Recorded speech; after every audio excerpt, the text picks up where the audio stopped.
Chapter 304. Clang.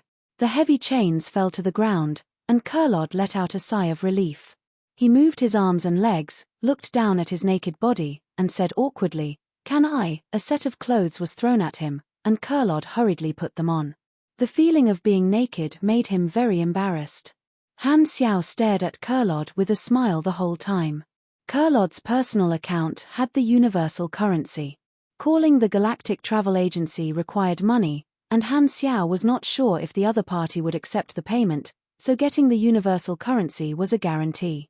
Furthermore, he did not want to kill Kurlod. Although he had the upper hand now, Ghidorah definitely knew that an investigator had come to Blue Star and unexpectedly went missing. After a while, they would contact the Six Nations to ask about the situation and even send a new investigation team. If he killed Kurlod, the conflict would escalate. There was no need to be so extreme.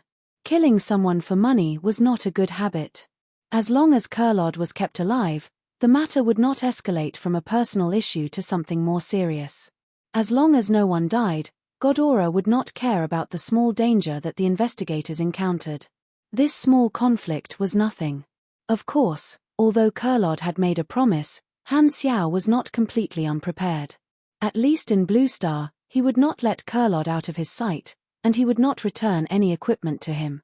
Because he was deliberately mystifying, Kurlod thought that Han Xiao was also from the other side of the universe and did not know his identity, so he did not dare to act rashly.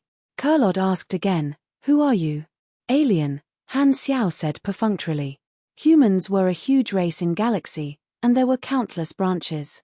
Kurlod observed that Han Xiao seemed to be the most common alien human. He scratched his head and said, "Okay, I won't ask anymore. When are you going to leave?" "I want to go home as soon as possible." "Not too long." Han Xiao was going to pack up the top players in Blue Star. The Division League would end soon, and he could afford to wait. Kurlod suddenly said, "Oh right, where's my spaceship?" "Someone picked it up. I don't think they'll return it to you." Han Xiao was well aware of what happened after that. Just by the fact that the Darknet's intelligence personnel did not manage to obtain any information about the spaceship's crash, they knew that Raylan had blocked the news. It was clear what they wanted to do. Kurlod was frustrated. He did not want to contact the Six Nations. He did not want to take the risk. Also, he felt that Han Xiao was also a galactic, so they would have a common topic. It would be easier for them to communicate with each other. "What's wrong with your spaceship?"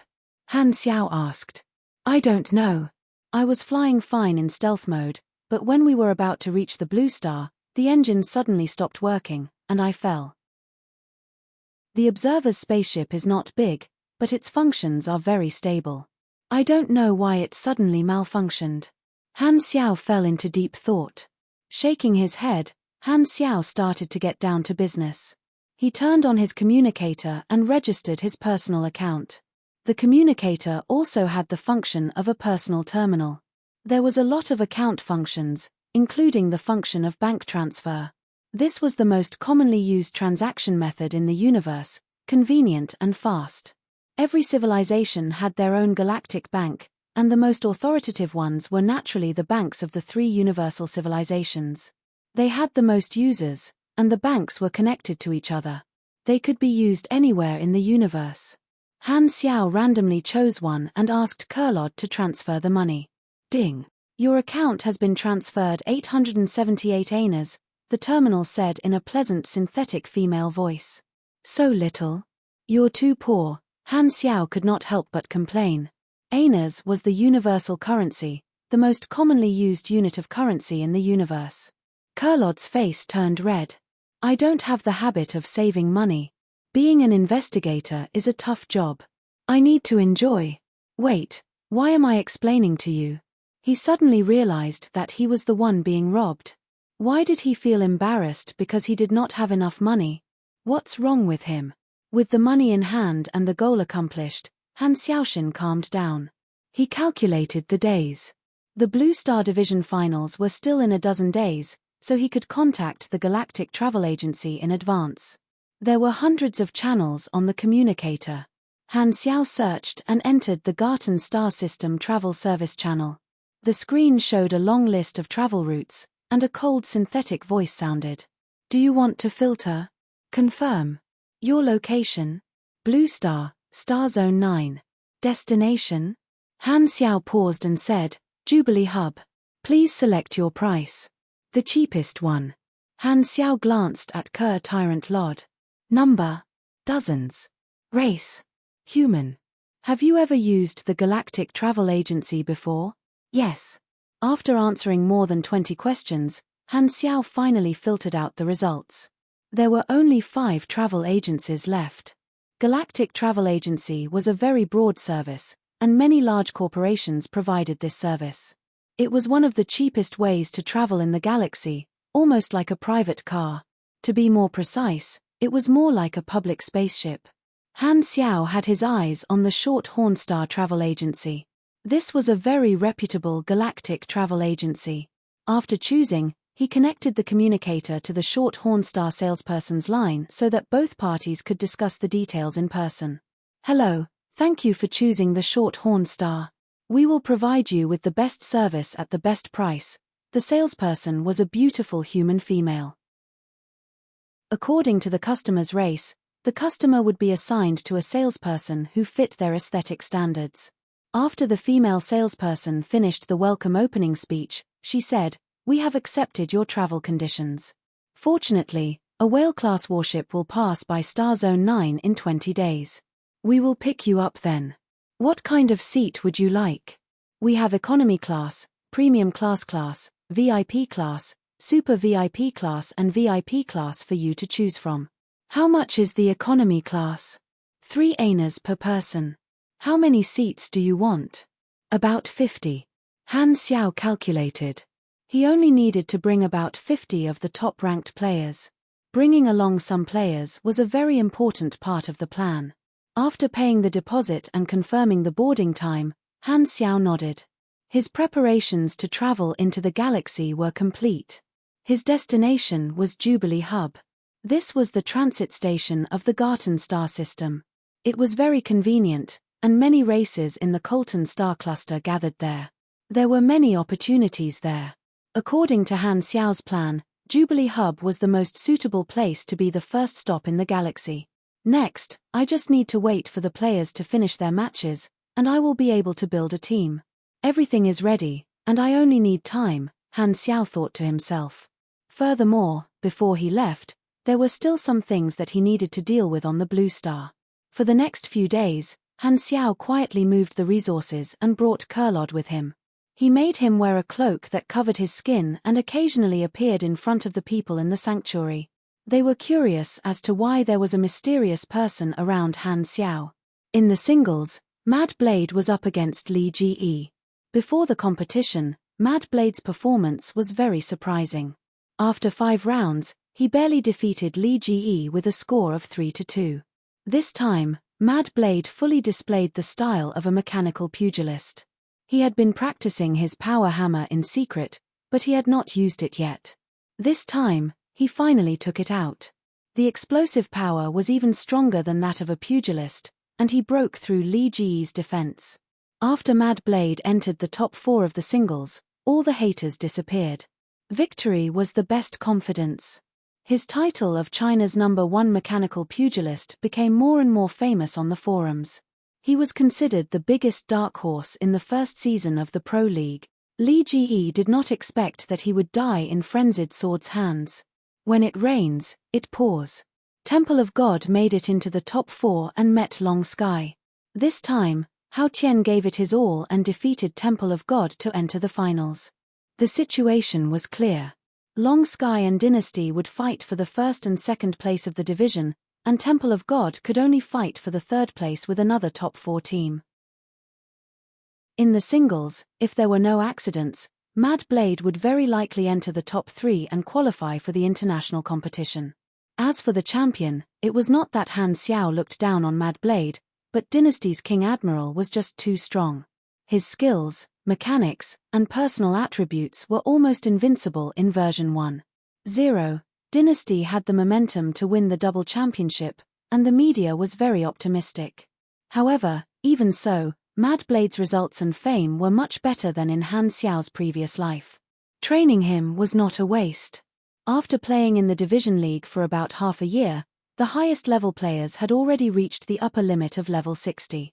Just as Han Xiao was secretly preparing, Bennett suddenly called. "I'm already at Sanctuary 3. Where are you? Why are you suddenly here?" Han Xiao joked. "Did you miss me? What do you think?" Bennett's tone was serious. "Where did you hide that alien? You didn't eat it, did you?" Han Xiao's smile disappeared, and he frowned. "Huang Jian told you?" Chapter 305. In the Tower of Sanctuary 3, Bennett stood in front of the window with his hands behind his back. He looked down at the players walking around the square with a deep gaze. The door was pushed open, and Han Xiao walked in. Bennett turned around with a serious expression. "Is that alien still alive?" Han Xiao moved aside, and Kurlod also walked in. Bennett narrowed his eyes. It was his first time seeing an alien, so he could not help but take a few more looks at it. "Native, what are you looking at?" Kurlod said unhappily. "He's speaking our language." Bennett was surprised. Helpless, Han Xiao pointed at the translator and explained. Only then did Bennett feel relieved. The alien's technology is indeed high-end. Bennett sighed. He looked at the two of them and asked, "Didn't you catch him? Why does it look like we've reached a consensus?" Han Xiao did not want Kurlod to hear the rest of the conversation, so he took off the translator. "How do you know about the alien?" Han Xiao asked. Bennett shook his head and said, "Raylan told me. Otherwise, I wouldn't have known about the alien's arrival. They found you and confirmed that you caught the alien, so they contacted me secretly and asked you to hand the alien to them." Raylan? Han Xiao was not surprised. According to the clues, they could indeed find him. He did not plan to hide it because there was no need to. "What if I refuse?" Their official statement is that they will not rule out violence. Raylan's attitude this time is very firm. Han Xiao was not only the person who destroyed the Germinal organization, but also the strongest super in Blue Star. The Six Nations respected him a lot, but this time, Raylan was very firm and did not plan to give him face. They wanted to force Han Xiao to hand over Godora and have him in their hands. Han Xiao shook his head. Raylan's hostility was meaningless to him. Bennett was very annoyed. "Can you tell me why you can kidnap an alien just by going out for a walk? What are you trying to do?" Han Xiao sat down and stared at Bennett. "I'm preparing to leave Blue Star." Bennett was stunned. "Are you trying to ascend to heaven?" This news was too sudden. After a while, Bennett came back to his senses and asked in surprise, "Why? You can't really be an alien, right? Compared to the starry sky, the Blue Star is just a small, remote place. The world is so big, I want to see it." Han Xiao smiled. So this is the reason for capturing aliens. Bennett quickly adjusted his state of mind. After all, he had been through a lot. He said with some regret, "You are a like-minded partner. If you have really decided, I can only wish you success. I will miss you." Han Xiao stared into his eyes and said with a smile, "That is a much bigger world. Are you not moved? Do you want to go with me?" Bennett was slightly dazed. It was as if he saw the boundless starry sky in Han Xiao's eyes. A man's romance was the sea of stars. The higher one stood, the further one could see. His heart throbbed, and his instinctive desire to explore rose continuously. However, Bennett quickly calmed down and shook his head. "The sanctuary is my philosophy. Sorry, I still have to continue this career." Han Xiao hesitated for a moment before saying, "Actually, there is another reason. A catastrophe will sweep through Blue Star in 2 to 3 years. I have foreseen this scene. It is a terrifying catastrophe, and there is only a slim chance of survival." "Are you really not going to leave?" He decided to remind Bennett of the arrival of the mutation disaster. No matter what, Bennett had treated him well, and it was very dangerous to stay in Blue Star. One of the main reasons why Han Xiao wanted to head to the galaxy in version 1.0 was to avoid the first wave of the mutation disaster that would descend on Blue Star. Han Xiao's identity as a suspected foreseer made his prophecies believable. However, after Bennett listened to Han Xiao's description of the disaster seriously, his hesitation disappeared, and he said with a serious expression, "Then I have to stay even more. This is my hometown, and she needs me." Han Xiao stared at Bennett for a long time before letting out a long sigh. "That's true. You are indeed such a person. Everyone had their own ambitions, and they could not be forced."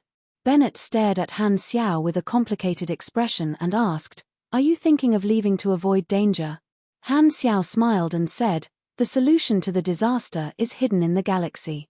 I am not only trying to avoid danger but also to find a solution in the galaxy." He was indeed not lying to Bennett. Finding a way to solve the mutation disaster in version 2.0 was also part of his plan. If he could change the storyline of Blue Star version 2.0, he would definitely be able to increase his legendary points. Hearing that, Bennett smiled and said, "I was not wrong about you. When I heard your speech in the past, I knew that we were the same kind of people." "Of course not." Han Xiao's mouth twitched. That speech was copied from Bennett's original words. The last time Han Xiao went to Sanctuary 1 to find him, he saw that speech hanging in Bennett's office. He even specifically stated that the original author was Han Xiao, continuously expressing his respect for that sentence. This made Han Technician feel a little awkward. However, although the starting point was different, the goal was the same, so there was no need to talk about motives.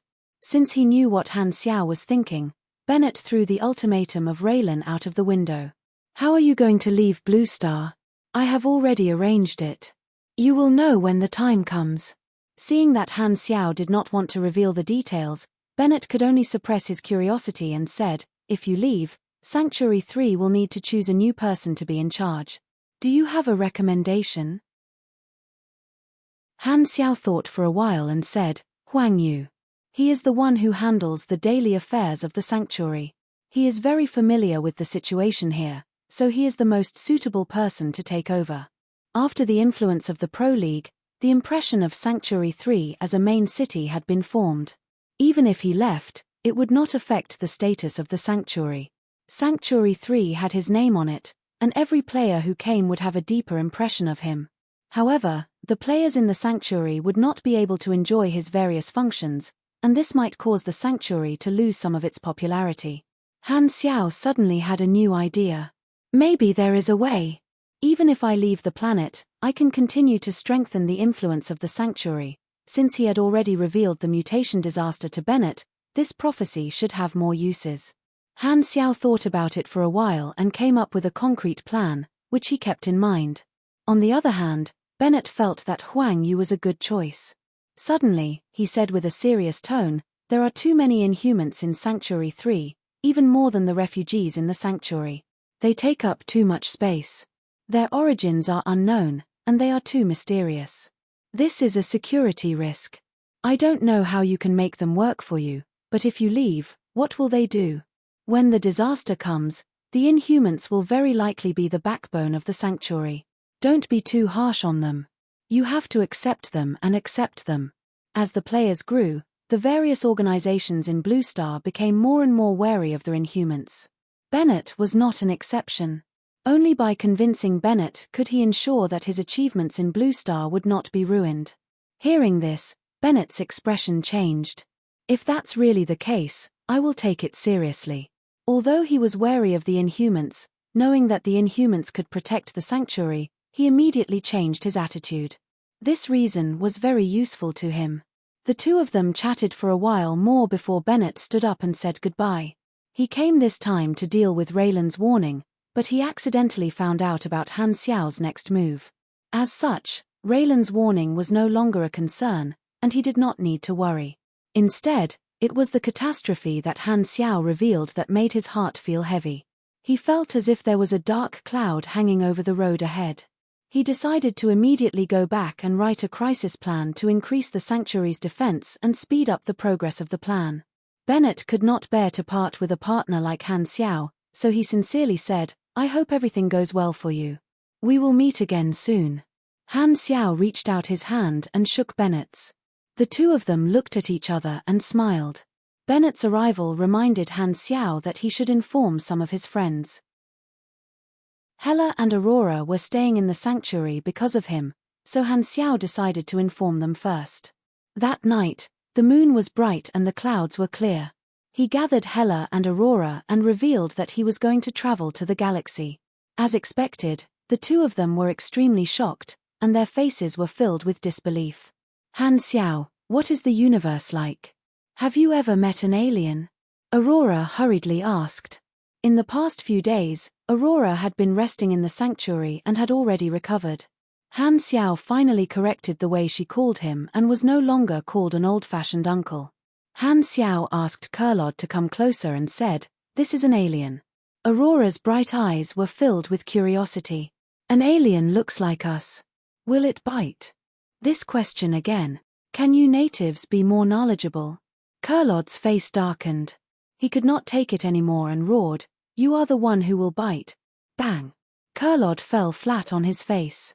Han Xiao put down his hand and said with an unfriendly face, "Be more polite to children." Aurora shrunk back and mumbled, "Aliens are so scary." Chapter 306. Baby Bear, who was lazily lying beside Aurora, stood up and growled at Kurlod in warning. Han Xiao asked Aurora to take care of Baby Bear for a long time. At this time, the bear had already grown to half the height of a human and was approaching its teenage years. There was also a strange change. Its fur seemed to be shining slightly, and its attributes were gradually changing to that of an elite. It seemed to have mutated and had gained characteristics that shouldn't be there. Aurora's Esper ability seemed to have the effect of catalyzing the evolution of life. Young individuals who stayed by her side would experience special growth. Some time ago, Han Xiao found out that Aurora's Esper ability was called Dawn of Life. Her potential was the same as Hela's, which was S rank. This discovery made him very excited. The source of this information was, of course, the battle information. Of course, it was not him attacking Aurora. He found that he had fallen into the wrong mindset. It was fine to let Aurora attack him. However, no matter what he said, Aurora always shook her head like a rattledrum. She was unwilling to attack Han Xiao. She thought that Han Xiao was dissatisfied with her in some way, so she felt wronged and teared up. In Aurora's heart, there were only two people close to her in the world. One was her sister Hela, and the other was Han Xiao, who tore open the darkness and brought her light when she was in the deepest despair. Other than her sister, only Han Xiao was good to her. These two were the only people she could rely on. Therefore, she cared a lot about Han Xiao, just like her own brother. It was not easy for him to use the excuse of testing the armor's performance to make Aurora shoot at him. Only then did Han Xiao get the information. His initial target was only Hela, but Aurora also had the same level of potential. It was like a buy one get one free, which made him very happy. In the original storyline, Aurora had been nipped in the bud, and her future achievements were unknown. This time, she had a chance to grow up. Moreover, this little girl was much more dependable than her older sister. She was another potential asset. Han Xiao gave Hela a look, got up and walked to the side. The following words needed to be discussed in private. After a while, Hela walked over and stood side by side with him. She frowned and asked, "What's the matter? Would you like to leave this planet with me? Why did you invite me?" Hela's eyes moved slightly as she turned to look at Han Xiao's side profile. "Not only you, but also your sister. I know that you two won't separate." Hela lowered her head and pondered. After a moment of silence, she slowly said, "I'm not leaving." Han Xiao raised his eyebrows. "I asked Bennett the same question. It's understandable that he didn't come, but why did you refuse?" "It's dangerous," Hela said. "I need to take care of my sister. It's still dangerous to stay here." Hela's face sank. "What did you foresee this time?" Han Xiao roughly described the mutation disaster and said, "Even if you stay on this planet, the disaster will find you sooner or later. You and Aurora have a lot of potential, and your future is destined to be in the universe. Are you not going to leave with me?" Hela lowered her eyes and fell into hesitation. The silent atmosphere was like the lonely moon hanging high in the night sky. After a long time, Hella turned around and said softly, "I'm not going." Han Xiao looked at her deeply, lit a cigarette, and puffed out a mouthful of smoke. "Okay, I got it." His tone was very casual, and he did not have any intention to probe further. This caused Hella to be puzzled. She frowned and said, "You don't want to know the reason?" Han Xiao laughed. "Don't think too highly of yourself. I'm just casually asking. Whether you come or not won't affect me much. With your current strength, you won't be able to help me much." Hella's eyes turned cold. Although she had rejected Han Xiao, she could feel the Han technician's nonchalant attitude. She could feel the resentment of not being valued, and she could not keep her face straight. At this time, Han Xiao added, "This is your own choice. I won't force you to do anything in the name of doing it for your own good." As he said that, Han Xiao took out a bunch of keys and tossed it to Hella. "If there comes a day when the darkness swallows the sanctuary, this bunch of keys will lead to my secret base. It will allow you to hide. I put the address in a secret compartment in my office, the third drawer on the left. I'll leave it to you." Hella played with the keys, and her expression was dark. Suddenly, she said, "Are you not coming back?" Han Xiao smiled faintly. "You're very concerned about me." Hella snorted and waved the keys to show that she had remembered it. She turned around and left. When she took a few steps, she heard Han Xiao's laughter behind her. "Don't die." Hella paused her footsteps. "You too." After Hella left, Han Xiao's smile faded. He threw down the cigarette butt and stepped on it to extinguish it. In his estimation, the probability of Hella leaving with him was more than 50%. He did not expect Hella to make another choice. He had already analyzed the pros and cons, but Hella still chose to stay. Other than her sister, there might be other considerations. Hella's personality before she turned evil was not easy to guess. However, Han Xiao did not have an urgent need for Hella at the current stage. A stock with potential that had not matured was useless. Hella would not be of much help at the moment, and her usefulness could not even be compared to those high-level players who could be used as cannon fodder. Furthermore, if he brought Hella along, he would definitely bring along Aurora. The current Aurora was even weaker, and the slightest wave could hurt her. Furthermore, the galaxy was filled with all kinds of known and unknown dangers. Even if Han Xiao was familiar with this place, he was still very cautious. Players were the best support. They would not die, and they could work as hard as they wanted. At the same time, Han Xiao could enjoy the freedom of moving alone. There were also benefits to not bringing others along. Since that was the case, it might be a good choice to let Hella and Aurora stay in Blue Star. There were still 2 to 3 years before the mutation disaster, and the two of them would have a safe environment to grow in. If they followed him, they would immediately be in danger. Letting the two of them grow strong and wait for the mutation disaster to erupt before coming back to take them back was not a bad idea in Han Xiao's eyes. Although that was the case, after being rejected twice, Han Xiaoshan was still very hurt. He muttered to himself, "Is my charm really that bad? That's impossible." A sound came from the side, and Yi Yeqing walked out from the shadows. Han Xiao had long noticed that she was hiding by the side. He glanced at her and asked, "How much did you hear?" "Everything." Yi Yeqing had a shocked expression.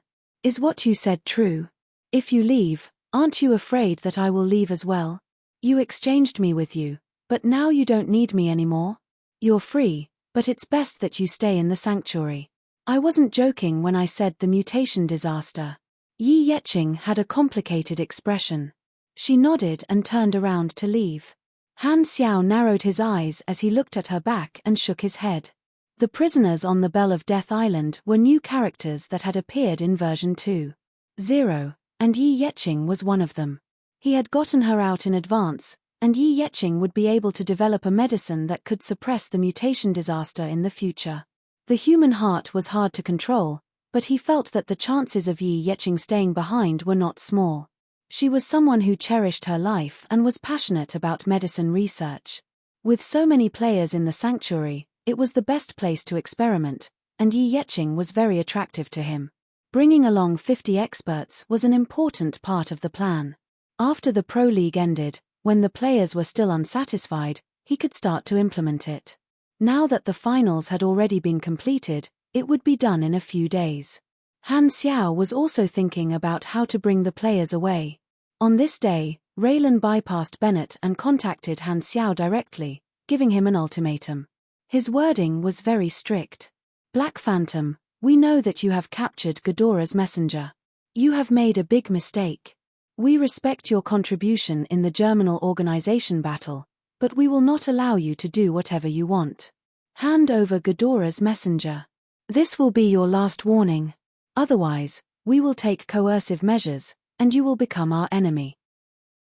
You will not want to see this happen. Although you are strong, you are not a match for the country. Hello, goodbye. Catcher. Han Xiao hung up the call, rubbed his nose, and looked helpless. Raylan did not give up and wanted to pressure him, but Han Xiao did not want to waste time talking to them. Han Xiao was sitting in his office, and Kurlod was beside him. Han Xiao brought him everywhere he went. This Ghidorah person was leaning against the window, carefully observing the players in the square.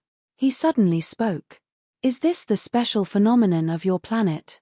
Kurlod still remembered the investigation mission. During this period, he had also discovered the so-called inhuman phenomenon and saw the characteristics of many players. Chapter 307. It's not a conclusion. It's just my observation and conjecture, Kurlod said. When I received the mission, the government of this planet described the phenomenon from the perspective of a low-level civilization. It's called the inhuman phenomenon. They said that this group of inhumans appeared out of nowhere, and there were more and more of them. They couldn't tell where they came from, and they just blended into the planet's environment. Their behavior was weird, but they had a special connection with each other. They couldn't die, and they had extraordinary learning habits and growth potential. He talked for a long time about the Six Nations' views on the players, as well as his observations during this period. Han Xiao wanted to know what the higher-leveled civilizations had to say about this. The most distinguishing thing is that they can't die and can be revived. Their personality doesn't change. Kurlod finally revealed the aura of an investigator and said, there are many reasons for this effect. The simplest one is that this is a group awakening. It's very rare, but there are many examples. A more complicated one, like the life projection technology, could be an experiment by a higher-level civilization. Or it could be that the planes overlapped and created a rift, and this group of inhumans is actually a special creature that accidentally descended from another plane. Or perhaps it was some sort of unintentional high-dimensional projection, the migration of distant civilizations, the projection of time, or a new species that mysteriously appeared under certain rules, and so on. There were more than a dozen theories that could cause such a phenomenon. Just I alone knew of more than 10 theories. The most difficult one is the space wonder. Personally, I think this phenomenon is the least likely. Kurlod explained, there's another big characteristic of the inhumans. The sudden appearance and the increasing number of inhumans is more likely to be man-made. We need to use special tools to trace back to the source and see if there are signs of other civilizations. However, we need to apply for a rare detection tool from our superiors. If the civilization behind this is too advanced, Ghidorah won't be able to find out. But to be honest, I don't think there's anything on this planet that could catch the attention of an advanced civilization using life projection technology. If we exclude man-made factors and replace them with natural factors, the chances of the planes overlapping are not small. The orbit of this planet may have intersected with a huge crack in the plane, which is why the aliens suddenly appeared, and they are endless. This phenomenon will only disappear when this planet leaves the crack. The crack passage is two-way. Has there been any cases of sudden disappearances on this planet? Han Xiao suddenly froze. Didn't Honus and the others suddenly disappear? Could there really be a crack? No, the players definitely didn't have much to do with the rift, but there was still a possibility of the existence of a plane. If the world the players lived in was a plane, it was not impossible for them to interact with this world through the game. Han Xiao let his imagination run wild for a while and asked, what's the difference between planes? Does it lead to another universe? Kurlod laughed and said, there are many ways to describe planes, but there are 3 basic ones. The first is the secondary plane, which is often seen in highly developed magical civilizations. Powerful mags can summon creatures from other planes, and most of these planes are secondary planes. They are born from imagination and mental power. The more reliable way to describe them is that the mags collapse the endless possibilities of their imagination into a definite reality, which is the materialization of their imagination. Secondary planes exist objectively, but they don't physically exist at the same time. It seems contradictory, but it actually involves the difference in their senses, which limits the perception of different creatures and superhumans. I'm not a mage, so I don't know much about it. The second type is the dimensional plane, the microscopic plane, and other planes that actually exist. This is more common and also the most commonly accepted scientific theory. The last type of plane is when two planets in the same universe that are very far away from each other establish some kind of connection and create a wormhole. Because they have never interacted before, they think that the other party is from another universe, but it is actually a misunderstanding. What you said about leading to another universe is the multiverse theory, which believes that there are countless other universes. I didn't know that you were a supporter of this theory, but we at Godora don't have much research in this field, so I don't know much about it. Han Xiao was deep in thought. Listening to their analysis of this world from the perspective of an NPC was a completely new perspective. Kurlod continued, as for high-dimensional projections, this involves the theory of spacetime dimensions. For example, when we look at a two-dimensional plane from a three-dimensional perspective, it is like looking at a piece of paper. This piece of paper has a complete environment drawn on it, such as a two-dimensional person and a mountain range. The world in a two-dimensional person's eyes is also three-dimensional. We have to climb over the mountain to reach the destination, but we can reach any point on the piece of paper with our finger and cross the two-dimensional obstacle.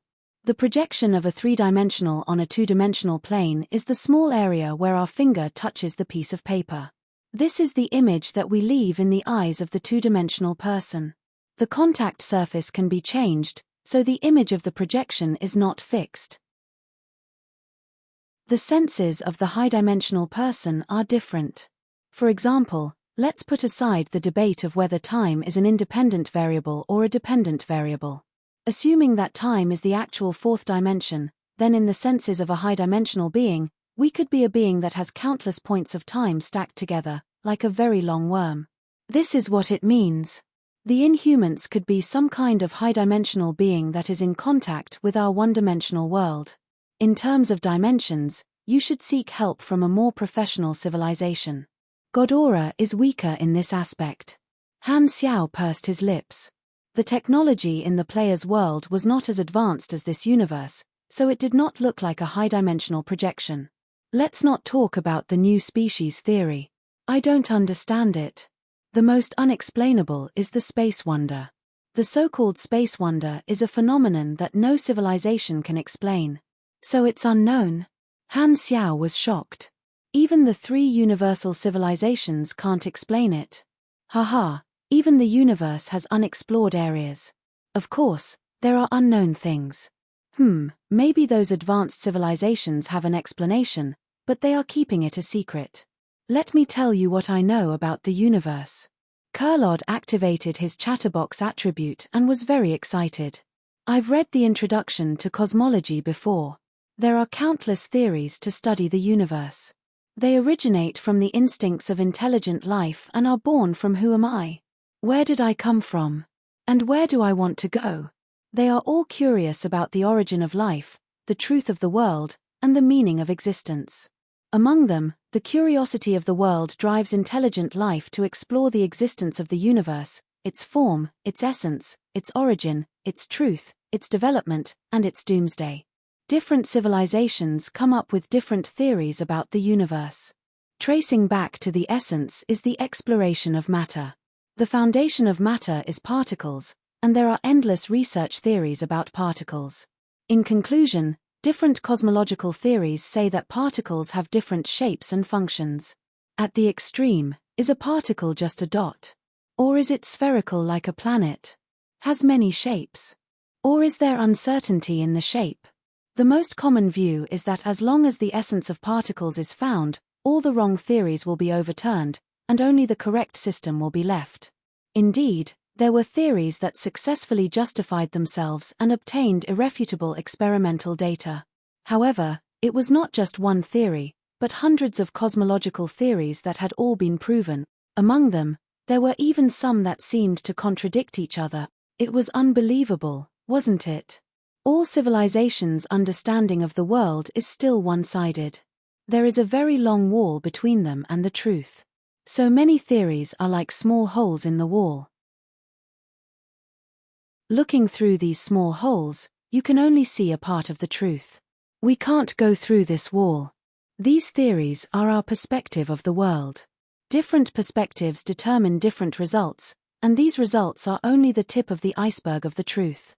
This is just like the sensory limitation that I mentioned earlier. The specific image of the world in the eyes of a creature is largely determined by the sensory abilities of that creature. There are countless mysteries hidden in places that our senses can't reach.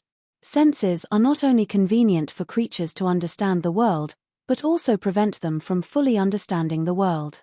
Do you remember the high-dimensional projection that I mentioned earlier? Maybe our universe is the interface between the high and low dimensions, and this universe itself is a projection.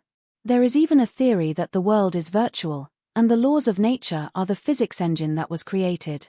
We are the experimental field created by a greater species to carry out the evolution of the universe, following some extremely complicated algorithm. Chapter 308. Han Xiao raised his eyebrows. This theory has been proven as well? Not really. Kurlod flicked his ponytail. They believe in the existence of a creator or a great being. Similar theories involve theology, and they can't avoid the arcane church, one of the three universal civilizations. Their system is based on spirit and mystery, and they believe that there is an indescribable great being. This is the source of their belief and power. Stop, I know what the arcane church is like, Han Xiao interrupted. All right, where were we? Oh, the theories are different, but they all extend to countless technologies and applications. Therefore, these theories and knowledge systems are just tools to understand the world. There are differences in whether the tools are useful or not, and there are differences in difficulty in using them. The right tool does the right job, but there is no universal tool, which means that there is no theory that can be applied to all phenomena. The results of every tool are different. For example, our Ghidorah's cornerstone theory believes that all particles are magical factors. Our history started with magic, but as we progressed, we realized that technology was not bad, so we started to study it as well. These two systems are just tools to help us understand the world. Han Xiao frowned. You know quite a lot. Haha, I'm a trained investigator after all. I've heard other races bragging in various space stations, so I know a little bit about all kinds of things. Kurlod grinned.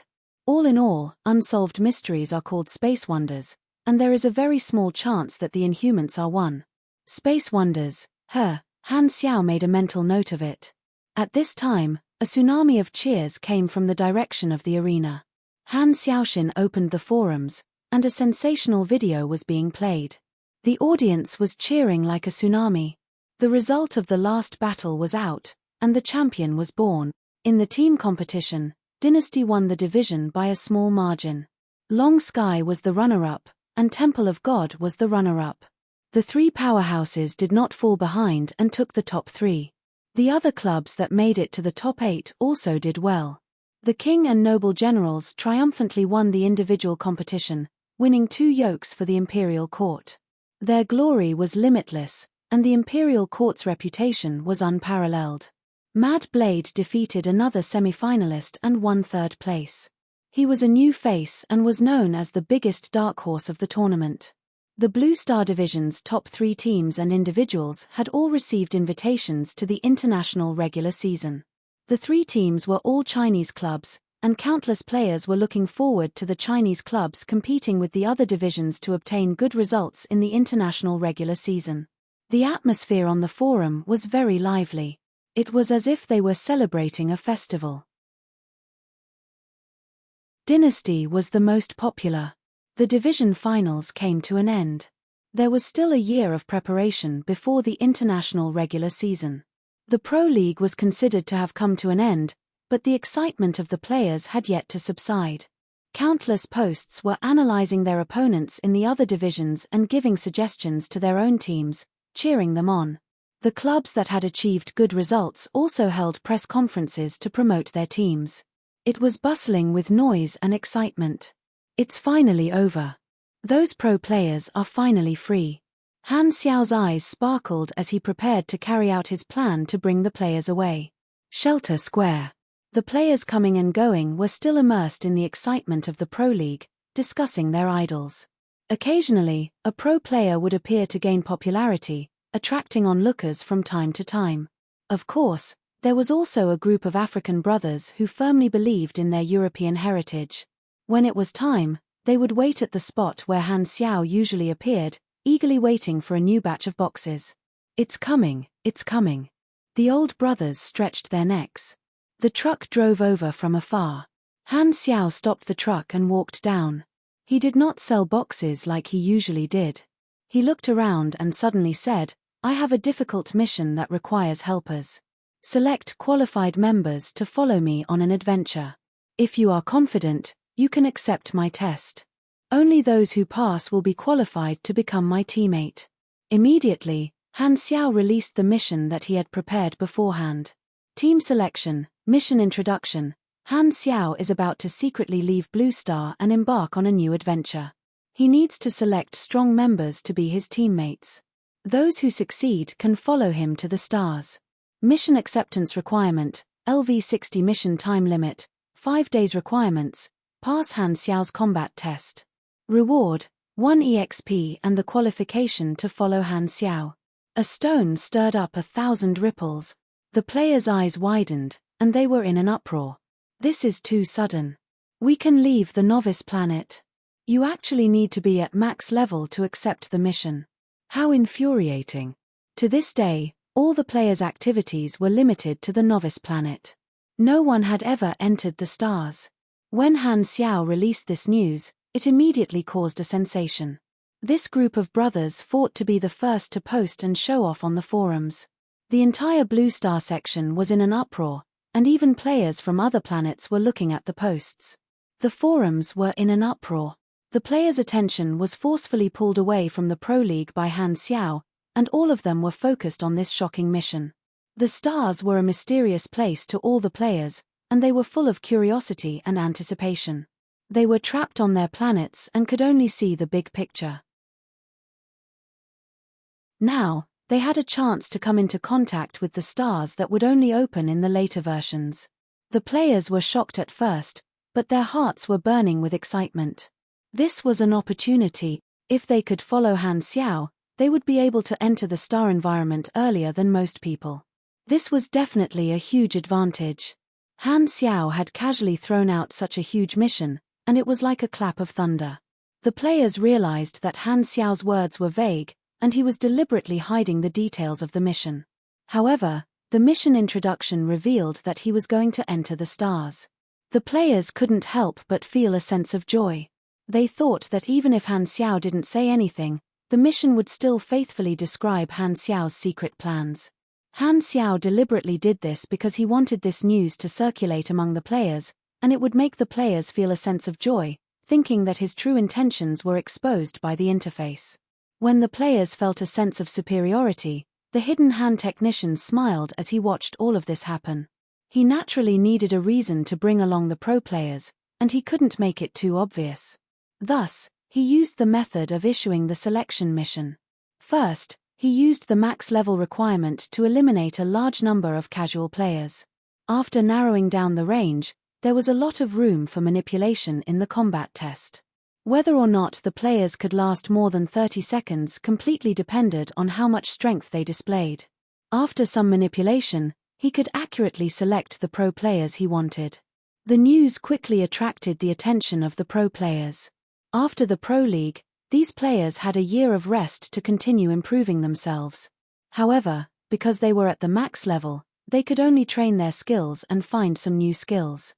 All the teams in the division had similar conditions, but this time, Han Xiao brought them the opportunity to open a new map. A new map meant countless new opportunities. These players were overjoyed. In their eyes, this was a blessing from heaven. No one would miss this opportunity. The next day, countless pro players gathered. They were like celebrities walking the red carpet, shining brightly. Especially now that they were wearing the halo of the Pro League results, they looked even grander. Many veteran players in the sanctuary felt a sense of familiarity. Right, a long time ago, when Black Phantom first started selling class advancement knowledge, the scene was similar to this. There are still videos of that time on the forums. The scene now is much bigger than before. Almost all the pro players are here. Both times, it was related to Black Phantom. The Pro League had just ended, and the players were still in the sanctuary. This was one of the reasons why Han Xiao wanted to start the selection at this time. Very soon, a large group of people accepted the mission. Han Xiao opened up some distance, randomly selected a pro player that he did not have any impression of, and said, "Hold on for 30 seconds and you pass the test." Almost 1,000 people accepted the mission. Hearing this, they could not help but look at each other. 30 seconds shouldn't be too difficult, right? Second Prince said.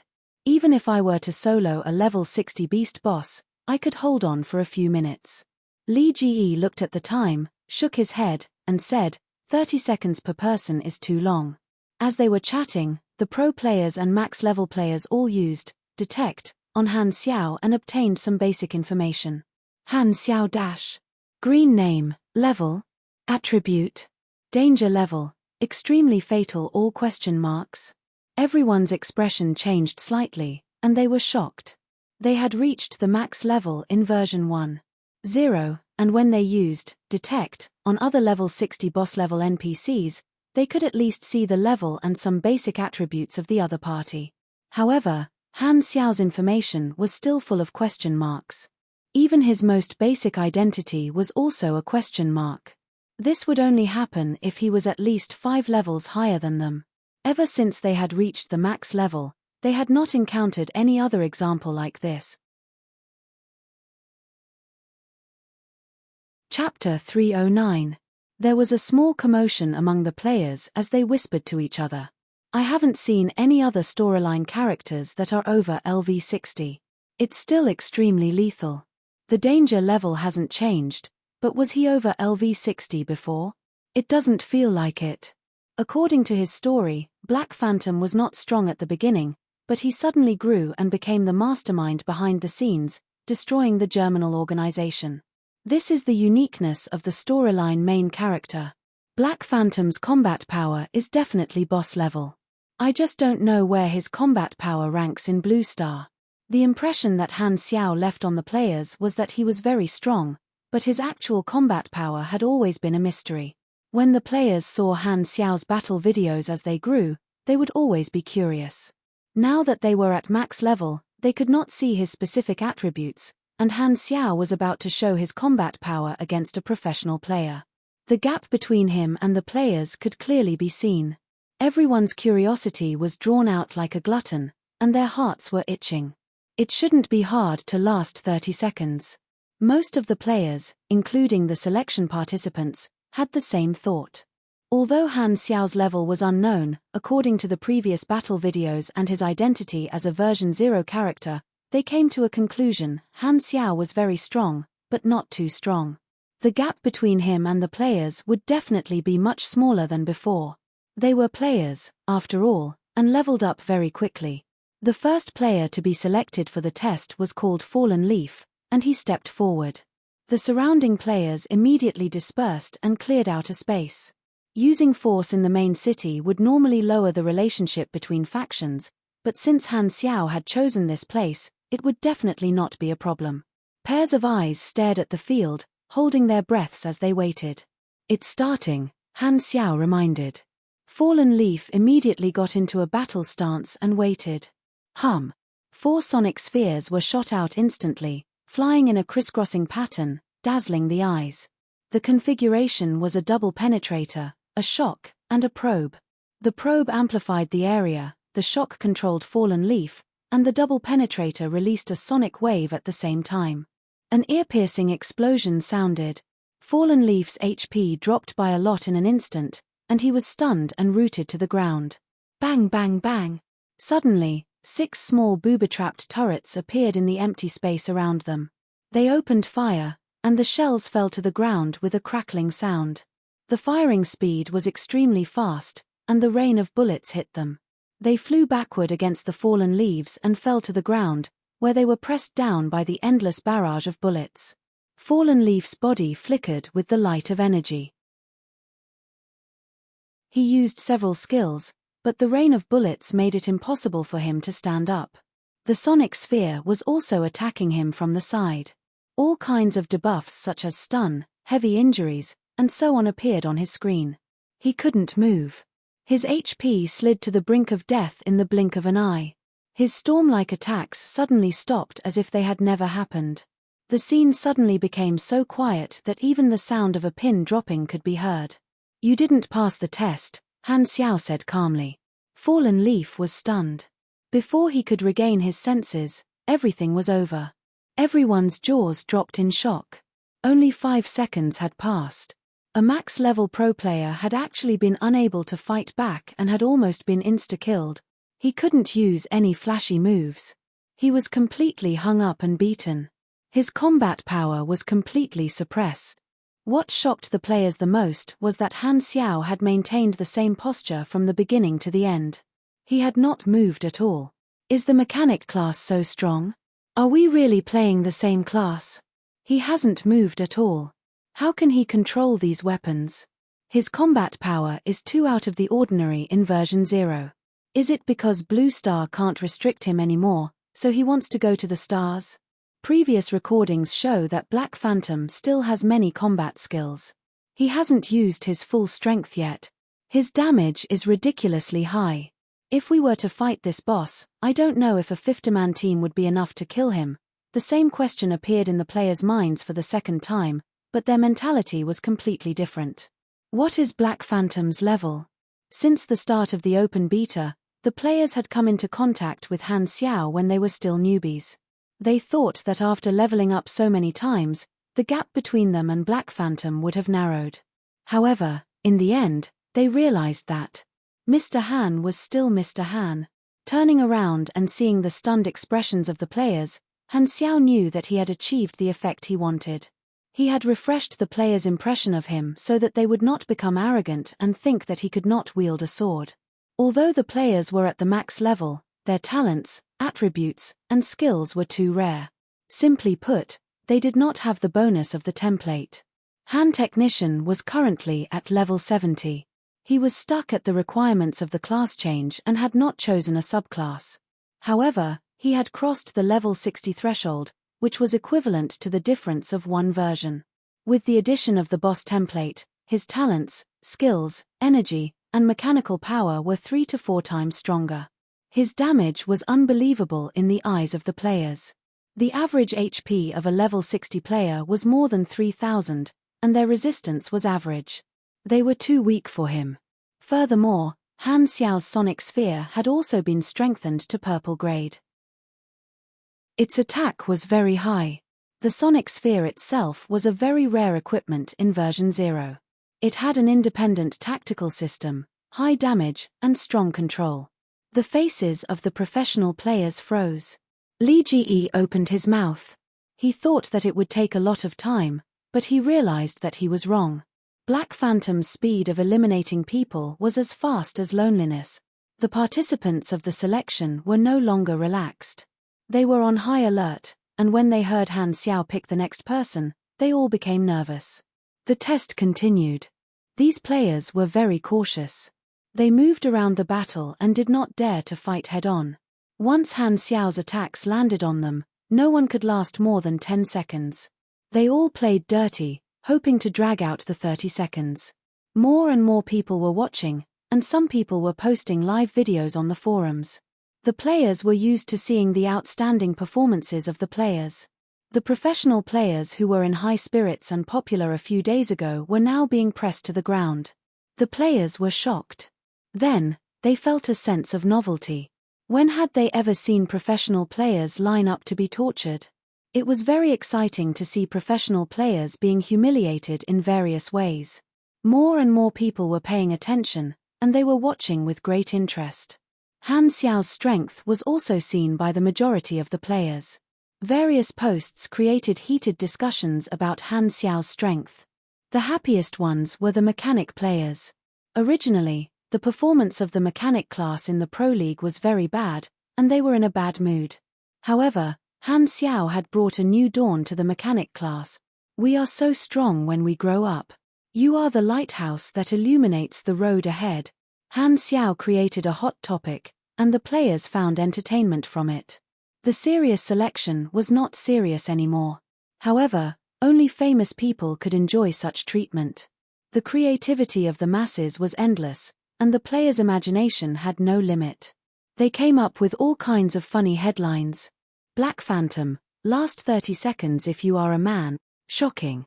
Professional players can't last 30 seconds after staying up all night. How to last 30 seconds? The professional players have their own ways.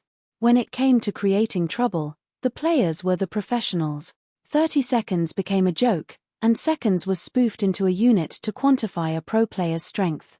There were only a few players who passed the test, and they were praised to the heavens as the legendary 30 seconds warrior. Han Xiao only stopped the selection at night and went back to rest. After he left, the players who had been watching the show for a long time gradually dispersed. The time limit of the mission was 5 days, and today was only the first day. The rest of the players had a lot on their minds and went back to think of strategies. Han Xiao went back to his room and was about to open the door when he suddenly stopped. He remembered something and went to the room of Mad Blade and the others. He pushed the door open and entered. Mad Blade and the others were chatting in the room. When they saw Han Xiao come in, they immediately stood up with curiosity. Normally, Black Phantom would not come to them for no reason. He would only come when there was a mission or reward. Thinking about the incident in the morning, the four of them had a vague guess. Anticipation appeared on their faces. As Black Phantom's followers, they had always enjoyed special treatment. Could it be that this time, Han Xiao laughed and said, "You are all my friends. I am about to leave this planet and go to a bigger world. I will give you a chance to choose. Are you willing to go with me? Look at this treatment." The others could only know that he was about to go to space from the mission introduction, but Han Xiao told them personally without hiding anything. They even had the right to skip the test. How humanistic and caring. Chapter 310. Mad Blade and Hao Tian had both accepted the selection mission, but they did not have the confidence to last for 30 seconds. Hao Tian, who was beside them, also heaved a sigh of relief. Since this was an opportunity that was presented to them, they naturally would not reject it. Pork Bun and Beating Dog were the most surprised. He saw the potential of Interstellar. If they could be part of the first batch of people to enter Interstellar, they would not lack material for future programs. Not to mention, the people following Han Xiao would definitely be professional experts, and he could invite them on his program to increase his popularity. However, when he saw the contestants being trampled by Han Xiao, Pork Bun felt a chill in his heart. He felt that there was no hope for him, but a pleasant surprise came unexpectedly. At this time, Pork Bun was so excited that he wanted to jump up and smash a hole in the ceiling. However, when he thought about the compensation fee, he controlled himself. In Han Xiao's eyes, Pork Bun was just a reporter. He did not even expect to use him as cannon fodder. However, Pork Bun's role was irreplaceable. Pork Bun's program was a channel for the players to understand him and increase his exposure. The importance of the media did not need to be emphasized. As long as Pork Bun had a good sense of the market, the program content for a long time in the future would definitely be about Han Xiao leading a group of experts on an adventure in Interstellar.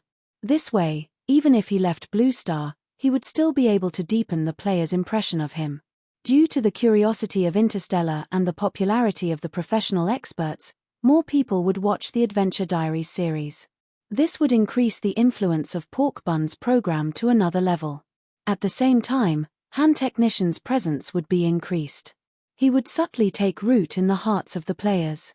He placed great importance on this arrangement. After all, there was a huge market for feelings. Why do you want to go to Interstellar? Maple Moon asked curiously. She was a player who liked to get to the bottom of things and enjoy the story. Han Xiao's eyes flashed. He glanced at Pork Bun and purposely used vague words. This planet will welcome a catastrophe. Only the infinite interstellar will have a solution to this disaster. Catastrophe? The four of them were stunned. While Maple Moon was questioning him, Pork Bun turned on the recording. He suddenly had a feeling that Han Xiao's words were a trap. A few days later. Rumble. Amidst the flames and explosions, the last participant, Second Prince, was struggling to hold on. 13, 14. The onlookers were counting excitedly. Good luck, Guapi. You must join the 32nd club. Sun Eggplant was gloating. There was a small group of people standing beside him. These people had all passed the test. Han Xiao had secretly held back. The players he wanted were basically all chosen. They were all pro-gods and players who had good results in the Division League. The surrounding players could only feel envious. They comforted themselves by telling themselves that the difficulty of the selection was too high, so only the gods could pass. This group of players was also jokingly called the 32nd Club. I feel sorry for the Almighty for a second. I'm too strong, but I'm too weak. During the few days of the test, Han Xiao did not change his combat mode. He stood still and used sonic balls and a large number of cannons to suppress his opponents. This gave the participants confidence. They felt that this was like clearing a dungeon. They found patterns from other people's failures and gradually figured out the attack mode of Han Xiao's combat system. The further they went, the greater the advantage they had. However, one person could defeat 10 people. Even if the players had experience, their combat power was absolutely suppressed. They could only last from a few seconds to a dozen seconds. Second Prince, this person is passable. Han Xiao quietly slowed down his attack rhythm. There's a flaw. Second Prince's eyes flashed. He had an idea. He rolled 18 times on the ground and rolled out of the attack range. The rain of bullets enveloped him. He did not have time to get up. He steeled his heart and rolled around the field like a rubber ball. He could not stop 29, 30. He held on. He actually used a godly skill, repeated lazy donkey roll. The spectating players laughed. Second Prince got up with a face full of dust. Sun Eggplant gave him a thumbs up and said, I've opened my eyes. You've created a combat style. You deserve to be called the ancestor of the rolling ground style. King Admiral thought about it. It feels quite practical. Li Ji, do you want to learn it too? Li Ji was expressionless. Embarrassing. Get lost, all of you. Second Prince roared. This group of almighties was each other's opponent, but they were also old acquaintances. They gathered together and made fun of each other. Han Xiao had basically gotten all the members that he wanted. The 4 big clubs and the top 8 teams were all pulled in. The top 8 of the individual competition were basically brought in as well. After eliminating some random players, he counted the number of people. There were more than 50 people, and he just had to pay for the additional seats. Thanks to the Pro League, it was easy for Han Xiao to choose his targets. He packed all the top players in the Blue Star division and brought them in. To him, the players were not only cannon fodder but also the middleman for the flow of resources. There were countless plots and missions in the galaxy. The players did missions to earn rewards, and Han Xiao used methods such as selling items and teaching skills to encourage the players to spend money here. Then, a portion of the rewards that the players earned would flow into his pocket. It was like raising a bunch of cheap employees to help him increase his profits. They were like a swarm of hardworking bees, collecting the resources of other NPCs for him. This was the right way to make use of the player's advantage. However, the galaxy was like a colorful world. In order to not let the players get lost and gather by his side, a little trick was needed. Han Technician had organized so many activities, and he had already made the impression that Han Xiao was one of them in the hearts of the Blue Star players. Plus, the attraction of the players to each other was attractive, so there would not be any problems in the short term. They would not choose to leave him just because they found a better opportunity. However, Han Xiao was used to planning ahead.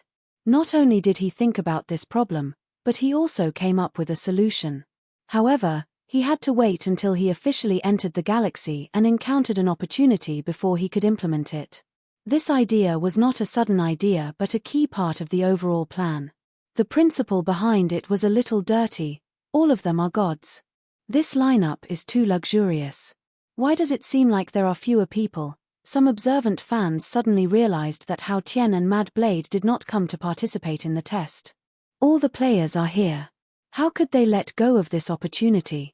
Plus, Long Sky's people are also participating. The professional gods also realized this. Li Ji frowned. Where did those two go? Where's Hao Tian? Sleepy Winter was helpless. I asked. Hao Tian and Mad Blade originally had the qualifications to follow. Everyone was stunned for a moment before they suddenly realized. Right, didn't Hao Tian and Mad Blade trigger Black Phantom's hidden storyline? Why did they have this kind of benefit? This group of pro players suddenly felt that it was unfair. Oh, they were being abused here, while those two guys were being treated with the back door. They were sitting on the fishing boat with their legs crossed, watching the others struggle. That's not fair. This group of gods was so angry that they were envious. They also wanted this kind of treatment. The last position, mission type, challenge type prize pool mission. The players stopped and looked at each other. What a sudden prize pool mission. Where did it come from? Black Phantom didn't say anything. Did he release this mission? Challenge type prize pool. What does that mean? To accept the mission, you need to invest 1000 EXP. Give it a try. Many people were curious and accepted the mission immediately. They were shocked to find that the name of the mission was grayed out. Mission introduction. One day in the future, a calamity will sweep across Blue Star. Sanctuary 3 will be the last safe position. Protect the weak light in the darkness. Only then will there be hope to survive the calamity. Requirements: protect Sanctuary 3. The damage and damage rate cannot be higher than 50%. Mission current status: frozen start time, unknown. Chapter 3:11. Han Xiao could give out all kinds of missions. Challenge missions were usually more difficult and were usually used for large-scale missions. Every player's action would affect the final result of the mission. All the players were making a small contribution to the mission, so they needed to work together and help each other in order to complete the mission. He had seen challenge missions that could affect the version change before. Millions of players were fighting for the same goal, and every player's action would produce single-digit contribution points. The mission required tens of millions of contribution points to complete, and once it was successful, there would be a critical turning point in the storyline. The Last Stand was a means by which Han Xiao wanted the Blue Star players to continue paying attention to Sanctuary 3 after he left. He hinted in the mission introduction that there would be a catastrophe in the future, but he did not say it clearly. However, the meaning revealed was enough to make the players' imagination run wild and make them speculate about the future storyline. Han Xiao did not say anything himself. He wanted the players to think that the news was revealed through the mission and was authoritative. The little trick when he gave out the test mission was to warm up the audience. Freezing the mission was a special way to make the mission temporarily not start.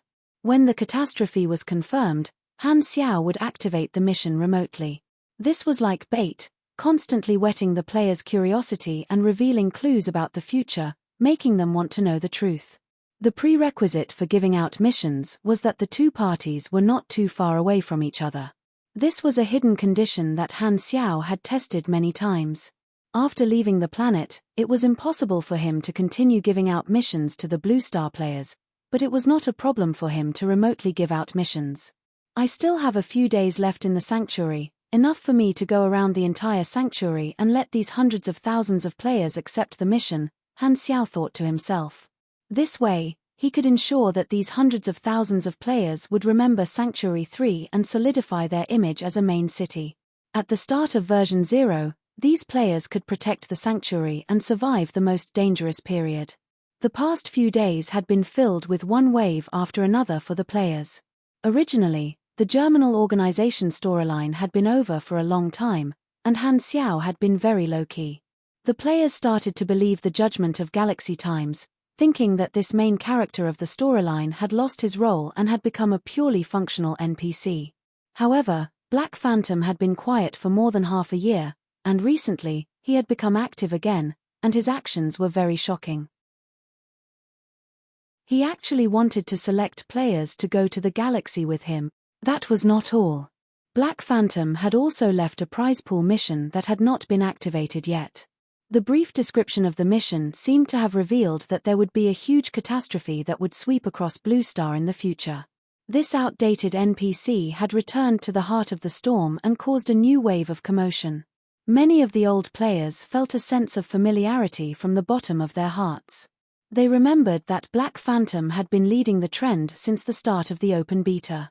When this scene appeared again, it actually felt a sense of familiarity. On the forums, countless players were discussing the catastrophe that Blue Star was about to face. Alien invasion? The Six Nations started another war and completely destroyed the planet's environment. Or a natural disaster. I think this could be a new round of the main storyline. Look, the other planets are in full swing right now. Only our Blue Star is so idle. It's time for a new storm to appear. As the saying goes, when the world is united for a long time, it must part, and when separated, it must unite. Could it be that the romance of the Six Kingdoms is about to begin? The discussion was lively, and some players suddenly had the idea to link the two recent events of Han Xiao together. Black Phantom is in a hurry to leave the planet. Could it be related to this catastrophe? He wants to escape from it. Impossible. I remember there was an episode of Vegetable Bag Hits Himself where Black Phantom gave a motivational speech, saying that he wanted to protect life. Isn't he very noble? If that's the case, then there must be no hope. That's why Black Phantom gave up on his home and decided to escape. How big will the scale of the catastrophe be? The following main storyline won't be so fierce, right? Not necessarily. Maybe Black Phantom is just a coward. Didn't you see that he even brought helpers with him to escape? Are you kidding? He's the main character of the storyline. The Germinal Organization was destroyed by him. Why would he run? You can't say that. A large part of his deeds in the Germinal Organization were behind the scenes. There's a historical reason why he and the Germinal Organization are enemies. Both sides are at loggerheads, so he has to fight with the Germinal Organization. But it's different when it comes to a catastrophe. He can choose to avoid it. I thought he wouldn't have any more scenes after defeating the Germinal Organization. There would not be only one opinion on a topic. Some people supported Han Xiao, and some people maliciously speculated. Han Xiao naturally did not care. It was a good thing to have opposing opinions. Conflict could attract more attention. On the other hand, if everyone was singing his praises, it would be easy to get sick of it. Pork Bun could not help it. He did not want to see the players belittle Han Xiao's reason for leaving. This was selfish. He had already decided to make a series of future galactic adventure shows. If the audience had the mentality that they were escapees, it would negatively affect the show's appeal. On the contrary, if Han Xiao's reason for going to space was noble, then their adventure would affect the heartstrings of the Blue Star audience. Coincidentally, Pork Bun had such material in his hands. Therefore, in the new episode, Pork Bun released Han Xiao's private speech to the four of them that night. This speech could show that Han Xiao's reason for leaving was to go to space to find a solution to solve the disaster. This instantly raised Han Xiao's image. At the end of the show, Pork Bun released a trailer. Looking up at the mysterious starry sky, yearning for it. I will follow Black Phantom to the vast starry sky. For this, I will make a new series of shows to record every bit of the galactic adventure and show the stars of the universe in front of you. Please look forward to it. Because the topic was very popular, Pork Bun's show was widely spread. The players suddenly realized that Han Xiao had gone to space to solve the disaster. They were immediately filled with respect. Of course, there were also a small number of people who were skeptical. No matter what their attitude was, they were all paying attention to this incident. They were very curious about how Han Xiao would go to space and stand side by side with the sun. They were also looking forward to Pork Bun's future shows. This series of news was only circulated among the players, and some local forces were still in the dark. Snow covered the sky, and the north wind howled. This was a continuous snowy mountain range located in Raylan. There were many wild beasts in the mountains, and there was no trace of humans. There was not a single city within dozens of miles, and from time to time, loud and low roars of wild beasts could be heard echoing in the mountains. One of Raylan's top-secret research facilities was hidden in the mountains. Inside the research facility, Kurlod's spaceship was suspended in the air. Countless devices were intertwined around the spaceship, detecting various parameters of the spaceship and displaying them on a big screen. Countless researchers were coming and going, adjusting the devices. After getting the spaceship for more than 10 days, Raylan had secretly organized people to study it. These researchers were the top talents in the military and intelligence agencies. Most of them were pure researchers, and most of them were normal people. There were also mechanic superhumans. So many top talents were working together, but the progress was very slow. The spaceship's technology was much more advanced than Blue Star's. Furthermore, Ghidorah's technology contained magic, and many of its functions could be implemented with magic runes. This was completely different from Blue Star's technology.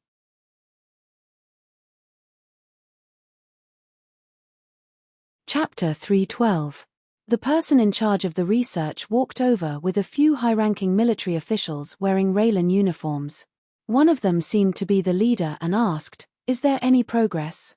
The person in charge said helplessly, "There's almost no progress. The alien spaceship's technology is too high-end, and it's difficult for us to decipher it. Many of the parameters read by the instruments are constantly changing. It's completely illogical. Then copy some small parts. I only want the real thing. Sorry, the structure of many parts is too strange. We don't even know what some parts are used for. Many parts are covered with patterns. We copied them, but nothing happened. Furthermore, the spaceship can't be activated. You give me such an answer with a huge amount of funding every year?" The high-ranking old man's eyes were sharp. The person in charge wiped his sweat. "We still have some discoveries. Please follow me." The few of them came in front of a transparent container with a pool of black liquid inside. The person in charge said, "This seems to be the spaceship's energy engine oil. It's very dense and very viscous. Under the microscope, the oil molecules show signs of microorganisms. It reacts automatically to produce energy. The specific process is that the molecules divide and multiply, but they always maintain their original size. The energy will dissipate and dissipate. The process is completely automatic, which means that it produces energy out of thin air. It's very unbelievable. We think that this is an alien energy engine oil that can be recycled. If self-multiplication can continue indefinitely, in theory, it can produce unlimited energy." In the transparent container, the black liquid moved slowly. The high-ranking old man frowned. "How can it move by itself? Is it alive? This should be the reason for its multiplication. It has the characteristics of microorganisms, but it doesn't have a nervous system, so it doesn't have a consciousness. It only has some reactions. This pool of oil is like a colony of bacteria. Because it was alien technology, the researchers could accept all kinds of abnormalities." The person in charge added, "We have tested it. It has no radiation at all, and there are no toxins. We found a death row prisoner to test it. He used his body to come in contact with the oil. After the test, there were no abnormalities." The high-ranking old man nodded, and the few of them walked to the side. One of them said in a low voice, "The progress is still too slow. Our research time is limited. We can't keep hiding from the Ghidorah civilization. It's best if we can derive the real thing as soon as possible. But this is a technical bottleneck. It's not that easy to break through." The person in charge hesitated. "Unless there's someone who knows the industry to help." The high-ranking old man's eyes flashed. They looked at each other and thought of the same person. That missing Godora man, he definitely knows about these technologies. If we can find him, not only will we be able to answer to the Godora civilization, but we can also use the excuse of helping him repair his spaceship. This way, we will be able to obtain a portion of his technology. The elder looked at the higher-ups of the intelligence agency and asked, "How's the negotiation with the Darknet going? When will Han Xiao hand him over?" The intelligence officer said coldly, "He hasn't responded. The Darknet has been evading him. He's courting death." The elder snorted angrily. "This concerns the future of the entire planet. He has crossed the line. A non-governmental organization actually dares to cover up for him. You're courting death. Should we send someone to take action?" "Humph, the southern continent is the territory of Stardragon and Hessler. He thinks that we don't want to leak the information. He underestimated us." The elder said in a low voice, "The higher-ups have said that the missing investigator must be brought back. For this, they will not hesitate to contact the other countries to pressure the Darknet." Originally, Raylan had planned to use violence. However, after considering the safety of the Godora investigator and Han Xiao's personal combat power, this method was not feasible. The only way was for the Darknet to hand over the investigator voluntarily. Therefore, they had to rope in the other countries to pressure the Darknet. Although Raylan did not want the other countries to know that they had spaceships, compared to the overall situation of the planet, this concern was nothing. Of course, the condition for cooperation was that the other countries would also participate in the spaceship research. After all, they had not made any progress. Perhaps they would be able to maximize the benefits by working together. However, the prerequisite was that they had to promise to share the research results with each other. This was also an alternative compromise to Han Xiao's personal combat power. Therefore, Raylan's resentment toward him was understandable. Originally, Raylan was happy and could have shipped the person and the spaceship back to their country. However, who knew that old Han would interfere and take away their love? Raylan felt like a forest had grown over his head. The green color was exactly the same as his mood. The higher-ups have already contacted the leaders of the other countries. If the Darknet does not value Raylan, then let's see if they can withstand the pressure from the Six Nations. And Han Xiao, he thinks that he is the strongest person on the planet and that no one can do anything to him. He thinks that he can do whatever he wants with his past contributions. I hope this lesson will make him understand that there are some benefits that he is not qualified to covet. The elder sneered. The players in the sanctuary had accepted the prize pool mission, The Last Stand, which was suspected to be a future main storyline. Many players had come because of its fame. The prize pool had accumulated to an astronomical figure, which satisfied the number of people Han Xiao needed. As more and more people discussed this matter, Han Xiao's mysterious aura became thicker. Counting the days, the arrival of the tour group was approaching. Beep, beep. The interstellar communicator rang. It was a new message from the Short-Horn tour group. They would arrive at Blue Star's orbit the next day. They reminded the passengers to prepare their luggage, and the boarding location would be determined by the communicator. Han Xiao could choose anywhere he wanted. It's finally here. Han Xiao suddenly stood up. A wave of excitement hit his heart. The memories of his previous life in the galaxy were like boiling water, bubbling up one after another. The vast universe, the many civilizations, the powerful main characters, the countless races, the battleships shuttling through the galaxy, the turmoil and danger time after time, the memories came alive again. The galaxy was the future. Entering it early was to lay the foundation for the future. Only in the galaxy could one achieve higher growth. The stage for future version events would also be the galaxy. Han Xiao calmed himself down and thought to himself, the preparations are complete. Dozens of teammates have been selected, and the equipment and resources have been packed. I won't have to worry about lacking experience for a long time. All the miscellaneous matters have been settled. His accumulation in Blue Star was the foundation for his development in the galaxy. Dawn broke. The roaring sound of the engine broke the silence in the sanctuary. A fleet of heavy trucks roared past the main road and headed toward the gate. The players and passers-by on the street all looked over. The logo on the vehicles represented that they were the troops directly under the authority of the sanctuary. The only one who could be mobilized was the person in charge, Han Xiao. The players realized something and followed behind the fleet. Chapter 3:13. When the fleet stopped, there was already a sea of players watching from afar. They watched as the fleet unloaded boxes of supplies on the empty ground, piling them up like a small mountain.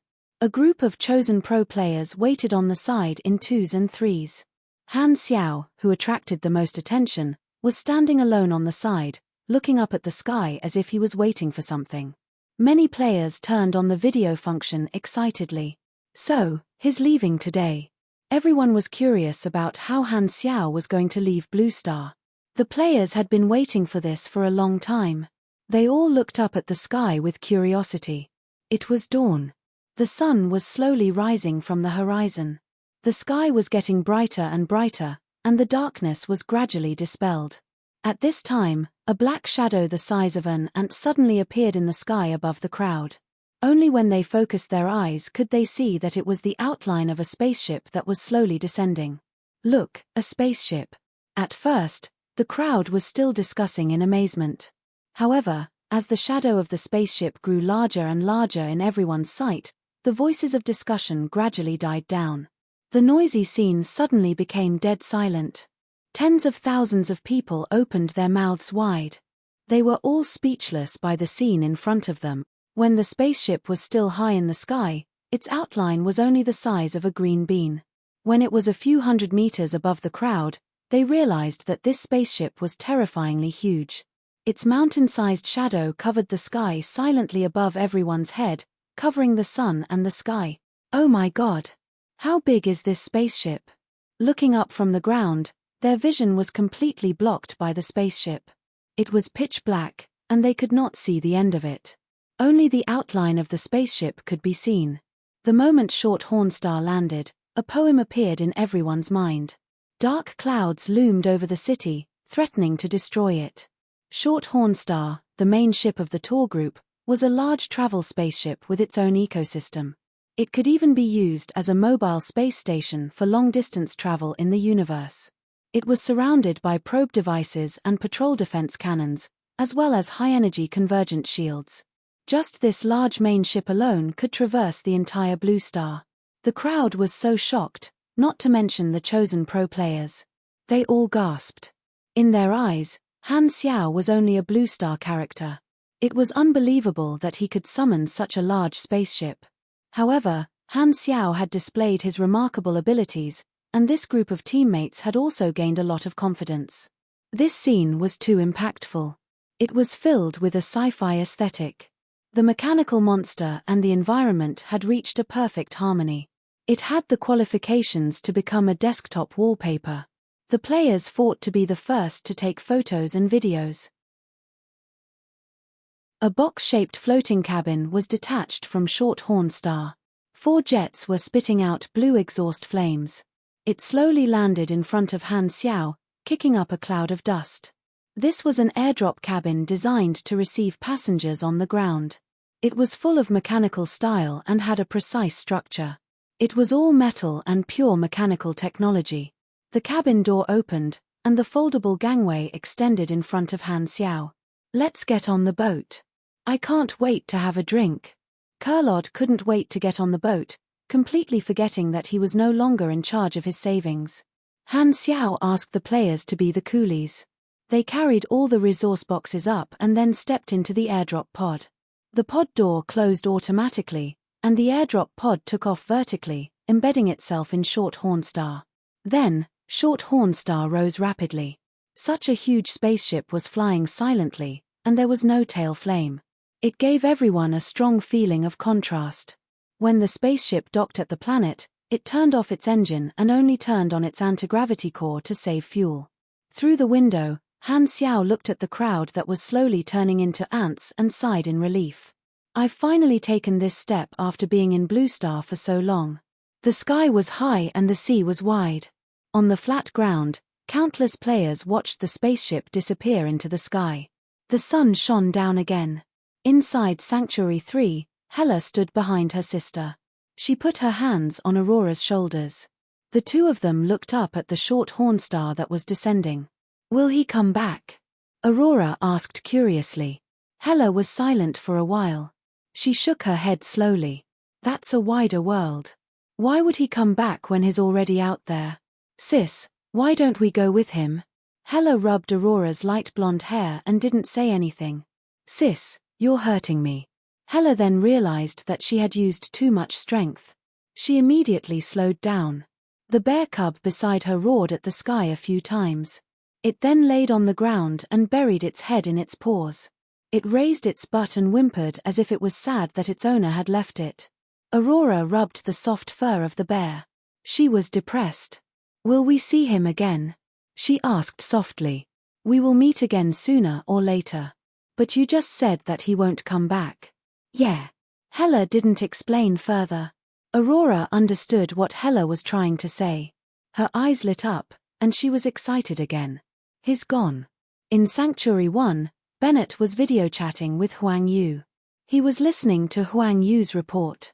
"I'll leave Sanctuary 3 to you from now on. Don't change Han Xiao's measures. Other than that, you can decide on everything else yourself." "Okay. Thank you, Mr. Bennett." Huang Yu was excited. After working as a laborer for so long, he finally got the chance. "Don't thank me. It was Han Xiao who recommended you before he left." "I understand." Huang Yu nodded heavily and remembered it in his heart. After ending the call, Bennett opened his secret account and clicked on the ultimatum that the Six Nations had sent a few days ago. Raylan had joined forces with other countries to pressure the dark net. Bennett suppressed this himself. He didn't want Han Xiao to be troubled by this before he left. But now, what was done was done.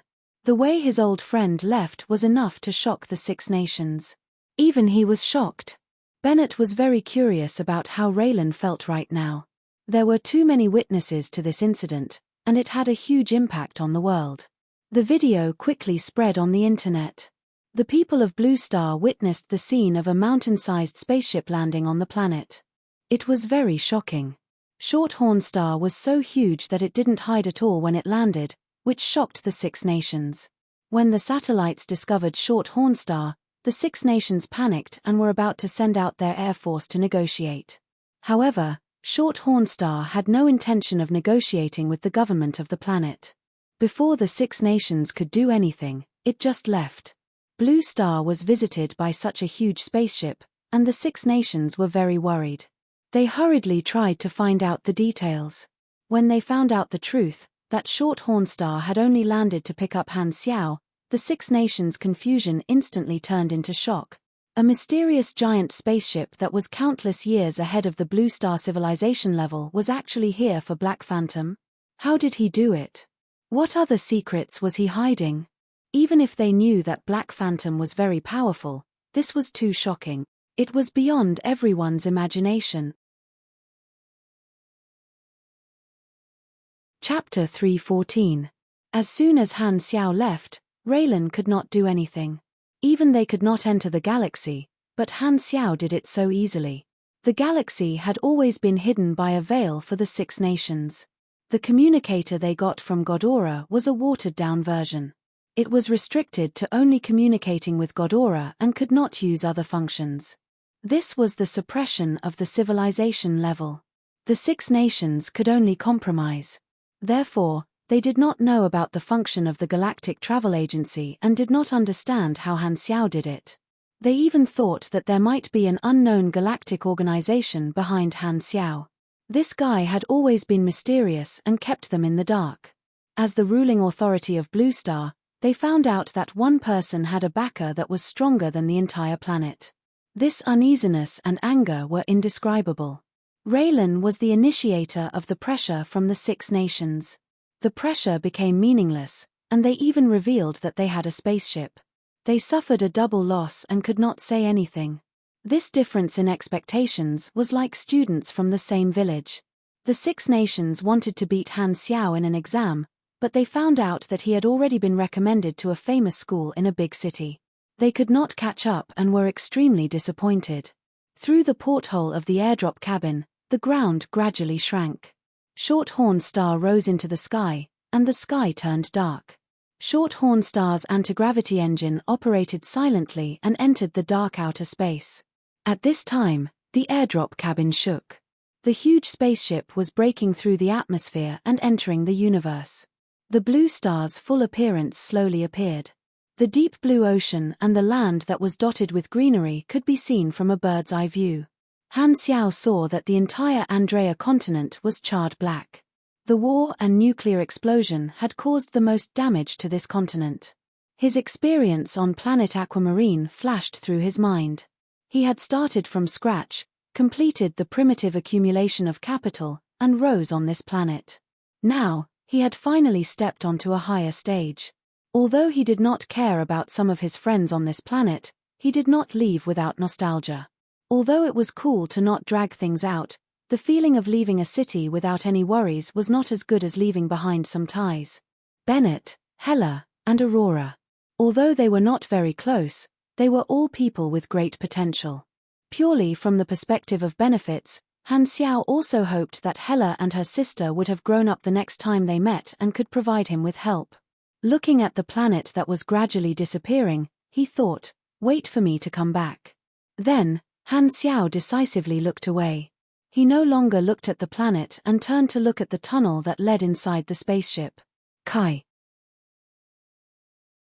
The metal door that connected the box airdrop cabin to the spaceship split into 4 diamond-shaped pieces from the middle and then retracted into the wall. The tunnel opened, and there was a square metal corridor in front of them. The indicator light next to the door turned from red to green, indicating that the passengers should board the ship through the tunnel. Kurlod urged, "Hurry up, I'm going to have a drink." "What's the rush? I have all your money." Han Xiao waved his hand. Dozens of players stopped and looked at him curiously. They then carried the supply boxes and walked forward. Halfway through the tunnel, there was a mechanical arch with a screen next to it. This was a device used to detect the passenger's physical condition and body structure. It was convenient to identify the passenger's race and provide appropriate arrangements. Everyone walked past it one by one.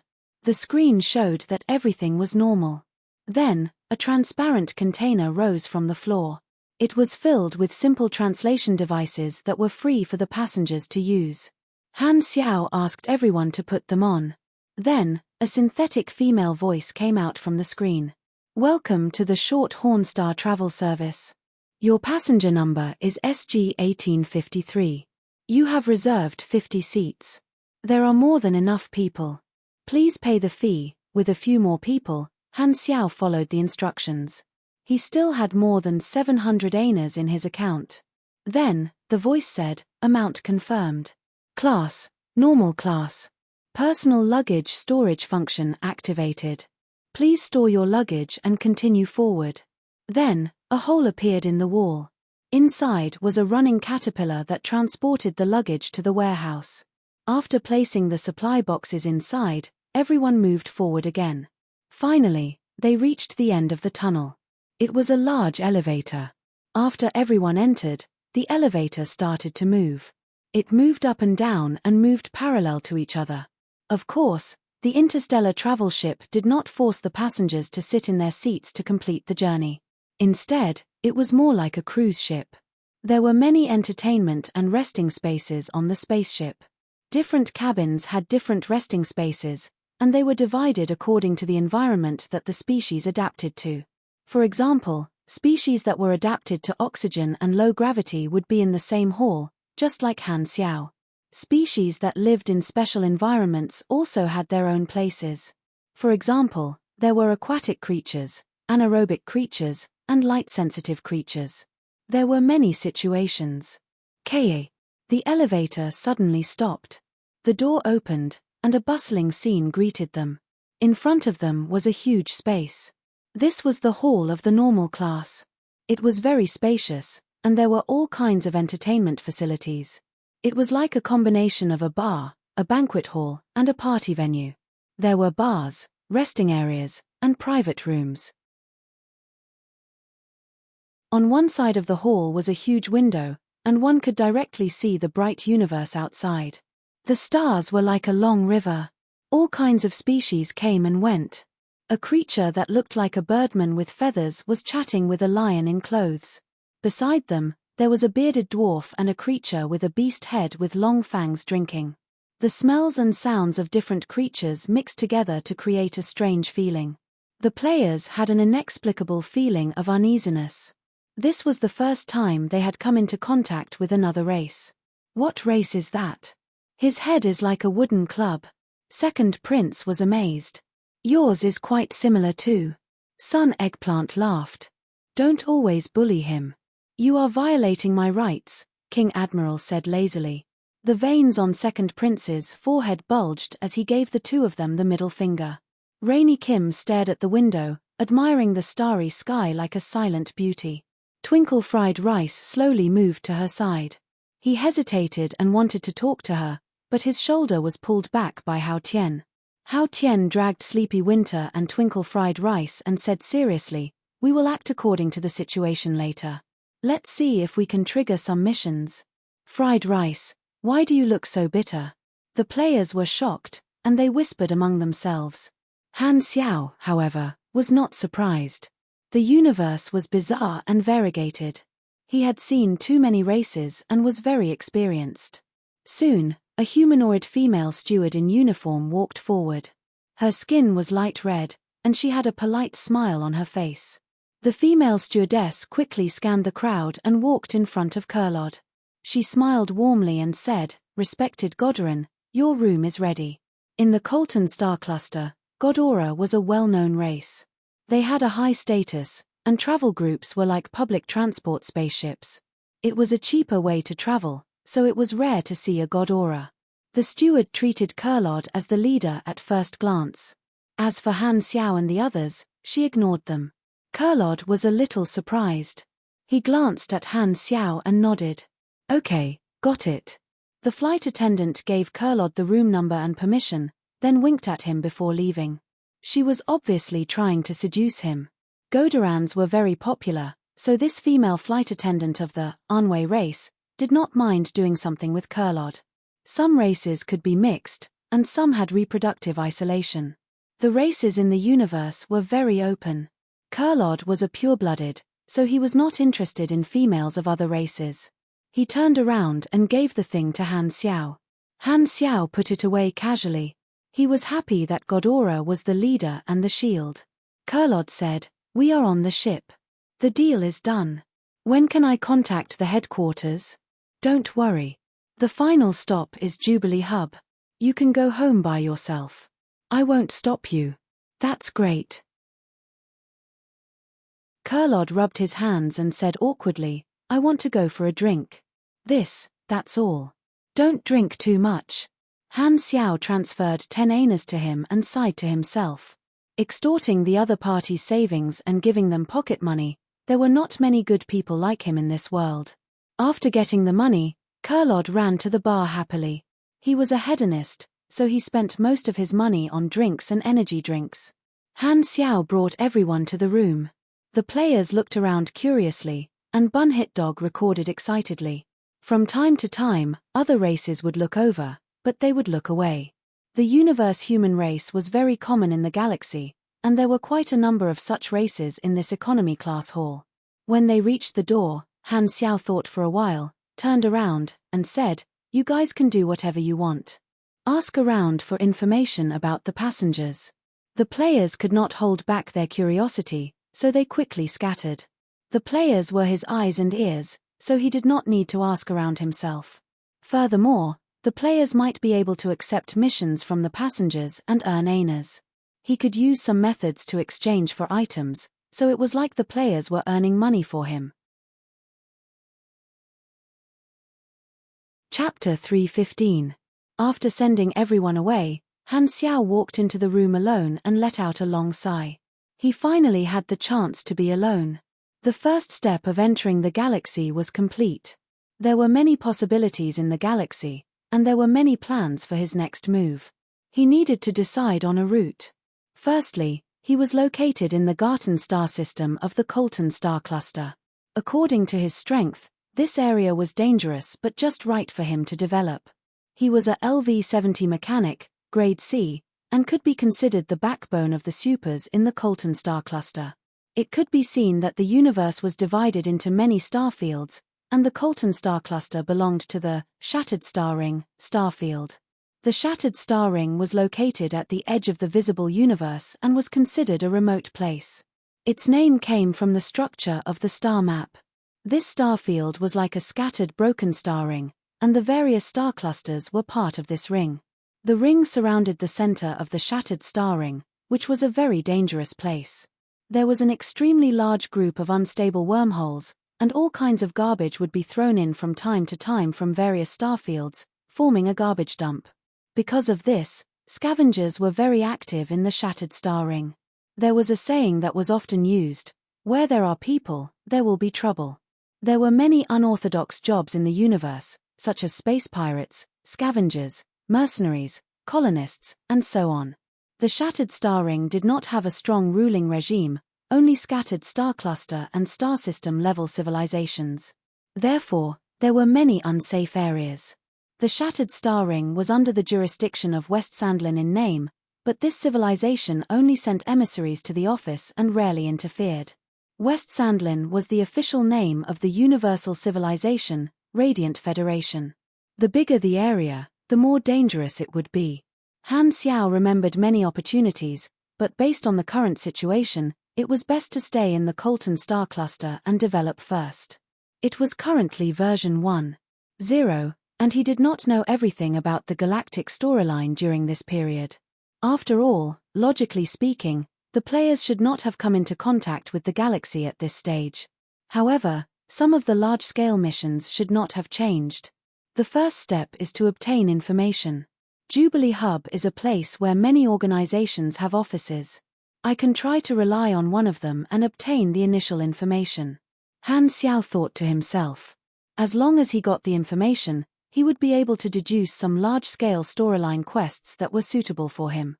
His core goal was naturally to grow. He was not limited by the version and was always ahead of the players. He had to maintain this advantage. Danger was everywhere, and if he did not advance, he would fall behind. But now, Han Xiao's main class was stuck at the class advancement quest. He needed to find a subclass to level up to level 80 and obtain enough attribute points to break through the 400-point threshold. He was not a casual person. Leveling up required more and more EXP, so he had to find a valuable and rare subclass. That was why he chose to change his class. After the harvest from the Pro League, Han Xiao's EXP on his interface had reached 2,700,000,000. This would be his foundation for a very long time, so he didn't have to worry about running out of EXP in the short term. The accumulated resources and equipment were worth a few thousand to tens of thousands of annas. The exact value would depend on the needs of the trading party and the fluctuating value of the machinery. It was impossible to estimate before the trade. The other requirement for the class advancement was 5 mechanic class advancement knowledges. In the universe, there were many ways to obtain super knowledge. The higher level knowledge was also restricted, but the advancement knowledges were not difficult to obtain. Some financial groups and organizations were selling advancement knowledges, and one could buy them as long as one had the money. Earning money could solve this problem. As long as one had enough money, one could buy all the advancement knowledges. With money, one could really do whatever one wanted. In terms of earning money, Han Xiao was not bragging. He was not afraid at all. The players are equivalent to labor, and I can obtain annas indirectly through them. Furthermore, they are also my helpers. If I were to become mercenaries, they would do missions while I collect money from behind. But if I want to earn a lot of money, it's best to sell rare items, such as mining some rare minerals, or do some missions that have existed for a long time. The existence of the players was his advantage. If he used them well, he could get twice the result with half the effort. This was also the reason why he chose to bring the players along. Growth and leveling up were his core goals. Han Xiao had another goal, which was to get ahead of the storyline and try to solve the mutation disaster of Blue Star in version 2.0. Speaking of the mutation disaster, one had to mention the evil faction of the Colton star cluster, Dark Star. In version 2.0, many planets in the shattered star ring were affected by the mutation disaster, and this organization was the cause. The novice planets in the other star fields experienced different storylines. Dark Star was a reactionary organization that originated from the God-Aura civilization, and Han Xiao was very clear about the history of Dark Star. A large part of the origin of Dark Star came from the discrimination of God-Aura's pure-blooded members. Most of the members of Dark Star were mixed-blood Godorans, and due to the discrimination of their bloodlines, they developed extreme thoughts and constantly wanted to overthrow the God-Auran regime. They believed that God-Aura was a rotten system, and they were the new God-Aura of the new era. Every civilization had their own ideology and traditions. Being advanced or backward was just based on different perspectives, and there was no absoluteness.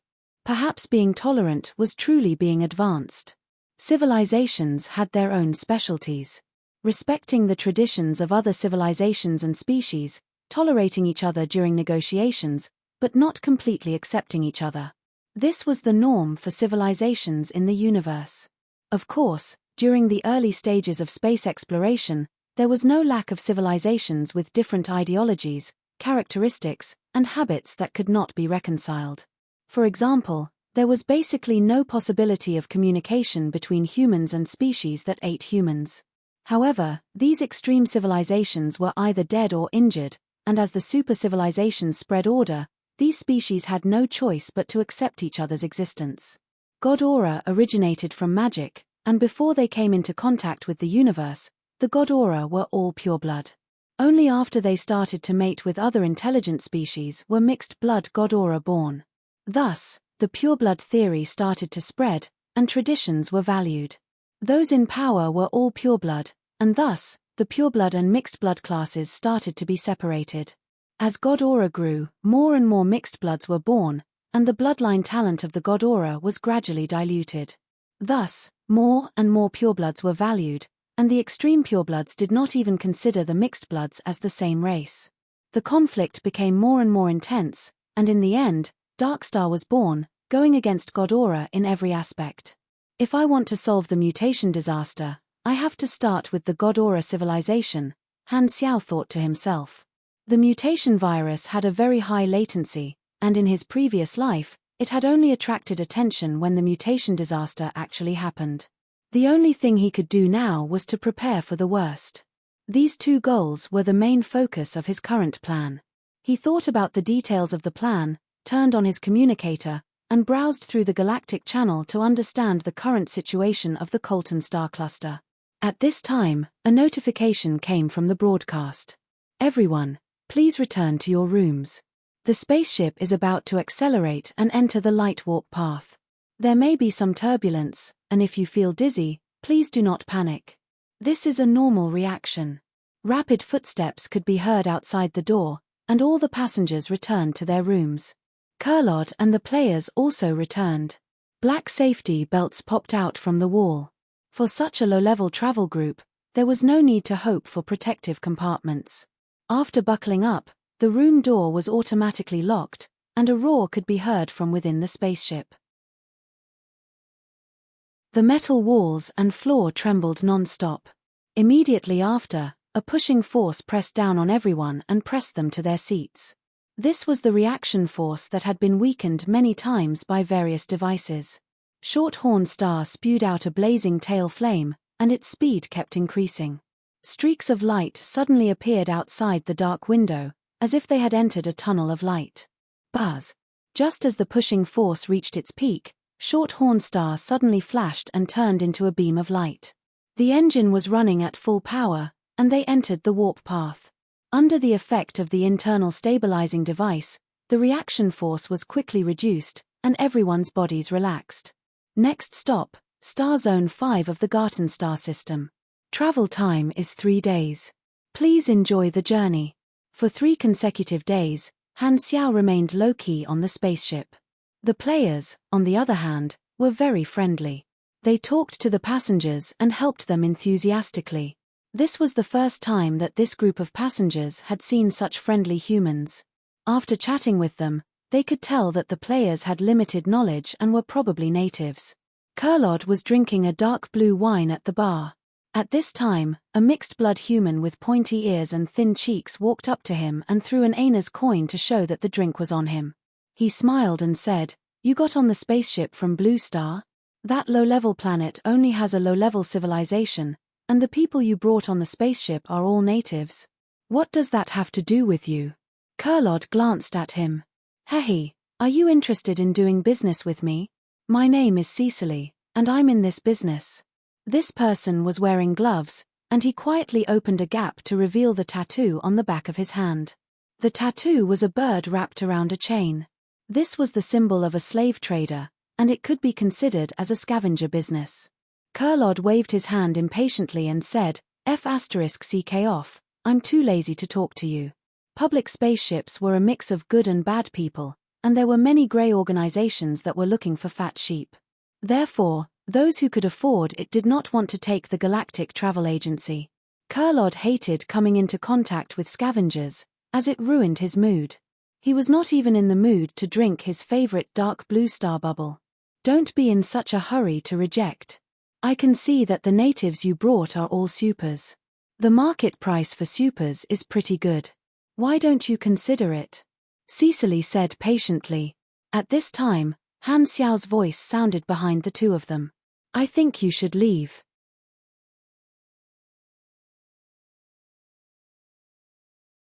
Chapter 316. Cecily blended into the crowd and started chatting with the others. He did not seem to be bothered by the failed deal. Slave trade. Han Xiao stared at Cecily's back and frowned. "Don't look at me because I lack money. I have integrity." Kurlod snorted and finished the drink in one gulp. He paused for a while before continuing. "There are hundreds of scavenger organizations in the Shattered Star Ring, and they use tattoos to identify themselves. Some scavengers are also involved in other grey businesses, such as robbery, kidnapping, extortion, and slave trading. That Cecily is the middleman of the slave trading industry, and is responsible for finding targets. He belongs to the Boneless Bird Scavenger Organization, which is a group of bandits wanted by a few star system civilizations in Godora. Slave trade is to capture rare species and supers and sell them to customers who need them for viewing or beast fighting. Supers were very common in the galaxy, but they were far fewer than ordinary people. In the eyes of the galactic people, supers were like trained warriors or talented geniuses. Supers enjoyed a higher status, and some ordinary people also had the mentality of wanting to control supers. Thus, shows such as Supers Fighting emerged. It was just like watching a more advanced boxing match. The audience enjoyed watching supers fight to the death with each other, obtaining both visual and psychological enjoyment. Some official arenas hired supers with high salaries, while some underground arenas bought supers as slaves. Thus, the price of supers in the slave market had always been quite good. "You guys are being watched, so you better be careful," Kurlod said. "However, scavengers won't do things that cost more than the profit. It should be safe on the spaceship. I rejected him, so he won't pester me. I don't think he's interested in us natives." Han Xiao pondered. The spaceship suddenly shook and exited hyperdrive. The floor-to-ceiling porthole on the side of the hall showed that Short Horn Star was approaching a grayish-black planet. The surface of the planet was filled with endless grey ridges and mountains. There was no greenery at all, only some kind of barren rock. Streams of dark water gathered to form a silent river. This was Star Zone 5. Danger zones were everywhere, and this planet was one of them. The danger level on Ghodora's star map was medium to high, which meant that there was more than a 40% chance that an investigator would die here. Blue Star's evaluation in the database was only low. The spaceship entered the atmosphere and hovered high in the sky. It released the airdrop cabin and landed on the ground to pick up new passengers. The public transport spaceship would pick up passengers along the route. Someone on this planet was calling for the Short Horn Star travel group. On the other side, in the VIP passageway, the passenger who had just boarded the ship was wearing a tattered white hooded cloak. Hidden under the cloak was a tall and sturdy figure, carrying a huge backpack. His footsteps were very heavy, accompanied by the clanging sound of metal clashing. In front of the scanning door, this person took off his cloak and revealed his true appearance. He was actually a humanoid cyborg. A large part of his body had been mechanically modified. Pipes and wires were hidden in the gaps of the armor. All kinds of indicator lights were flashing. Of his 4 limbs, only his right arm was still a hand. Above the neck, there was no disguise. His appearance was cold, his eyes were sharp, and he exuded a cold aura that kept people away. This person's eyes were light green, as beautiful as emeralds. His skin was very white, and his cyborg body was full of scars from battle. After the scan, a voice came out from the broadcast. "Welcome to Shorthorn Star. You have booked the premium cabin. Passenger number is. Please enjoy your trip." The premium cabin hall was another place. There were not as many passengers as the standard cabin hall. At the same time, the environment was better, and it was quieter. This person had no intention of stopping. He passed through the hall and went straight back to his room. The passengers in the hall glanced at him and were surprised. "Is that the Green Knight?" "Yes, that's him. There are not many warriors left in the Sunil race. He's a high-level mercenary in the Mercenary Alliance. Very strong guy. I can't believe we're seeing him here. Didn't the Sunil race migrate?" Everyone whispered and subconsciously lowered their voices, as if they did not want to be heard by that person. They were very afraid. Of course, Han Xiao did not know who had boarded the ship. The broadcast announced that the next stop was another star zone, and there would be a few stops on the way to Jubilee Hub. He was very patient and was not in a hurry. During this time, he collected information from the passengers and the galactic channel through the communicator. The communicator also functioned as a TV. There were many channels dedicated to broadcasting all kinds of entertainment programs. Han Xiao found a lot of good stuff in one of Kurlod's folders called Investigators Work Information. After a few glances, Han Xiao turned it off silently. His eyes were burning. Godora people really know how to play. Kurlod drank every day and spent all his pocket money very quickly. He tried to ask Han Xiao for money again, but to no avail. After that, he slept in his room every day, not realizing that he was kidnapped at all. Han Xiao could not help but sigh at how generous this Godora was. Life in the spaceship was very simple and peaceful. He just wanted to reach his destination safely. However, a turn of events came unexpectedly. In a certain area in front of Shorthorn Star's route, a few scavenger spaceships floated quietly in space. They had a unique shape with traces of civilian modifications. This was the unique style of scavengers. On the sides of the spaceships, there was a boneless bird logo. On the deck inside the main ship, scavengers from different races were having a party. The leader of the boneless birds sat on the highest seat, drinking from a barrel while laughing loudly. The leader of the boneless birds was called Serpent Braid. He was almost 4 meters tall and had the blood of a rock giant. His muscles were bulging, and he had a layer of stone skin. He had a big beard, and his hair was tied into a braid that reached his waist. This was the origin of his nickname. Scavengers wandered in the grey area. They earned money to have fun, and parties were the most common activities they held when they had nothing to do. Ding! Ding! New message. The control panel of the main ship flashed, and a text message appeared. It was signed by Cecily. "Little ones, it's time to work." Serpent Braid threw the barrel away, and it shattered in a corner. He stood up, wiped the wine off his beard, and said with a ferocious expression, "The target this time can be sold for a lot of money." The hundreds of scavengers below howled in excitement. 1 against 3. Bomb, 4 KS-52s. Can't afford it. Wait, where did the 2s come from? On Shorthorn Star, a group of players squeezed into a room and played landlord out of boredom. After staying on the spaceship for a few days, there were no more missions to accept. Furthermore, fighting was prohibited on the spaceship, and many areas were not open to the public. This group of players could only find their own entertainment. They could not skip the journey, and this was often criticized. Some players went offline to rest, leaving 1/3 of them online. The login point and resurrection point could be bound to a transportation device, so there was no need to worry about getting lost. See 147 for details. Han Xiao sat at the side and looked at the time. They would arrive in a few days. Shorthorn Star had now arrived at the second star zone of the Garten star system, and it was bustling. Many planets in this zone had civilizations, and it was one of Ghodora's key areas. It was relatively close and easy to manage. Spaceships stopped here to pick up people the most. As long as they arrived at the first star zone and entered the stable wormhole door, they would arrive at the destination. At this moment, there was an unusual jolt on the floor. Then, an ear-piercing alarm sounded from the broadcast. Han Xiao's expression changed slightly, and he stood up abruptly. Kurlod, who was sleeping in, also woke up instantly.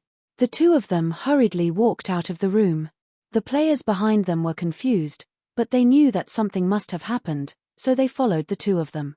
At this time, one side of the hall was in chaos. All the passengers walked out and looked out of the porthole in horror.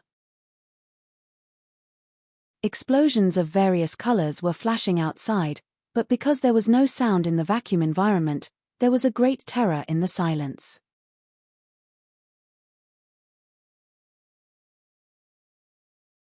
Chapter 317. I'm the captain of Shorthorn Star. Dear passengers, we're currently under attack by scavengers. We're about to activate our engines at full power. As long as we enter the warp orbit, we'll be able to shake off the enemy. Don't worry, the enemy will not be able to break in. We have plenty of experience in dealing with attacks. This time, the voice coming out of the broadcast was no longer a mechanical voice but the calm, masculine voice of the captain, comforting the passengers. As a low-level travel group, Shorthorn Star was bound to be robbed by scavengers and space pirates. Shorthorn Star had been specially modified. Its shield was very tough, making it easier to escape. This is not good. Han Xiao gritted his teeth. He just wanted to reach his destination safely. Why was it so difficult? Space attacks were a problem that he could not solve with his current strength. He could only resign himself to fate. More than a dozen scavenger spaceships were circling and attacking. There were 3 symbols in total. Suddenly, Han Xiao recognized one symbol. His eyes narrowed. Boneless bird. Han Xiao immediately thought of Cecily a few days ago. He immediately searched in the crowd but found nothing. Cecily had disappeared. Han Xiao frowned, grabbed the flight attendant, described Cecily's appearance, and asked, "Where did this person go?" This flight attendant was the female flight attendant who had seduced Kurlod when they first boarded the spaceship. She was panicking and stuttering. That passenger was moved to the VIP cabin yesterday. Kurlod came closer and said nervously, "These are boneless bird scavengers. They must have been called by the middleman last time. How dare they attack us in public? If this spaceship can't handle it, we're all dead. I haven't lived long enough."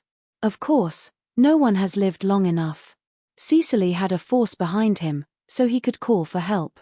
However, Han Xiao did not have a galactic force behind him, so there was nothing he could do. He was in a very passive position. Furthermore, there was no way to know what Cecily was thinking. Han Xiao could not really read minds, so he did not know what Cecily would do. Furthermore, if he started a fight on the spaceship, he would be chased off in minutes. Han Xiao calmed down and said, "Cecily is one of them, and is also on the ship. Those scavengers won't destroy the ship. They'll definitely land. There are 2 possibilities. First, they'll cripple Shorthorn Star and threaten to destroy the spaceship so that we'll submit. Second, they can't do anything to Shorthorn Star and can only attack from the inside and land first. We can't deal with the former, but we can still try to resist the latter. Then what should we do? You can only fight back if you get a weapon first." Han Xiaoxin's mind raced. Violence and lethal weapons were not allowed on the spaceship, except under special circumstances, such as biomass gear that could not be dismantled. All luggage and equipment are stored in the ship's warehouse. "Okay, don't leave me behind. I can fight."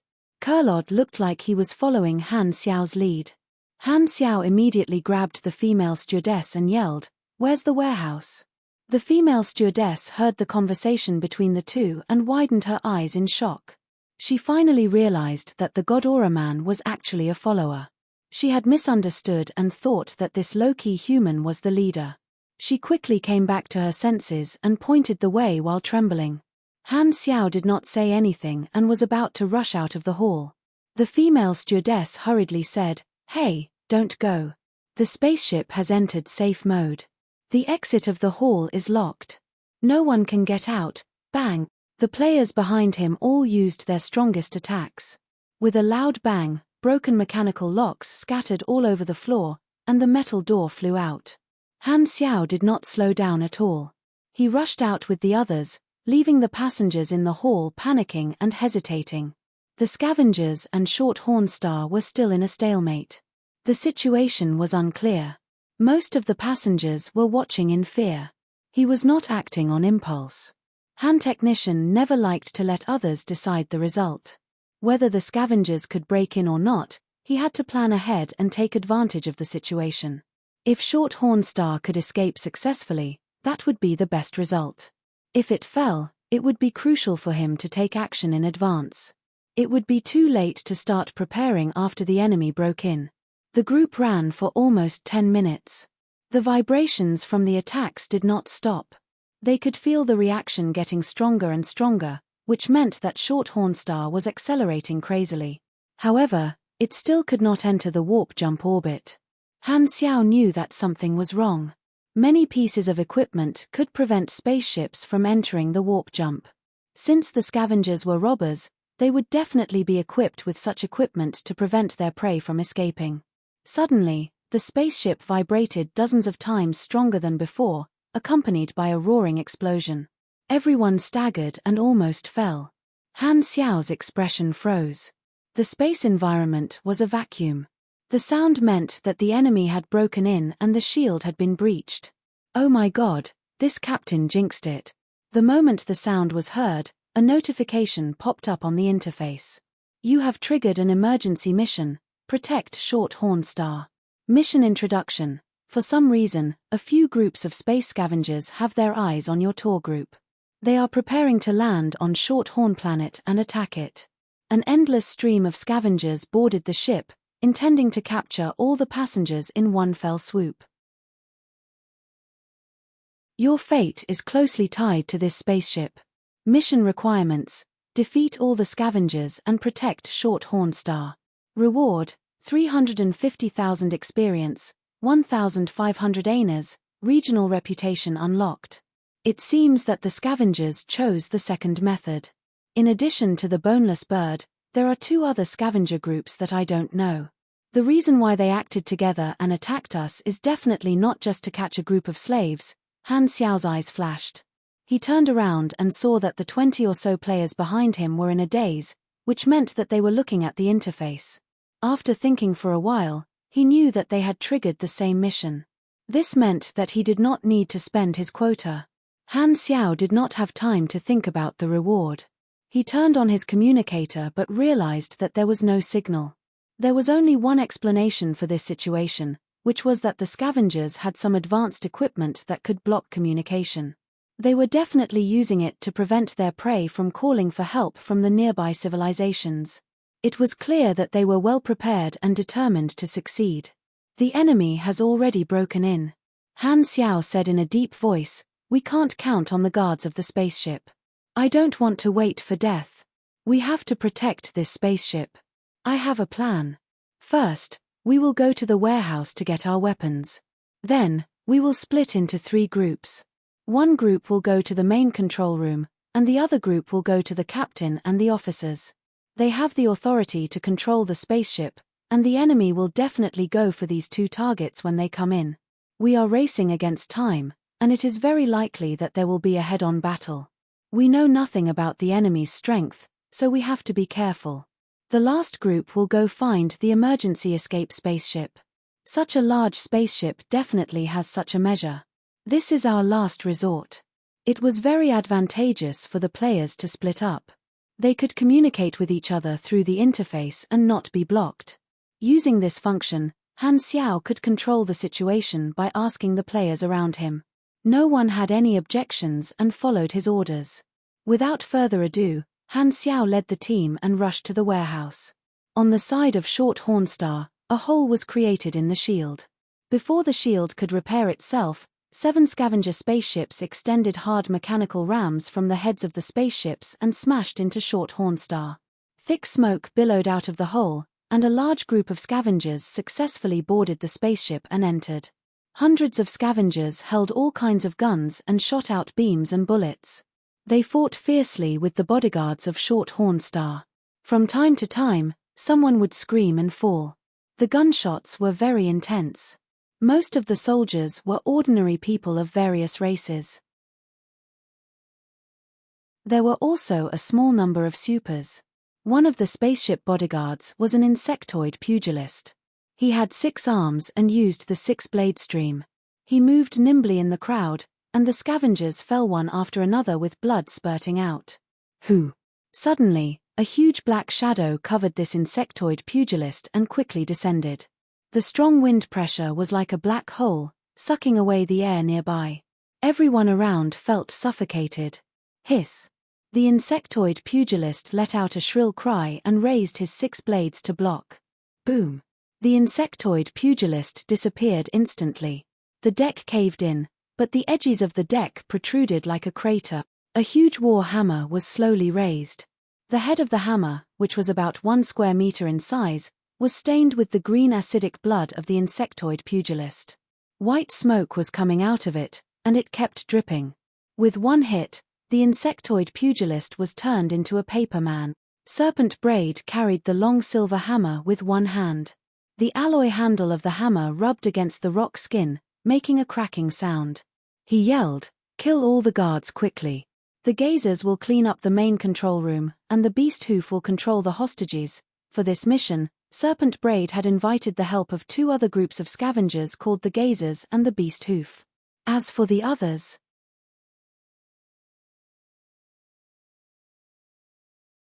Chapter 318. Has the distress signal been sent? In the main control room, the captain was sweating profusely, and the operators beside him were panicking. Our communication has been jammed. All signals have been intercepted. How is that possible?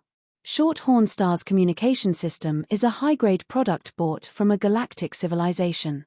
How can these scavengers have such a high-grade jamming device? The captain was furious. Interstellar communication was universal and had a variety of technologies, so jamming devices were very expensive. Furthermore, the enemy had an anti-jump device that could disrupt space and limit warp. The captain was on the verge of breaking down. Did these scavengers have to be so capable?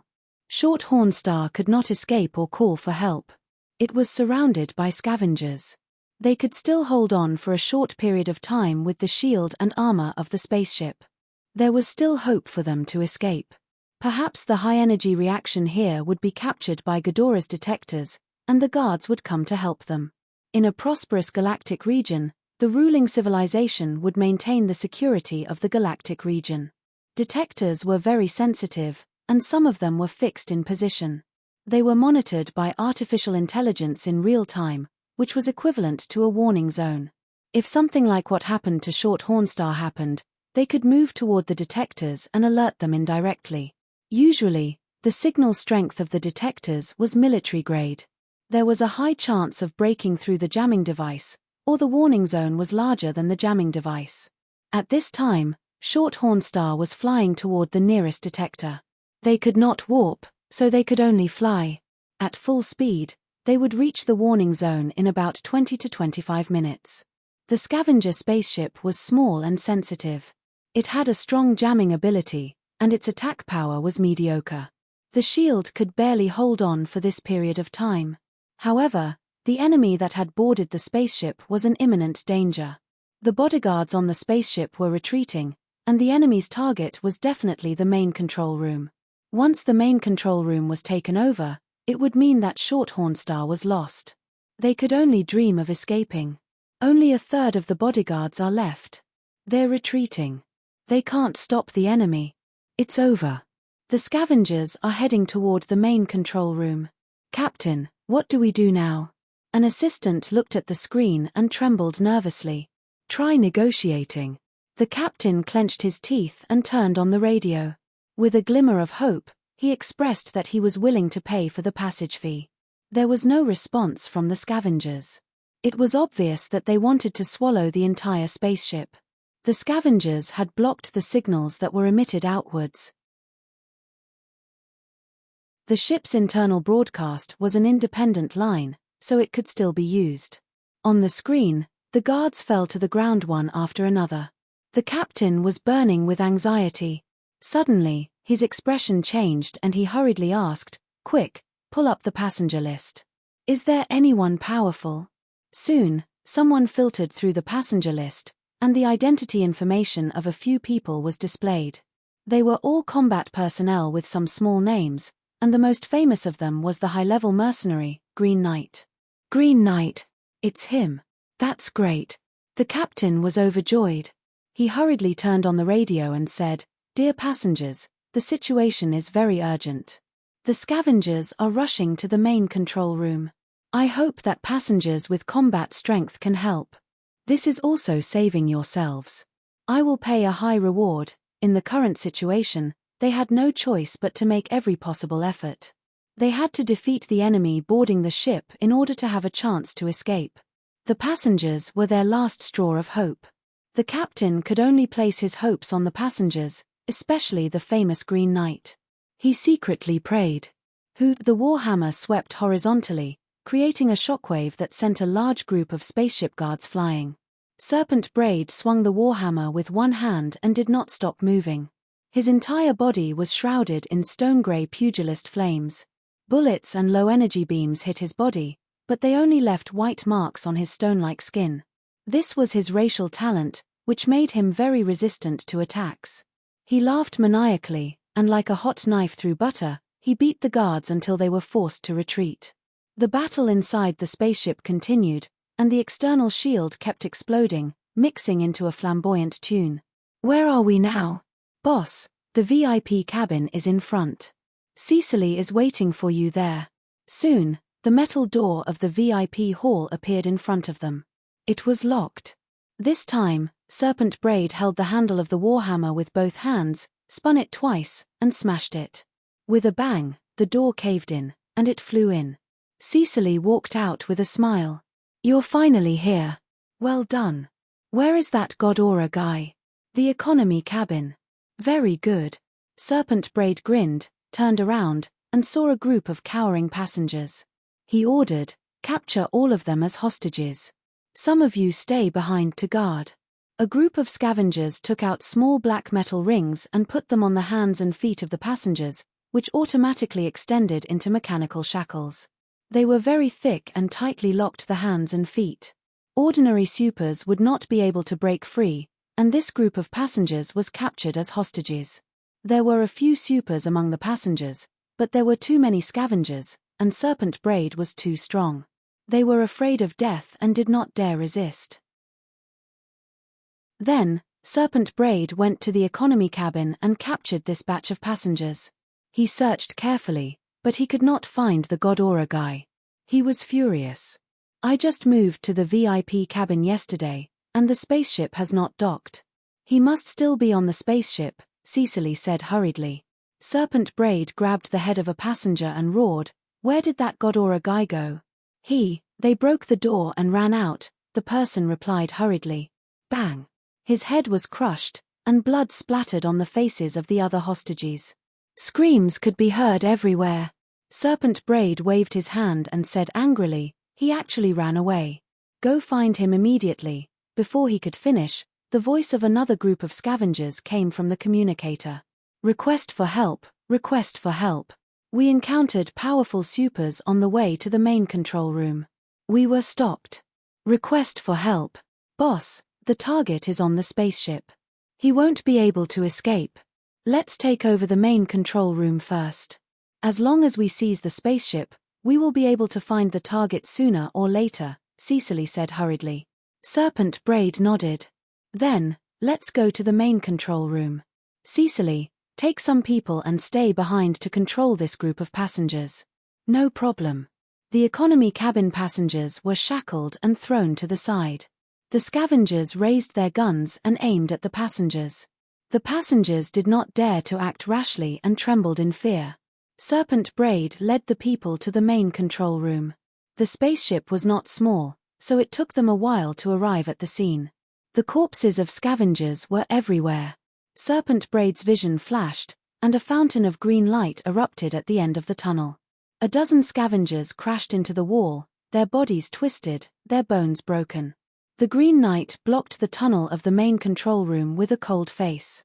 The green light spread out and wrapped around his body like ripples. His mechanical limbs were reflected in the dark green light. He was actually an Esper who controlled some kind of strange energy that was green in the spectrum. It could be shaped, and it had offensive and defensive power. It was a variant of the force field Esper ability. This was the origin of his nickname. Look, it's the Green Knight, Lurden, a high-level mercenary, a remnant of the Sunil race. Serpent Braid's eyes were filled with desire. He dragged his war hammer and approached with excitement. Finally, a powerful guy. Lurden's eyes were cold. He was a mercenary, and the reason he helped was mostly because of the reward promised by the captain. Otherwise, he would have gone to find the escape spaceship long ago. The mechanical arm in his left hand folded and deformed, revealing a black muzzle. Laser beams shot out at an extremely fast speed, penetrating the chests of a few scavengers and leaving bloody holes. The other scavengers hurriedly looked for cover and counterattacked. Serpent Braid was fearless. He charged forward in large strides. The laser beams hit his body, leaving only spots of charred black. He swung his warhammer, rolling up a dense grey aura and smashed it down. Lurden raised his right hand and released a green light, forming a burning light shield above his head. Bang! The energy ring burst open, and the green light splashed everywhere. The echo buzzed. Rewind time to about 10 minutes ago. In the warehouse at the stern of Short Hornstar, far away from the battlefield, the sound of battle was almost inaudible. The door of the warehouse was wide open, and the way it was opened was very fitting for the aesthetics of violence. Han Xiao and the others were searching in the warehouse. Found it. Han Xiao finally found his box. He opened the combination lock, and white cold air flowed out. The amphiptyr mechanical suit was inside. He quickly put on the equipment and turned on the system. The sleeping mechanical suit lit up, and the energy core shone brightly. The blue energy flowed through all the tubes like blood. With the equipment in hand, he was in great condition. Han Technician relaxed and put on all the weapons. Suddenly, he remembered Kurlod's request. He thought about it, kept the wrath of Garrett, and threw all the other golden balls to Kurlod. Your equipment. Take it. Don't drag me down. Kurlod was stunned. He put away the balls and said seriously, I will fight with you. Only half of the players were online.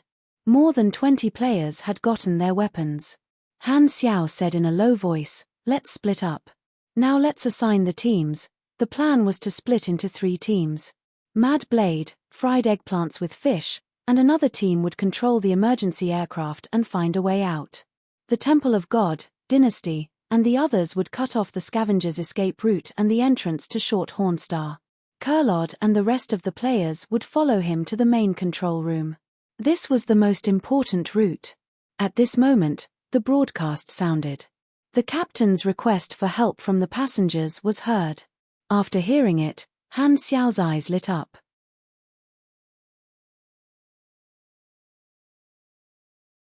Chapter 319. The space inside the spaceship was limited, so he could not wear the Batwings aircraft. Instead, he used the electromagnetic hoverboots and mini-jet maneuvers and sprinted toward the main control room. His gliding speed was much faster than stepping on a banana peel. Han Xiao was very experienced. He knew that the main control room was extremely important. In order to provide support in time, he moved at full speed. Kurlod and the others were left behind, so he did not have time to care about them. While he was traveling alone, he was analyzing the enemy's strength in his mind. Short Hornstar has not been taken down after so long, so there must be no grade B supers among the scavengers. Otherwise, the spaceship would have changed owners long ago. The strongest enemy is at most grade C or C+. With my equipment and templates, the chances of me being on par with the enemy are very high. However, the enemy must have many subordinates. The standard weapons in the galaxy are all different, so their attack power should not be too low. It will be dangerous if they focus fire on me. Han Xiao was calm as he listed all the factors that could affect the situation in his mind. He knew his own strength very well and would not be arrogant. He would not blindly overestimate the enemy. Although there were many supers in the galaxy, high-level combatants were not everywhere. Most of them were still at grade E and D, and those who had just entered were all youngsters who still needed to grow up. From grade C onwards, one would have a well-formed combat power. In the Shattered Star Ring, grade C supers were the backbone, grade B supers were the rarer high-end power, and grade A supers were the rarer calamity grade supers. The differences between the three were very clear. Grade C supers had decent individual combat power and could fight against a small army on the ground. Grade B supers had the ability to destroy cities, and their stamina was greatly increased. They could also be used as a single soldier to flatten a spaceship. Grade A supers were the calamity grade supers, and they could cause natural disasters on the surface of a planet. Some of their powerful abilities could even destroy the surface of a planet. Of course, this would take some time. The sound of the collision echoed in the tunnel, and the aftershock made the metal walls tremble.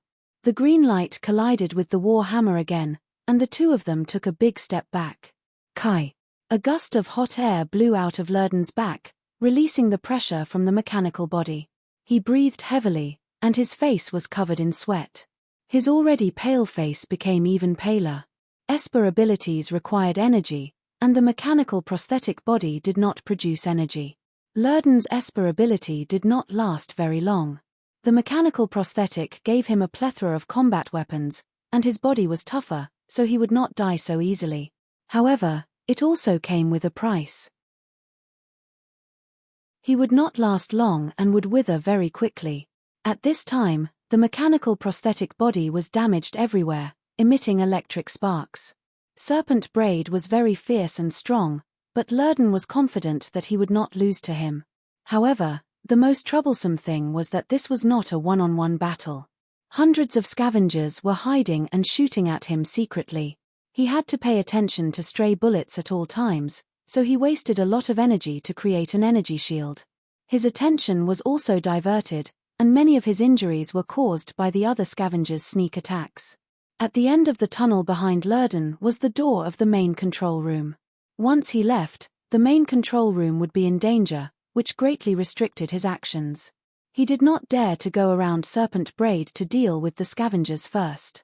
The door of the main control room was tightly shut, and the situation outside was transmitted to the monitor. Everyone in the main control room was on tenterhooks. The captain's palms were sweaty, and he pressed hard on the table. He murmured, "We will reach the warning zone in 12 minutes. You have to hang in there." Intense gunshots sounded again. Lurden could only create a light shield to protect himself. Serpent Braid laughed viciously, and without giving Lurden a chance to breathe, he pounced again and smashed down with his war hammer. Lurden's eyes were bloodshot, and his expression was cold. He held on with all his might, but the green light shield was dimming at a speed visible to the naked eye. Suddenly, the light shield shattered, and the war hammer hit the left side of Lurden's body without any resistance. Dong! Half of Lurden's body exploded, and parts flew everywhere like a blooming flower, hitting the wall and spilling oil all over the floor. Lurden flew out and crashed into the wall, but there was no pain on his face. He was a semi-artificial body, and a broken mechanical body did not feel pain.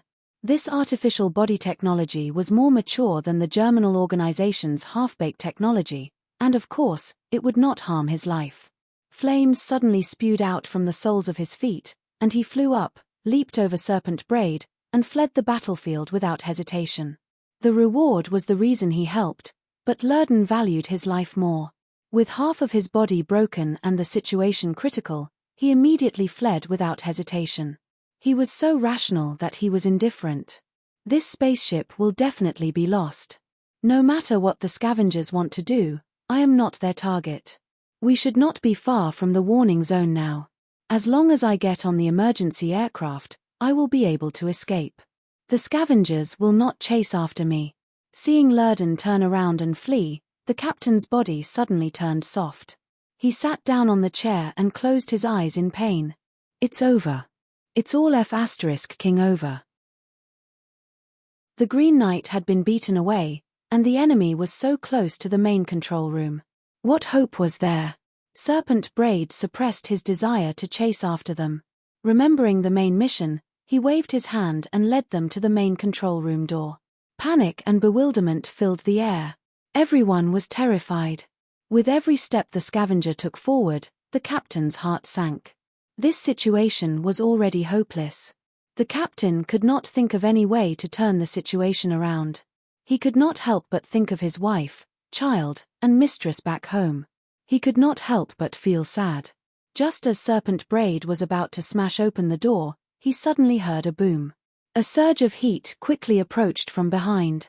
He hurriedly turned around, and a thick beam of hot light was rapidly expanding in his sight. Serpent Braid hurriedly raised his war hammer in front of him, and the flames condensed into an invisible force field. The beam of light hit the target. Bang! The war hammer instantly turned into a burning red soldering iron.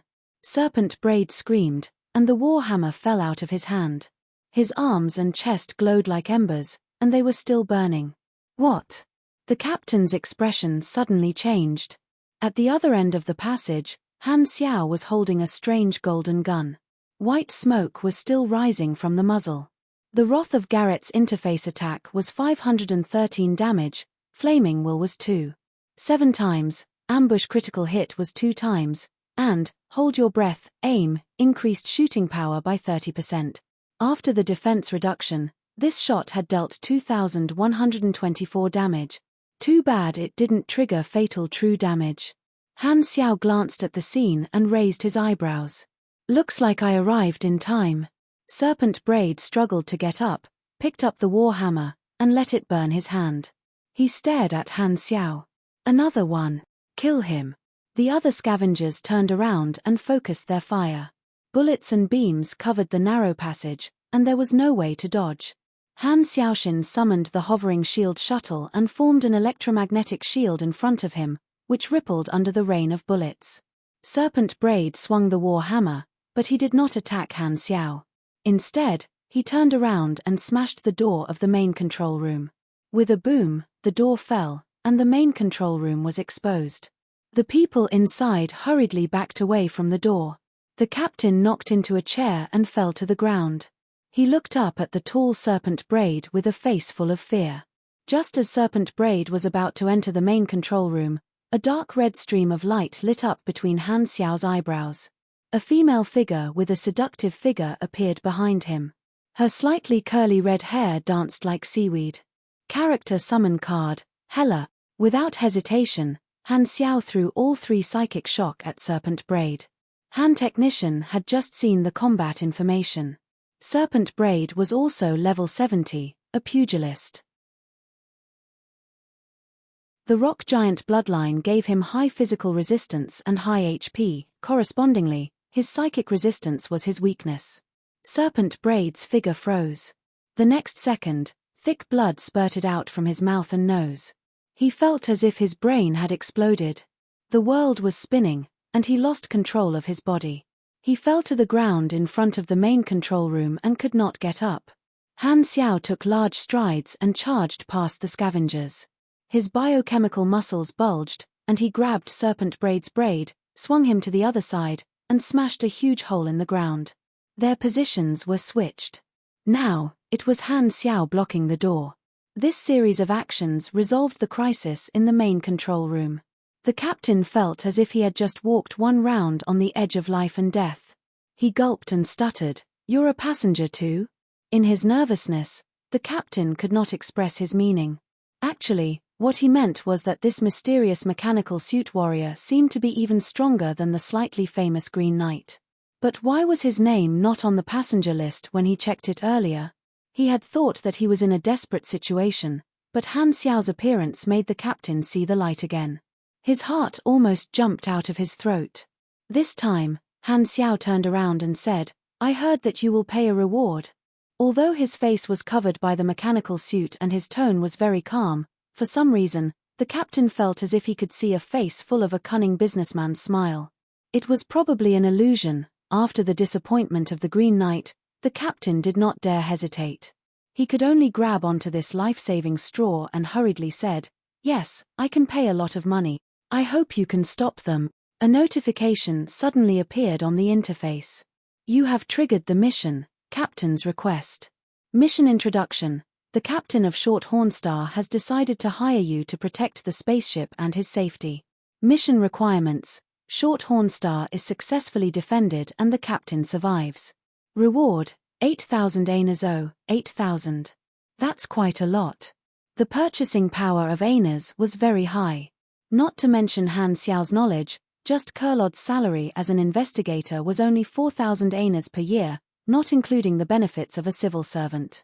This guy was from the Moonlight clan, but he could still save more than 800 Ainas. Han Xiao was very satisfied. For the same event, he could use the initiative to squeeze more profits out of different people. He was very good at using this method when he was a substitute leveler in the past, and he could achieve twice the result with half the effort. Many players also had this habit. When they knew that they were going to a place to fight monsters, they would accept all the related missions first and complete them in one go to get more rewards.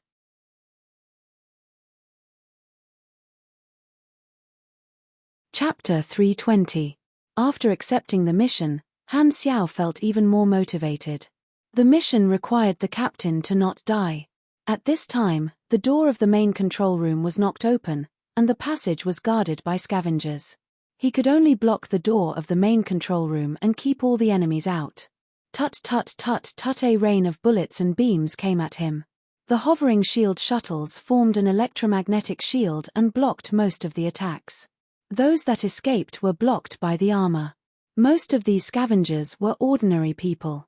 They were very weak, but they had lethal weapons. There were gunpowder guns, electromagnetic guns, and even beam guns. Although they were the weakest weapons, the focus fire still gave Han Xiao some pressure. Serpent Braid struggled to get up. He was still stunned. The 3 psychic attacks did not deal much damage, but the debuff made him feel very uncomfortable. This was because he had been careless. When he saw that Han Xiao was wearing a mechanical suit, he thought that he was a mechanic. He did not expect that he could use psychic attacks. However, psychic attacks did not have any warning signs. After suffering a small loss, Serpent Braid had a rough idea of Han Xiao's strength. He was a strong enemy that was not weaker than the Green Knight. Serpent Braid was very competitive. Just as he was about to raise his hammer and charge, Cecily's voice came from the communicator. "Boss, this spaceship is approaching the warning zone. We don't have much time left. Don't waste time on a strong enemy. Quickly take over the main control room." Serpent Braid frowned and suppressed his fighting spirit. He whistled and shouted, "Guys, focus fire." His subordinates immediately opened fire, and the pressure on Han Xiao increased.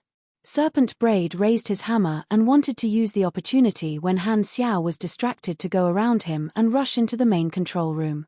As long as they seized the main control room, they could turn off the shield, and the scavengers in the outer space would be able to destroy the spaceship at any time. It was the same for the passengers when they lost the ship, so everyone on the ship could only surrender. That way, there would be no need to fight anymore. Han Xiao was suppressed by the firepower and could not escape. His eyes flashed, and 4 sonic spheres flew out and blocked in front of Serpent Braid. In order to protect the main control room, he had to block the door and be focused on. Han Xiao deliberately entered a passive situation, but he did not panic at all. Kurlod and a group of players were his backup. Once the backup arrived, he would be able to focus on dealing with Serpent Braid. Serpent Braid had some strength, so Han Xiao could not go around him to deal with the minions first. Moreover, Han Xiao could not leave his position at the entrance. If he dealt with Serpent Braid first, the scavengers would be able to interfere. If he wanted to solve this problem, he had to use Snake Devil. However, the effect was a 7-day cooldown. The current situation was not so bad that he needed to use his trump card, so Han Xiao chose to restrain the enemy and delay until reinforcements arrived. He knew what to do. The nerves connection allowed him to control the floating mechanical weapons. This technique was very useful as it allowed him to fight on two fronts. Sonic spheres and magnetic chain split blades attacked like butterflies. To Serpent Braid, they were like a group of annoying bees. They were agile and stinging. Serpent Braid wanted to withstand the attacks and rush over, but he was blocked by Han Xiao, who focused fire on him. He could not break through. Serpent Braid was enraged. He swung his warhammer and destroyed one or two machines from time to time. Bang, bang, bang. As time passed, the durability of Amphiptyr decreased by a lot.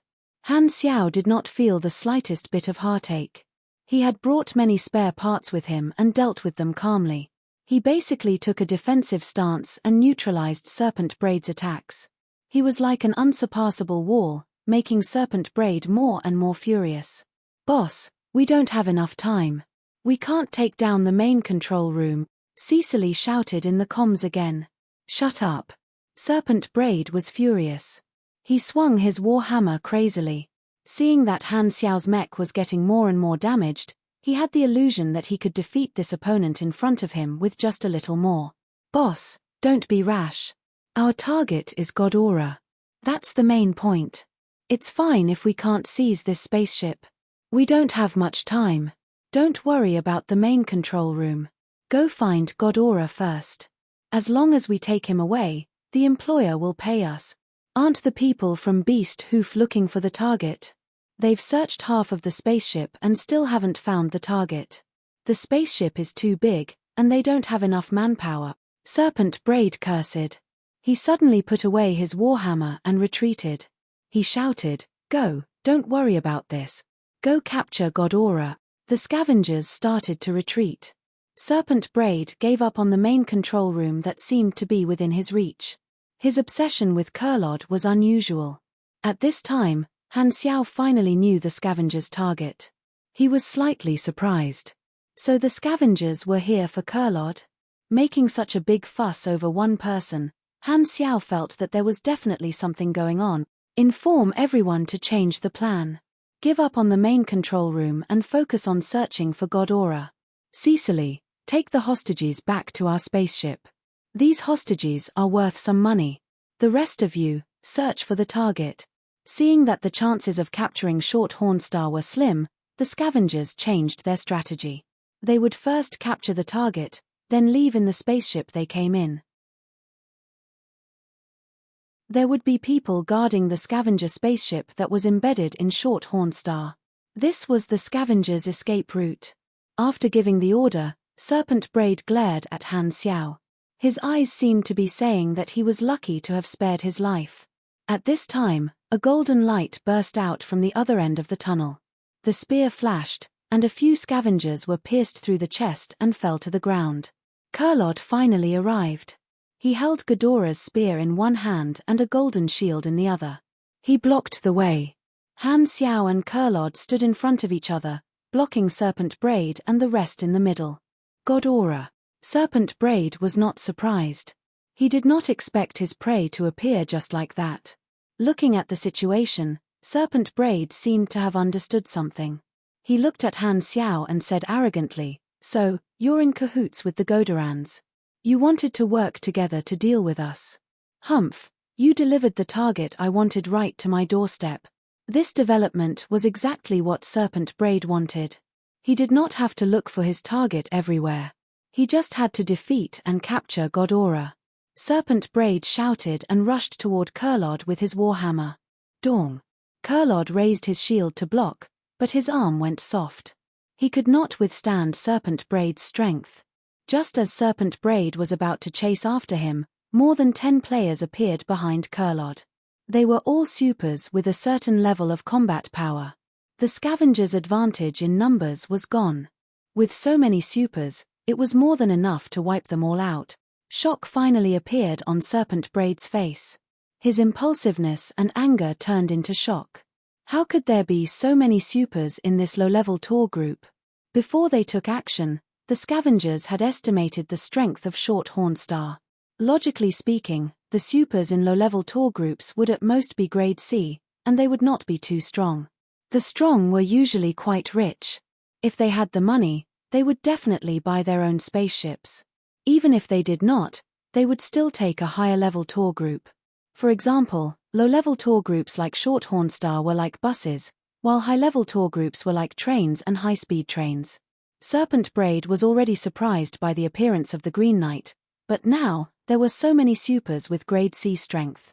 This was completely out of his expectations. Where did these poor supers come from? And they even came in groups. I miscalculated. Han Xiao chuckled. I have helpers too. The next moment, his smile disappeared, and he said coldly, Go. Han Xiao, Kurlod, and the others brazenly attacked Serpent Braid, who was caught off guard, and a one-sided massacre broke out. The situation suddenly reversed. *T. Boss is done for. Cecily trembled as if a cold wind had pierced through his spine. He was currently in the economy cabin, leading a group of scavengers to guard the passengers and hostages. What should we do now? We can't save Boss. Let's return to the spaceship first. Cecily felt that the situation was out of control, and he felt uneasy. He only wanted to return to the spaceship as soon as possible so that he would have a backup plan. His mission was to bring the hostages onto the spaceship and comfort himself that this was not considered betrayal. He had no intention of helping Serpent Braid. Most scavengers were very selfish, and their loyalty was low. Cecily was more concerned about whether he could leave safely. Boss wants me to bring the hostages back to the spaceship. Let's move quickly.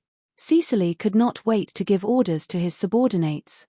But halfway through his sentence, Cecily suddenly stopped and looked at the corner of the hall in a daze. That corner was originally empty, but just a moment ago, a dozen people had suddenly appeared. Hao Tian, Sleepy Winter, Rainy Kim, Pork Bun, and a few other high-level players had agreed to finish their meal and come online at the same time. The players looked around blankly, their faces filled with shock. Hey! What's going on? Why are all the passengers captured? Who are these people with guns? Why is the spaceship shaking non-stop, and there are gunshots in the distance? Are they under attack? The scavengers in the hall were all stunned, their eyes wide open. When they kidnapped the hostages, they had checked all the rooms. Where did these people come from? Are they all ghosts?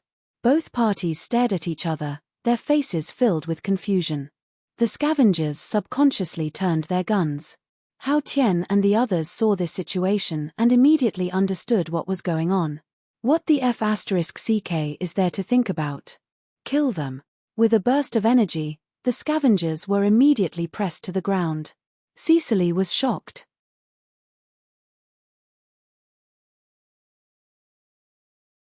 Chapter 321. Mad Blade and the rest of the players were waiting at the emergency escape airship's gate, bored. The others are fighting, and we're the only ones doing nothing. Don't you think we're leeching? Fragrant Bear said. He was one of the 3 carriages of fried eggplants with fish, a cute boy. Our mission is very important too, controlling the escape route. Mad Blade paused for a while and said in frustration, but we're indeed leeching. Sun Eggplant stroked his stubble and said, we haven't gotten to know each other. You're the biggest dark horse in this pro league, the #1 mechanical pugilist in China. TSK, you're quite famous. Mad Blade was embarrassed and said humbly, don't flatter me. I'm just lucky. The top teams like to interact with players with potential. With results, they would be respected by their peers. They would not ignore Mad Blade just because he was a newbie. The few of them had a good chat. After a few rounds of flattery, Dancing Fish Dragon suddenly said, are you interested in signing a contract with fried eggplants with fish?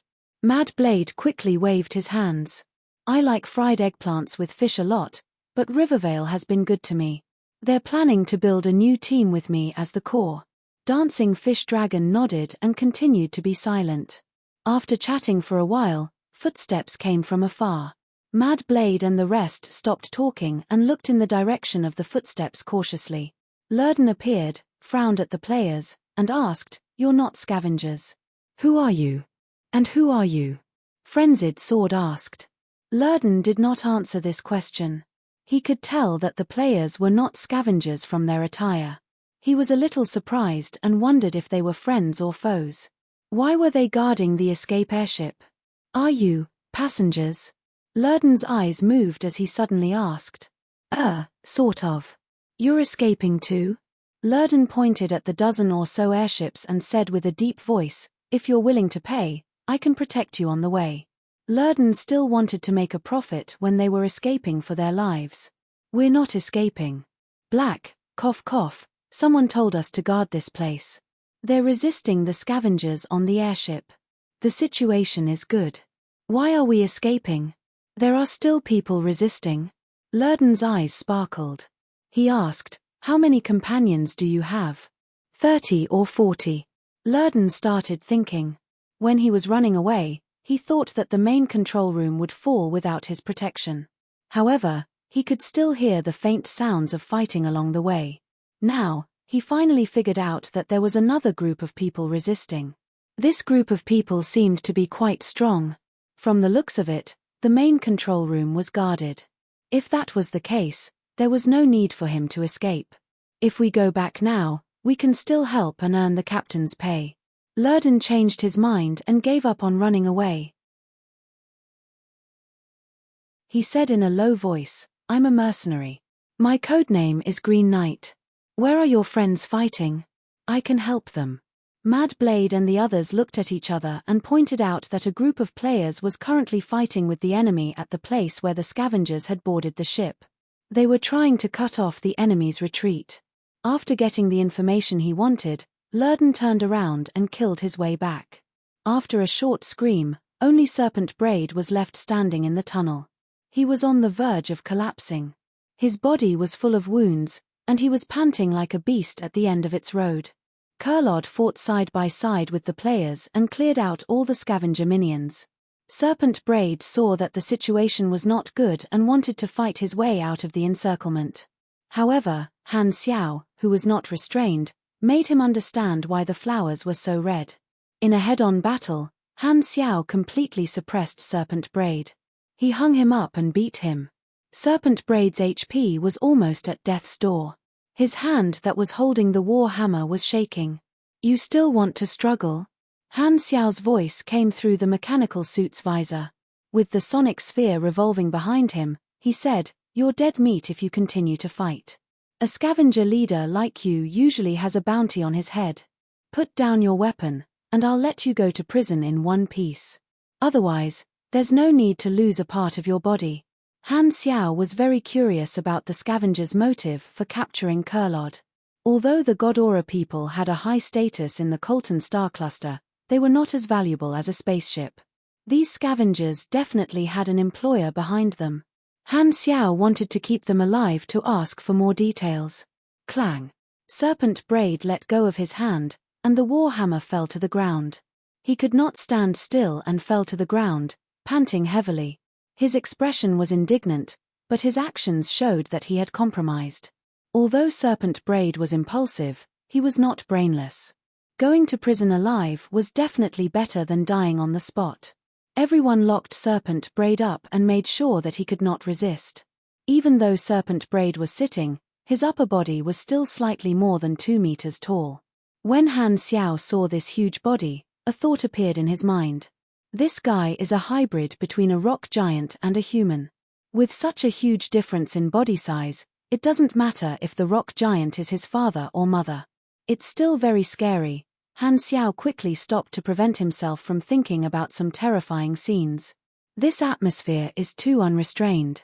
True love does not discriminate between genders, it does not discriminate between races. Speaking of which, mating might not be true love. I can't afford to offend this guy. Han Xiao quickly calmed himself down and got rid of the random thoughts in his mind.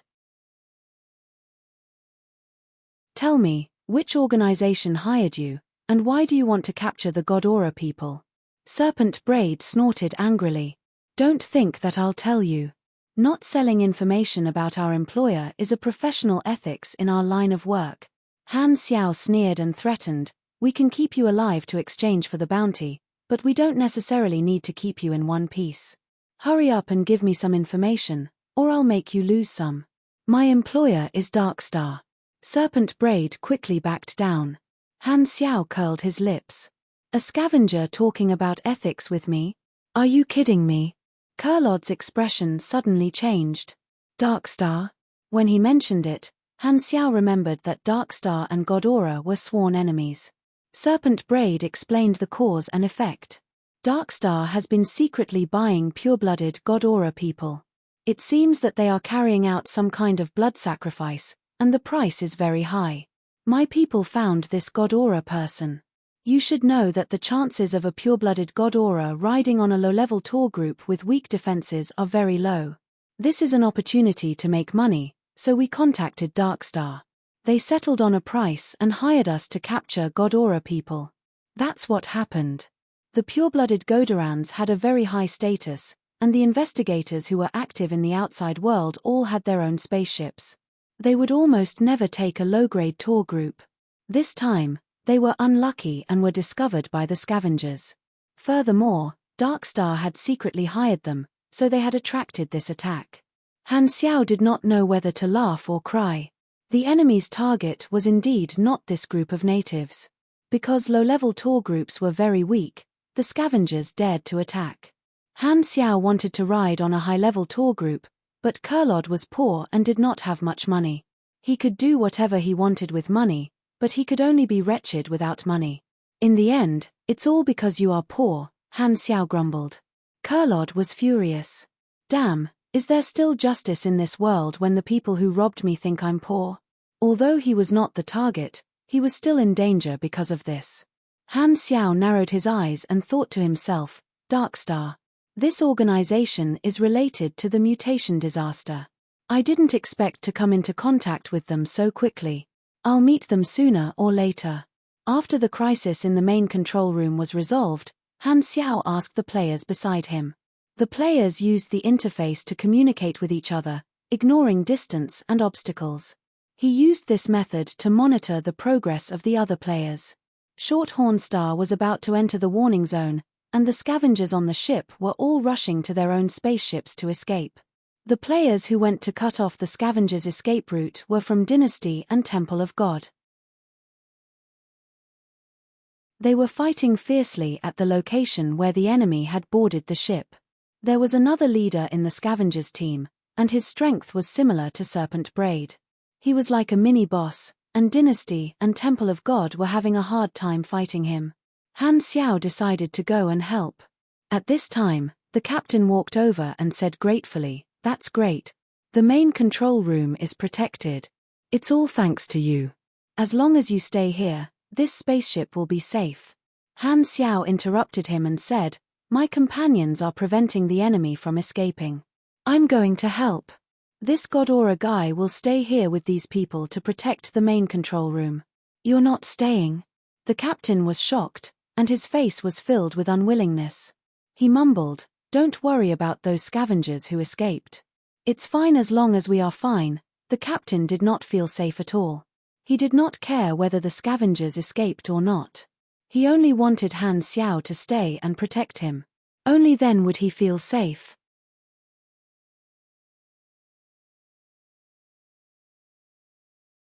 Chapter 322. Han Xiao naturally did not want to stay behind. At this time, the operator in the main control room said in surprise, "We have entered the detection range of the model energy detector. The database shows that there are Godora guards in this area. They will appear in at most 20 minutes. The captain was overjoyed and heaved a sigh of relief. He immediately broadcasted the good news and comforted the passengers.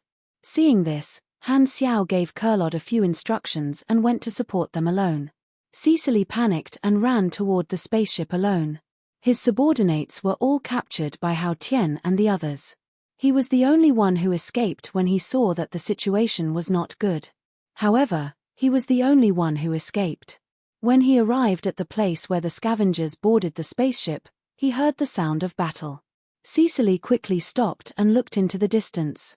He saw that the scavengers who stayed behind were fighting with a group of supers. He recognized these people. They were Ghidorah's companions, a group of powerful natives. The battle was at a stalemate. The leader stayed behind and led his subordinates to fight with the players from Dynasty and Temple of God to protect the scavenger spaceship. The leader of the Gazers was a psychic. He looked like a birdman with wings and an eagle's head. He specialized in psychic attacks and was the most troublesome enemy for the current players. He had low psychic resistance and could easily be stunned. He alone held the players back. Cecily hurriedly ran over and shouted, "Let me go up." When the scavengers saw that it was a comrade, they all opened up a path. The leader of the Gazers turned around and grabbed him. "Where are the hostages?" he asked coldly. No, I was ambushed." The leader of the Gazers was furious. They could not catch the Ghidorah person, so this mission had failed. The hostages were their final reward, but they were also gone. Did this not mean that this mission was a waste? They had lost many people, and even the leader of the boneless birds, Serpent Braid, was captured. That bastard Serpent Braid called us over without investigating the background of this ship. This isn't good business. When Beast Hoof's people come back, we will retreat. You get in there. The leader of the Gazers kicked Cecily back into the spaceship. Soon, another group of scavengers returned. The situation of the Temple of God and Dynasty worsened, and the situation became even more stalemate. The leader of the Gazers ordered them to retreat while fighting. They were about to return to the spaceship and escape from Shorthorn Star. The players could do nothing about it and could not stop it at all. In the distance, a chain of laser cannons shot over and killed several scavengers. Lurden finally arrived at the scene. He looked calm. Although his left mechanical arm had been destroyed, there was still a secret muzzle hidden in his crotch that was shooting high-temperature lasers. The scavenger hurriedly walked onto the bridge and was about to run back to the spaceship. A green light flashed in Lurden's eyes, and he roared in a low voice.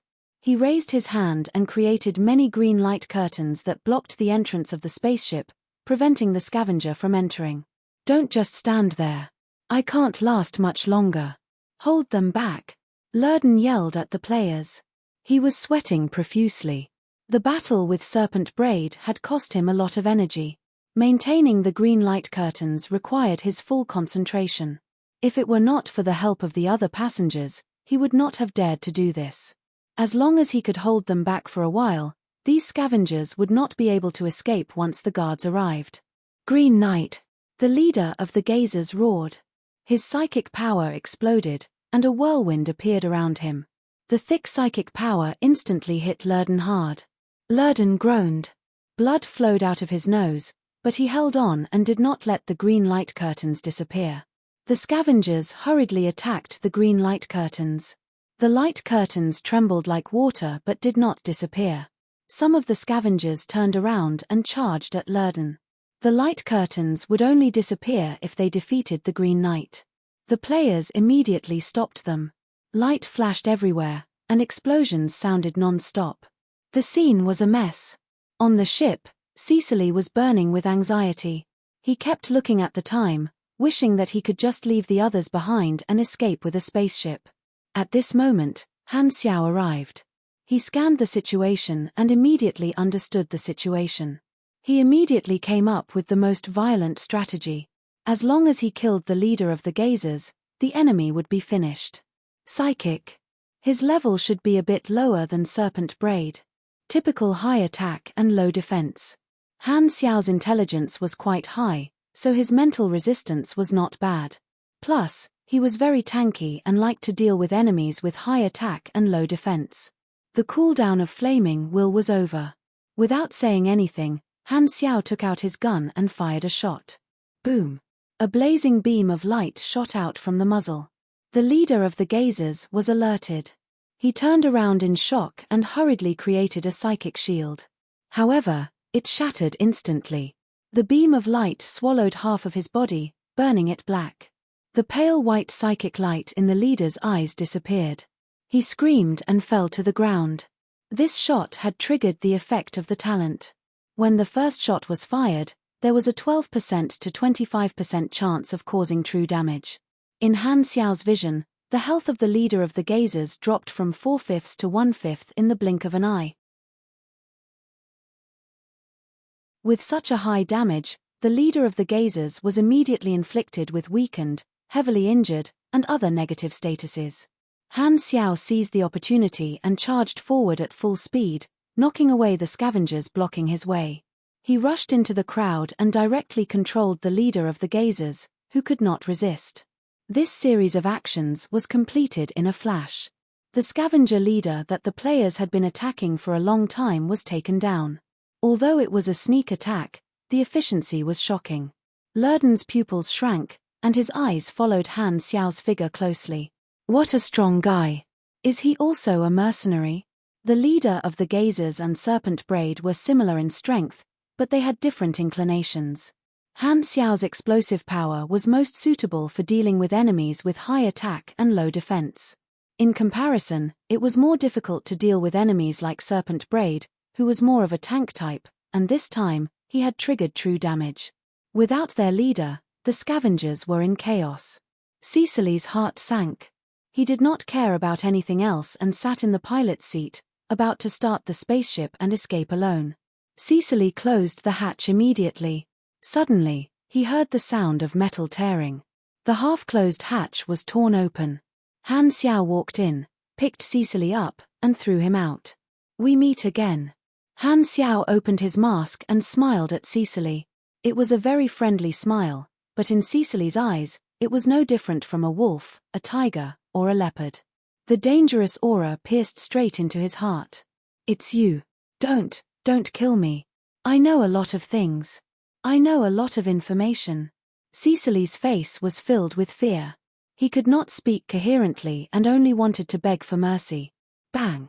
An electromagnetic needle bullet pierced through Cecily's forehead and blew away half of his head. Blood and flesh splattered all over the floor.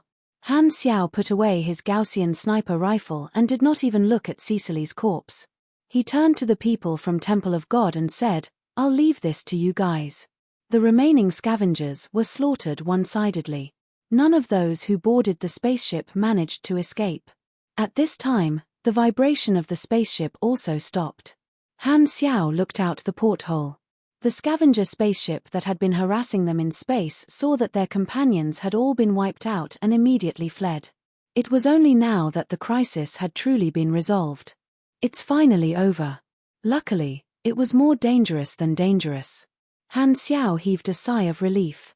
Encountering an attacker in space, one moment of carelessness and the spaceship would be destroyed. This small episode made him a little nervous, but it also awakened the nervousness of galactic battles. After staying in Blue Star for too long, Han Xiao's familiarity with galactic battles was gradually returning. Han Xiao was used to summarizing after a battle. In this attack, he had taken advantage of the player's advantage, split up, and controlled the overall situation. The group of players who suddenly came online was also a pleasant surprise. Overall, he felt that he could give himself a score of 82. At this time, Han Xiao finally had the time to size up Lurden. Seeing the damaged mechanical prosthetic body, his eyes sparkled. Mechanical prosthetic body. It should be an advanced modification. It also has a transformation function. Out of his professional instinct, Han Xiao subconsciously analyzed the technology. Although Lurden was quite curious about Han Xiao, he was relatively cold. He stood to the side with an expressionless face and did not have any intention of greeting him.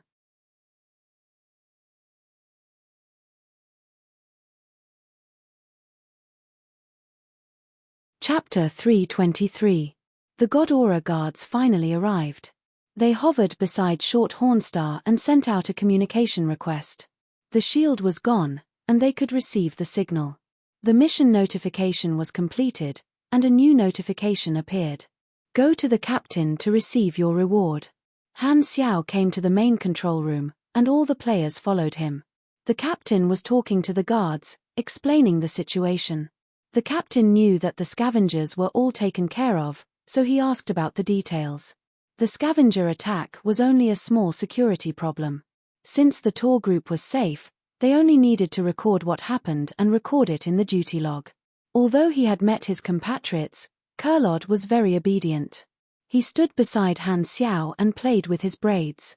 The call ended, and the guards left. The captain turned on the radio again and announced to the whole ship, "The crisis has been resolved. Sorry for the shock. Short Horn Star will go directly to Jubilee Hub for repair." Everywhere in the spaceship, the passengers who survived cheered and hugged each other. They were very touched. After turning off the radio, the captain finally had time to thank Han Xiao and the others. He said with gratitude, "Thank you very much for your help. I still don't know your name." Han Xiao. The captain repeated it a few times and confirmed that he had never heard of this name before. He was not a famous mercenary or warrior. "I will fulfill my promise. You will all get a reward." Lurden coughed. The captain hesitated and said, "Green Knight, your reward will not be small either." Although Lurden ran away halfway, he still fought. Lurden nodded. Han Xiao raised his eyebrows. The name Green Knight triggered some of his memories. Like a flash of lightning, he frowned and thought for a while. Then, he began to recall some information. Generally speaking, the details that he remembered were valuable. Green Knight. Sunil race. Han Xiao mumbled. This race seemed to have a storyline. The reward from the captain was a transfer. All the players who had accepted the mission had a share of it. After they registered their own accounts, the captain transferred all the money to them. Everyone received 1,500 aners, which was equivalent to half of Kurlod's annual salary. It was very generous. Hao Tian and the others were not online at the beginning, so they did not accept the quest. At this moment, they were extremely envious, and their resentment was about to condense into clouds. Although the Short Horn Star travel group was of a lower class, it was still a financial group. They had managed to secure the Short Horn Star, which was a priceless travel ship. The extra 8,000 aners given by the captain was a personal request that belonged exclusively to Han Xiao. Han Xiao's account balance had increased to 10,000 plus, which was more than 10 times his original amount. His heart was filled with joy. This was the first bucket of gold he had earned in the interstellar space, and the amount was not bad at all. He had more than enough starting capital. The players all received their money, and Han Xiao was also very happy. These players had received the universal currency, which meant that he would have more money to spend. He would find an opportunity to sell their items and pay with aners, and he would be able to earn another sum of money. If he was the only one who accepted the mission, he would only receive a fixed amount of money. The player's participation would indirectly increase his profit by dozens of times. The money in the player's pockets was equivalent to Han Xiao's little treasury. The regional reputation system was a new function that appeared after the players entered the interstellar space. The universe was huge, and the players were active in different regions, doing missions and deeds to accumulate their regional reputation. The regional reputation system was linked to the initial relationship between the organizations in the region. If one's reputation reached a certain level, they would receive legendary points. This was a specific way to obtain legendary points. The bigger the region, the harder it was to accumulate reputation. Han Xiao had left a good impression on the financial group behind him by protecting the Short Horn Star. This was a small deed that could be written into his resume. Regional reputation was a good thing. When dealing with organizations, accepting missions, and so on, there was a reputation requirement. The higher the reputation, the higher the level of contact, and the better the rewards. The reputation system was a key function. In Han Xiao's previous life, many players were willing to do anything to increase their reputation. In the past, Han Xiao's business also included quickly gaining popularity. As the saying went, destruction was easier than construction. Good things never left the house, but bad things spread far and wide. Usually, after he gained popularity, his employer's account would be wanted by more than half of the organizations in the area. No way. After settling the payment, Lurden turned around and left. Han Xiao's eyes flashed, and he stepped forward to stop Lurden. "What's the matter?" Lurden stopped. He had a deep impression of Han Xiao and was a little surprised that he stopped him. Han Xiao's eyes turned, and he coughed. "I caught the leader of the boneless birds, called Serpent Braid. I'm going to exchange him for the bounty, but I just checked. I have to go to a galaxy far away, and I don't want to go that far. How about I sell this hostage to you? Lurden was stunned. He thought about it and said, okay, no problem. Serpent Braid's bounty is 3,500 aners. Transfer the money to me. Lurden frowned. You don't want the full payment, do you? That's impossible. I have to go very far to get the bounty, and there's a cost. I can't earn anything, so why would I exchange? How much do you want to pay? 1,500. Why don't you just rob a bank?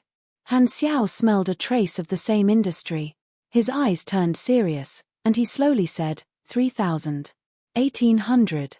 At least 2,900. 2,000. The two of them haggled for a long time. Lurden was very stubborn when it came to money, and he would not let go of even a small profit. He was obviously a cold person, but now, he was arguing so hard for a two-digit amount of aners. After arguing for a long time, they finally settled on the price. Lurden paid 2,501 aners for Serpent Braid. This extra point could be considered Han Technician's victory. After negotiating a business deal, Han Xiao felt that he had gotten to know Lurden. His eyes flashed, and he said, do you know the reason for this attack? Lurden shook his head and said, you look like you know the inside story. Han Xiao smiled, stared at Lurden's expression, and slowly said, these scavengers were hired by Darkstar to capture that God Aura guy. How unlucky, don't you think? When he heard the words Darkstar, Lurden's pupils constricted, and his eyes subconsciously changed. A deep hatred and anger flashed through his eyes, as if he had thought of something bad. Oh, I know. Lurden finally took a deep breath, calmed down, and said goodbye with an expressionless face. Han Xiao smiled, pointed at Lurden's body, and said, I'm a mechanic. If you don't mind, I can do a simple repair for you. Lurden stopped in his tracks. For free? Hihi, our relationship is not at that level yet. I only need a service fee. I think 5 aners is not bad. Then never mind. Nice to meet you. Goodbye. Lurden turned around and left. Han Xiao was speechless. TSK, not even giving me $5. So stingy. Kurlod came to the side, shook his head, and sighed. Sigh, Sunil, it's understandable for them to be so greedy. I know. Han Xiao nodded and thought to himself. He had purposely talked to Lurden not only to sell the bounty criminals, but also to get to know Lurden. Ever since he remembered who Lurden was, Han Xiao had a new idea. Sunil, this race existed in the Garten star system, and there was a very good solo storyline. Originally, he would only be able to come into contact with it in the later versions, but after testing Lurden, he could confirm that this storyline existed at this point in time. He clearly remembered that there was a chance to obtain a very rare subclass in the Sunil storyline. He was currently stuck at the requirements for class advancement, and he needed a subclass. This was a very important part. Furthermore, this storyline had a protagonist-type character, and Han Xiao was very interested in protagonist-type characters. This was related to another blueprint that he was about to implement. One of the goals of entering the galaxy was to seek growth. With these two reasons, plus the coincidental meeting today, Han Xiao suddenly had the idea of participating in the Sunil storyline. It would be very beneficial for him, and it would be somewhat related to the main storyline. The Sunil race was a small civilization in the Garten star system. They used to live a prosperous life and were an ally of the God Aura civilization. However, one day, Darkstar invaded and destroyed the Sunil race's homeland. The surviving Sunil people migrated and were protected by God Aura. They were given a piece of land on a certain planet and barely survived. The fire of their civilization was still burning. Therefore, when Darkstar was mentioned, Lurden could not help but be angry.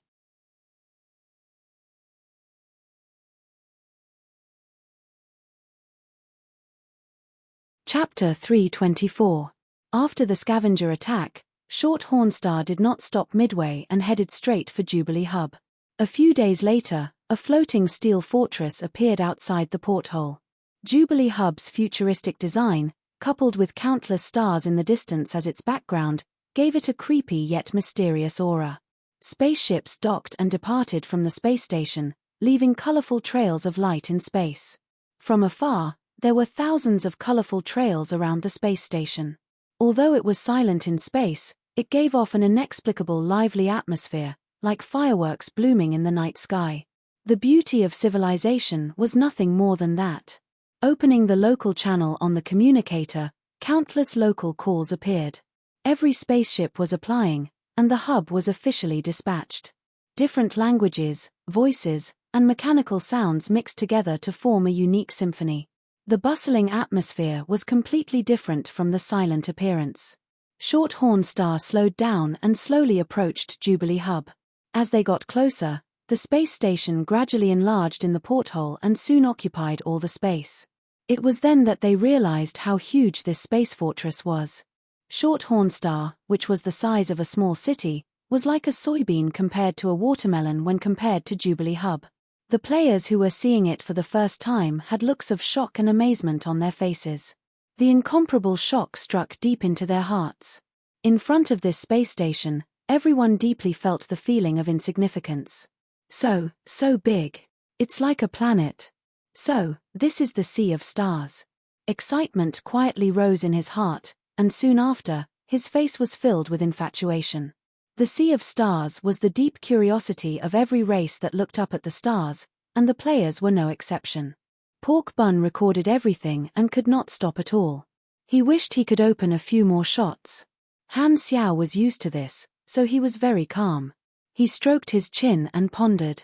Entering Jubilee Hub was the first step to officially embarking on a galactic journey.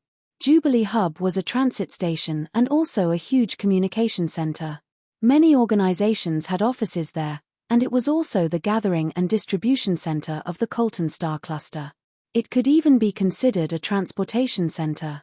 It had a lot of functions, and it even had long-term rentals for people to stay in. In Han Xiao's plan, Jubilee Hub was an important place for the first phase of the operation. Many operations had to be extended from Jubilee Hub. If his operation plan in the Colton Star Cluster was like a spider web, Jubilee Hub would be the center of the web. Han Xiao felt that the most important goal now was to make a breakthrough in his strength and ensure his safety. Level 70 was not enough in the galaxy, and he had an astronomical amount of experience of 2.7 billion. Now that he had a foundation, he had to find a way to convert it into combat power. Therefore, he had to deal with the class change requirements, which were the two factors of subclass and class advancement knowledge. In Jubilee Hub, he could buy class advancement knowledge on the exchange, and the ANAs he had saved up could be put to good use. Han Xiao now had 2 class advancement knowledges, and the class change requirement was 5. Although he did not know the current market price of class advancement knowledge, according to Han Xiao's memory, he did not have enough money to spend with his 13,000. Knowledge had always been expensive. However, compared to Blue Star, the process of obtaining class advancement knowledge was dozens of times simpler. As long as he had money, there was no need to spend so much effort to form relationships. Earning money was an important goal, so he had to start from scratch. This time, the broadcast sounded, and the captain's magnetic voice came out. "We are about to enter Spaceport 273. All passengers, please head to the bridge area to wait for landing. Thank you for choosing the Shorthorn Star Travel Group. Once again, we apologize for the accident of this trip. Thank you for riding with us." Shorthorn Star entered the large spaceport, and the bottom of the spaceship was embedded in the track. After stabilizing, the metal door of the spaceport opened, and the spaceship entered along the track. The spaceport closed, isolating the outside space. Entering a gravitational environment from a zero-gravity environment, Shorthorn Star suddenly sank. There was a stable gravitational cycle inside the spaceship, but the passengers did not feel anything. The passengers on the spaceship headed to the bridge area behind the cabin door to wait to disembark and collect their luggage. The players were carrying Han Xiao's supply boxes, which attracted a lot of attention. The surrounding passengers knew that Han Xiao had protected the spaceship, so they all looked at him with kind eyes. Well, That was only if they could distinguish the eye structure of different races. Only then would they know that a murderous look was a sign of kindness in some races. Anyway, the players felt uncomfortable all over, as if they would be pounced on at any time. I'm free.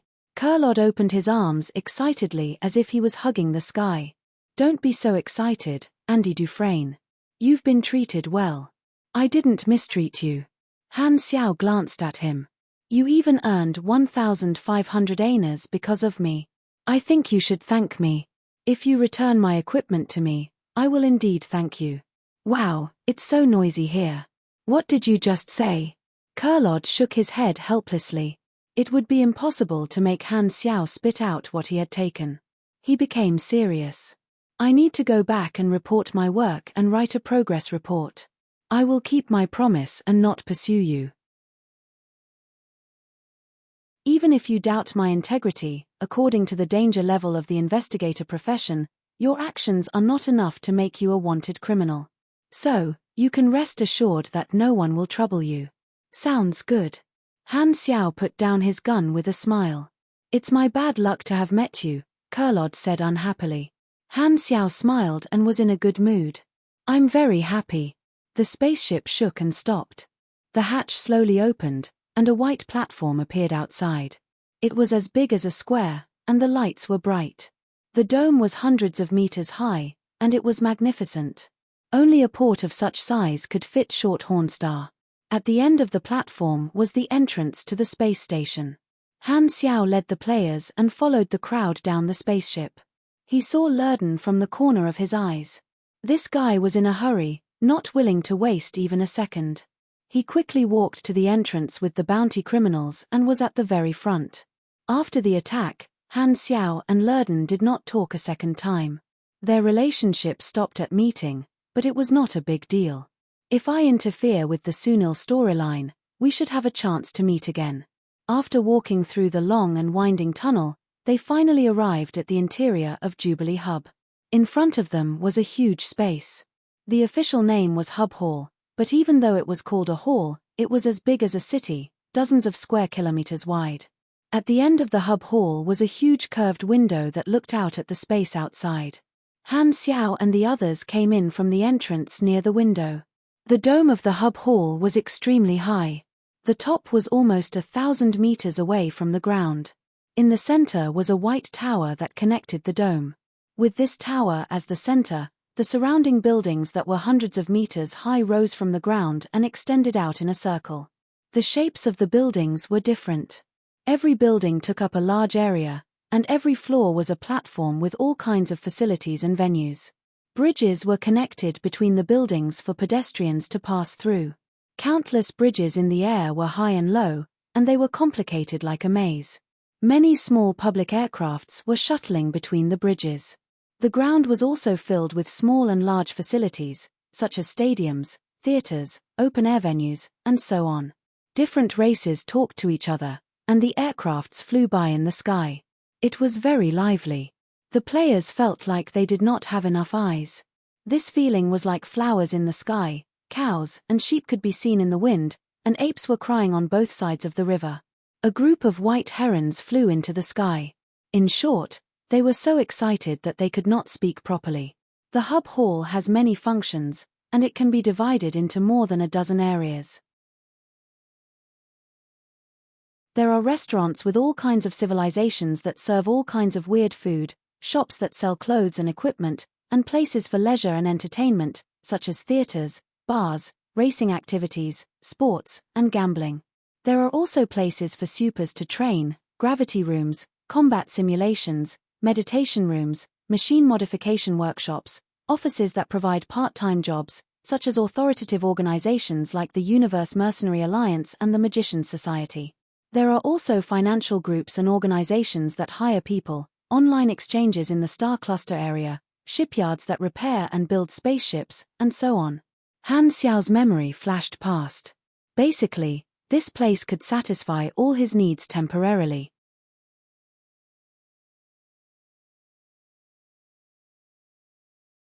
Chapter 325. Can I go now?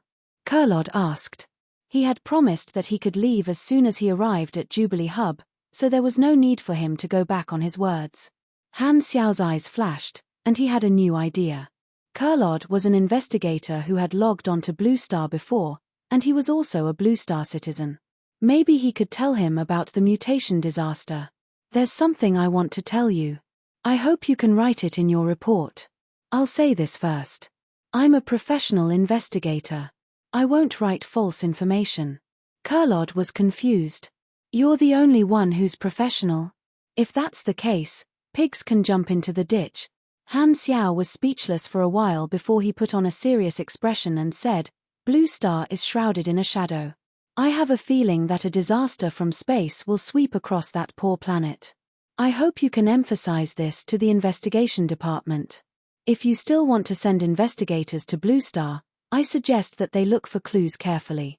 They should be able to find some clues. Kurlod did not seem to care. I'll write it in my report. Han Xiao was not sure if the mutation disaster had arrived yet. If the source of the mutation disaster was so easy to find, it would not have been a disaster in the previous version. The chances of Godora taking his suggestion seriously were too low. However, Han Xiao's intention was not to let Godora find any clues. He was just taking precautions. When the mutation disaster really happened on Blue Star, Godora would remember this report, and he would be able to get in touch with Godora. Kurlod was a potential communication medium. All right, you can go now. We'll meet again, Han Xiao suddenly said. Remember to take a step with your left leg first. Kurlod was confused. He waved his hand and said goodbye. After thinking for a while, he walked away with his right leg. Han Xiao smiled and said, Hey, so obedient. After teasing Kurlod, it was time to get down to business. There were many opportunities in Jubilee Hub, and Han Xiao had an impression of many of them. However, the most important thing now was to rent a lounge and store the supply boxes. He would be staying in Jubilee Hub for a while, so he had to rent a stronghold so that the players wouldn't know where to gather. Also, the lounge could be tied to the login and log-off points. The lounge was located in the central White Tong Tien Tower. Han Xiao and the others boarded a small public aircraft and flew for a while before arriving at the destination. This type of aircraft was a means of transportation, and it was very easy to control. It was shaped like a small flying saucer, and the 4 holes at the bottom were anti-gravity devices, shining with a faint blue light. Han Xiao was used to it, but to the players, it was a new experience. Everyone became curious, looking left and right. The 3rd floor of Skysplit Tower was the hub's official office. Many people were lining up, and Han Xiao was no exception. He followed the line in boredom. After queuing for half an hour, he suddenly saw a group of people walk past the line and through the VIP channel. The hub staff came out to greet them respectfully. This group of people were all wearing the same simple pure white combat suit. It was mechanical and looked like simple armor. There was an inverted triangle crystal in the center of the chest. It was of different colors: red, orange, yellow, green, and purple. Long thin pipes extended from the 3 points. The top 2 lines went over the shoulders, and the bottom line went over the crotch. The 3 lines converged into a point on the back, which corresponded to the triangle, which was the center of the back. Why aren't they queuing? Maple Moon asked curiously. Han Xiao recalled the pattern and slowly said, those people are also called the Sky Ring Army. They have tens of thousands of members, and they are a combat organization from the Jellic Star Cluster. They don't belong to any civilization and are like freelance mercenaries. They are famous in the entire Shattered Star Ring. They accept bodyguard, combat, exploration, colonization, and so on. They even accept war employment. They are famous and have special privileges, so they don't have to queue like us. The Jellic Star Cluster and the Colton Star Cluster were both located in the Shattered Star Ring and were neighbors. The Sky Ring members who had just passed by had probably accepted the mission in the Colton Star Cluster. From this, it could be seen that Sky Ring's business was very large, and they could accept missions from other star clusters.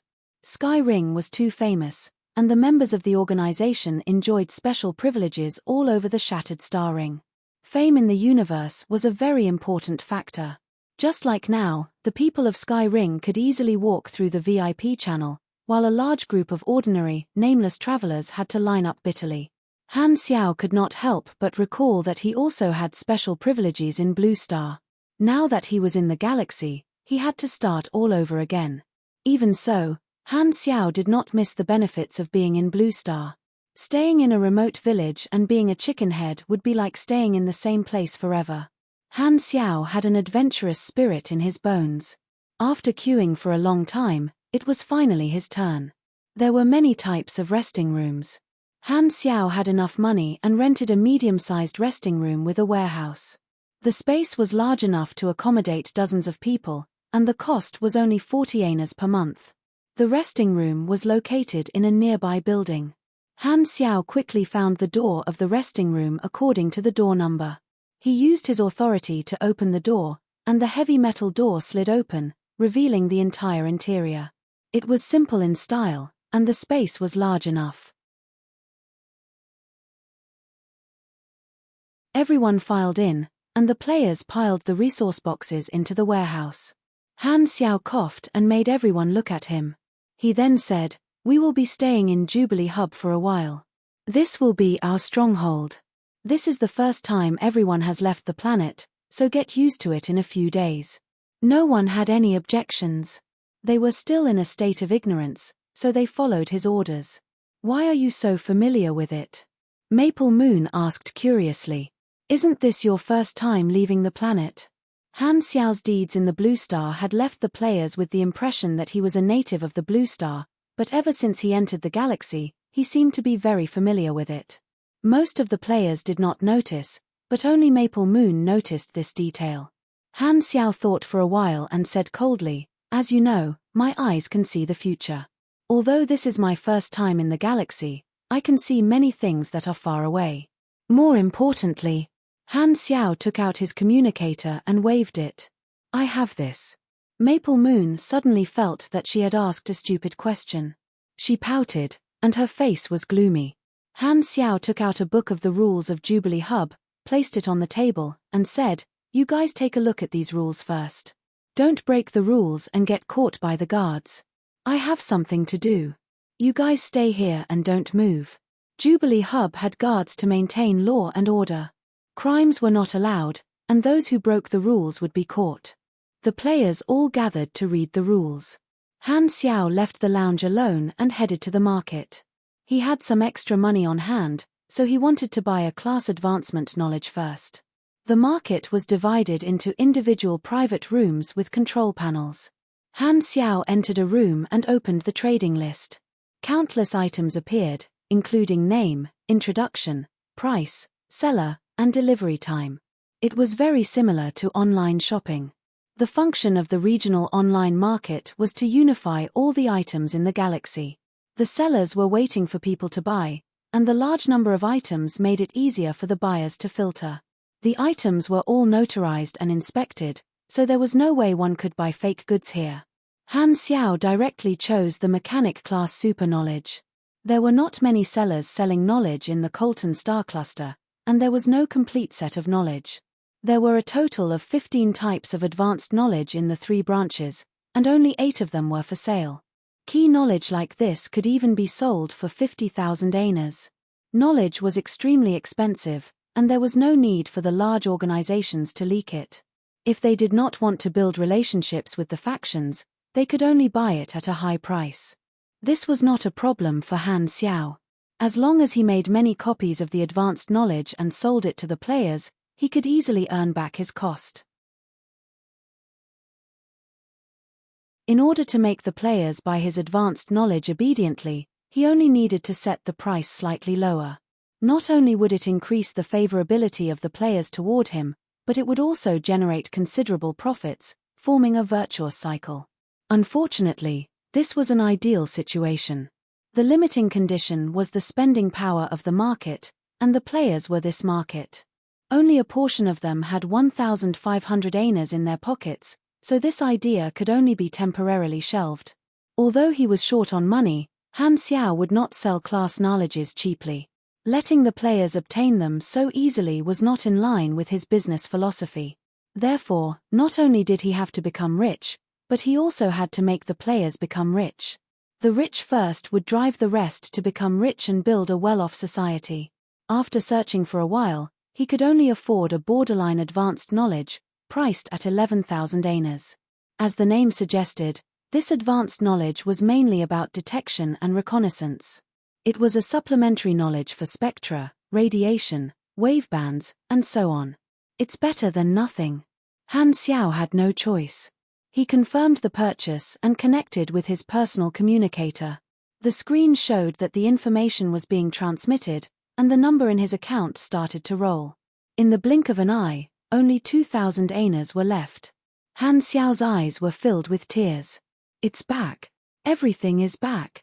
This is the feeling. The excitement of playing the mechanic class in my previous life. Every time I spend money, my blood pressure will rise to the maximum. Poverty makes me happy.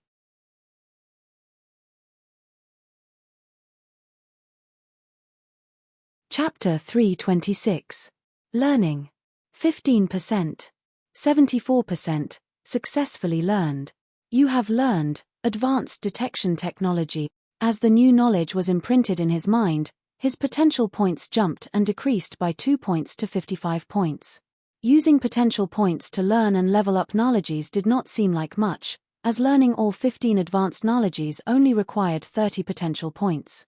However, if one were to include the cost of leveling up, the potential points would never be enough. In the later stages, potential points would become more and more precious. In his previous life, Han Xiao had no choice but to reset his potential points, so he was very cautious when dealing with knowledges now. Because of the limitation of potential points, mechanic players could only choose to develop in different ways, each with their own unique characteristics. Other than the potential points gained from leveling up, a skill would also gain 1 potential point when it was maxed out. Therefore, players had ways to strengthen themselves after maxing out, to find new skills, and to continue earning EXP. The mechanic class would never lack skills. Every new blueprint was a new skill, and they only lacked EXP. This was the basic blueprint that came with the knowledge. Most players would feel that the detection technology was of little value. It had a longer field of vision, more multidimensional detection, and the analysis of spectral energy waves and so on. It could not directly increase one's combat strength. However, this was also a very important technology. As the level of combat became higher and higher, without over-the-horizon and multidimensional detection methods, one would be as good as blind. However, players preferred to buy the ready-made detection machines on the market. Therefore, only the large guilds' production teams and merchant players would learn this kind of supplementary knowledge to achieve a supply and demand relationship. Actually, this knowledge is not bad. It can satisfy my own needs, and I can sell the detection devices to the players generously. This kind of crucial supplementary equipment can be considered a necessity. He now had 3 advanced knowledges, and he only needed 2 more to fulfill one of the requirements of the class advancement. Money was the biggest problem now. Han Xiao's goal was to make the players rich together, expand the market, and bring the players to earn money from other NPCs. Han Xiao had the advantage of being familiar with the storyline. Although this period of time could barely be considered a blank period in his memory, there were still traces that he could follow. For example, some long-term employment missions were a good choice to earn the first pot of gold.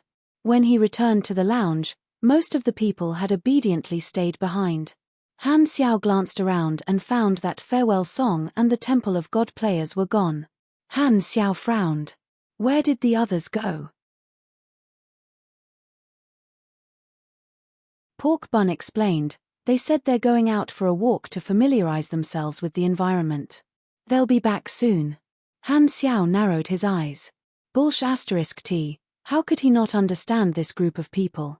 It was just that they had come to a new environment full of opportunities, so they couldn't wait to get in touch with new people and trigger quests. That was why they had completely ignored his instructions. Most of the players were mercenaries, and this was understandable, especially the professional players. However, if he couldn't even sit still for such a short period of time, it was obvious that he couldn't resist the temptation of the colorful world. This was also a hidden danger that Han Xiao had thought of long ago.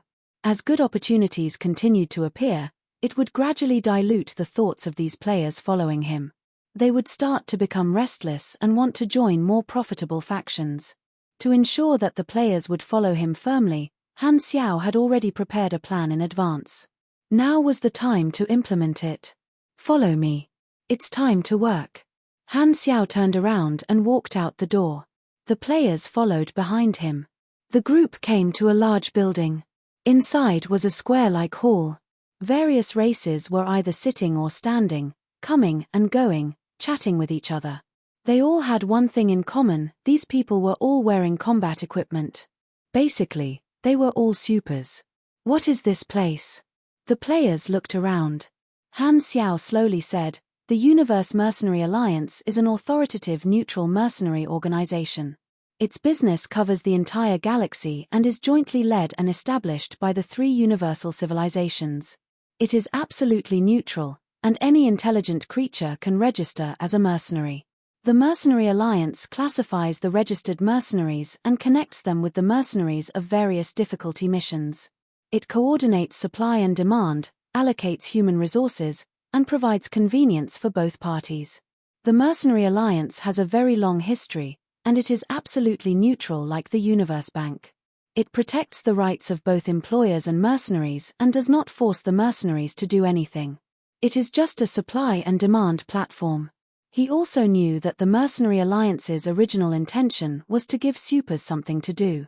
They could use their own abilities to earn money and let supers vent their energy so that they would not cause trouble everywhere. As the saying went, martial artists used martial arts to break the law. Supers were strong individually and were a threat to public security. The Mercenary Alliance's effect was very obvious. Not only did it give supers a free job, but it also indirectly maintained the stability of the region.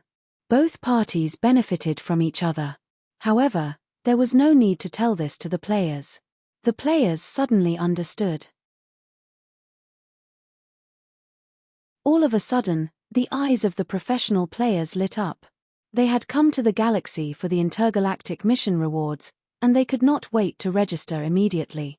However, seeing that Han Xiao did not say anything, they held back for the time being. Metal balls the size of a fist floated in the hall. When a mercenary waved his hand, the ball would automatically fly over. Then, the center of the ball would crack open and light up, forming a virtual screen. This was an automated terminal that allowed the mercenaries to do their own business. Han Xiao took a small ball and turned on the operation screen.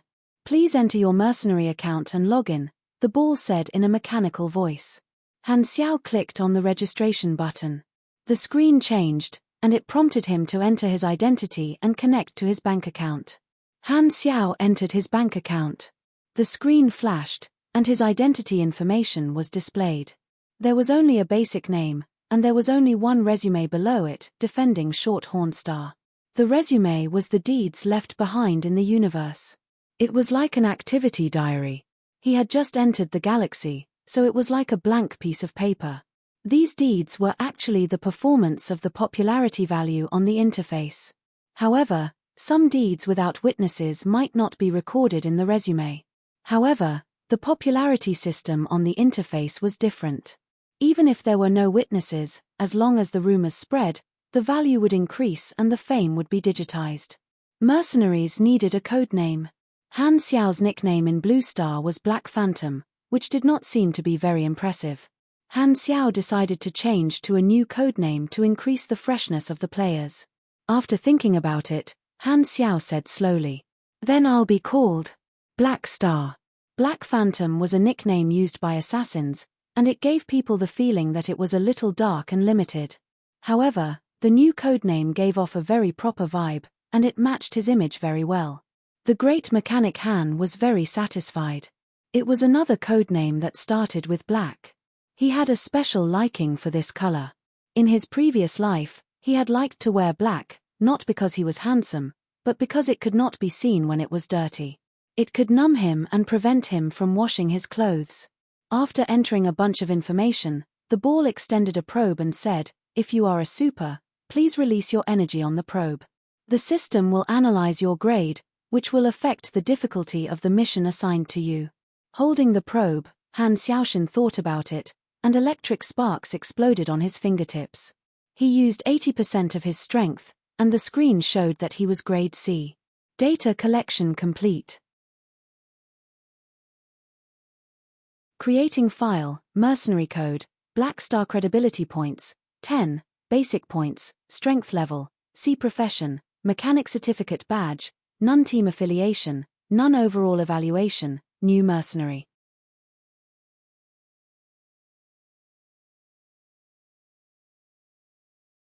Chapter 327. There were many opportunities in the Colton star cluster, and the Mercenary Alliance's database was the most direct indicator. Han Xiao had the advantage of being familiar with the storyline, so he could pick the missions that he was familiar with. Becoming a freelance mercenary was a very good choice. He could earn money and come into contact with various organizations through missions. It was a free path to promotion. However, Han Xiao's plan did not stop there. What he was going to do next was the real focus. There was an option on the mercenary interface that said build a mercenary group. Han Xiao clicked on it without hesitation. Do you want to build a mercenary group? As the name suggested, a mercenary group was a small team of mercenaries that could accept missions with a certain number of people. Furthermore, the mercenary group had a rating system, and the actions of the members would be recorded. Missions completed by individual members would also be counted into the mercenary group's rating. Similarly, if a member did something negative, it would also affect the mercenary group's credit rating. Han Xiao's mercenary resume was blank, and so was his mercenary group. The Sky Ring Army was a super-large mercenary group that accepted large-scale missions. Their business was very wide, and countless members contributed to them. They had a very high reputation. As long as they did not have a criminal record, anyone could build a mercenary group. One person could only build one mercenary group. Unless the original mercenary group disbanded, a new one could not be built. Please fill in the name of the mercenary group. After thinking about it, Han Xiao simply named it Black Star Mercenary. After confirming the creation, the interface changed from the personal interface to the mercenary group interface. Han Xiao's goal in building a mercenary group was this group of players. This was a group of ready-made coolies, no, warriors. Being a mercenary was a dangerous profession, but the players could be revived and would not suffer any losses. This was a good opportunity to take advantage of the players' natural advantages. With such hardworking members, it would be much easier to develop. The players were the best help. Let the players join my mercenary group, and we can form a faction. Han Xiao's eyes were deep, and the corners of his mouth curled up slightly. Building a faction was an extremely core part of his plan. He wanted to be on the same side as the players and tie the players to his war chariot. This would increase the cohesion of the players and greatly reduce the chances of the players leaving. This was the plan that Han Xiao came up with in advance. It was also a step forward in his relationship with the players, from a purely beneficial relationship to a higher level, and he had truly become one of them. Think about it, if he were to establish a mercenary group, the initial members would all be professional players. This in itself would be a gimmick that would attract the attention of many players. Then, he would use rewards to attract professional players to work hard. As the mercenary group grew stronger, they would think that it was his own work. It emphasized that the contribution of players could promote the growth of the faction. Players would feel that their struggle for the faction was meaningful, and they would view the faction's achievements as their own. From there, they would feel a sense of satisfaction, accomplishment, and belonging. Do not underestimate the sense of belonging. This kind of thing would become feelings after a long time of nurturing. The killing power of feelings to players was not just a little scary, it would cultivate fanatical loyalty. For most players, the game was for fun. Adding in role-playing elements, allowing players to choose a faction and adhere to their ideals, this would bring a strong sense of immersion, and this kind of gameplay would attract players. Everyone had a burning passion in their heart, they had a vision of loyalty, and they had heroic fantasies of dying for a certain faction. However, in the so-called reality, these feelings were suppressed by rationality. In the game, there was a chance to release these feelings, and there were no consequences. What Han Xiao wanted to do was to draw out these feelings in the hearts of the players and attach them to himself. Han Xiao wanted to build his faction into the hope of the players, and Han Technician himself would lead the faction, perfectly blending into the players and becoming the leader in the hearts of the players. As the faction grew, Han Xiao would be able to obtain more benefits. He could obtain good things and use them as rewards to attract players to contribute to the faction. It would enter a virtuous cycle, and a large number of players would become his support. The mercenary group was the initial stage of the plan. Through Pork Bun's show, he would constantly make his presence known and entrenched his position. When more players entered the galaxy in the future versions, as long as he raised his arm and shouted, there would definitely be players who would want to join him. Of course, this was only the theory. The actual operation was more complicated, and it would take a long time to take shape. However, once it was successful, it would become the brand of a generation of players, just like WoW's Alliance and Horde, which would last for a long time. This was Han Xiao's grand blueprint. You guys register as mercenaries and join my mercenary group. I will take care of you. Han Xiao's tone was full of temptation. Mad Blade did not hesitate and was the first to do so. He had always followed two principles. First, there would be meat to eat if he followed Han Xiao. Second, everything Han Xiao said was right. The players joined one after another, and Han Xiao watched with a smile on his face. It was like watching seeds being planted in the soil, taking root and germinating was just around the corner. The screen quickly changed to a new interface. Black Star Mercenary Credibility, 10 size, 47 people grade C, 47 people missions completed, 0 active area, none experience, none founder, Black Star, Han Xiao creation date, Galaxy Calendar, Year 688, October 2 summary, trainee mercenary group, small in size, average strength of members, no obvious advantages. A mercenary group was newly established and unknown. There were 3 criteria to judge a mercenary group: size, strength, and credibility. The first 2 were the screening criteria for matching missions, and credibility was equivalent to the level of the mercenary group.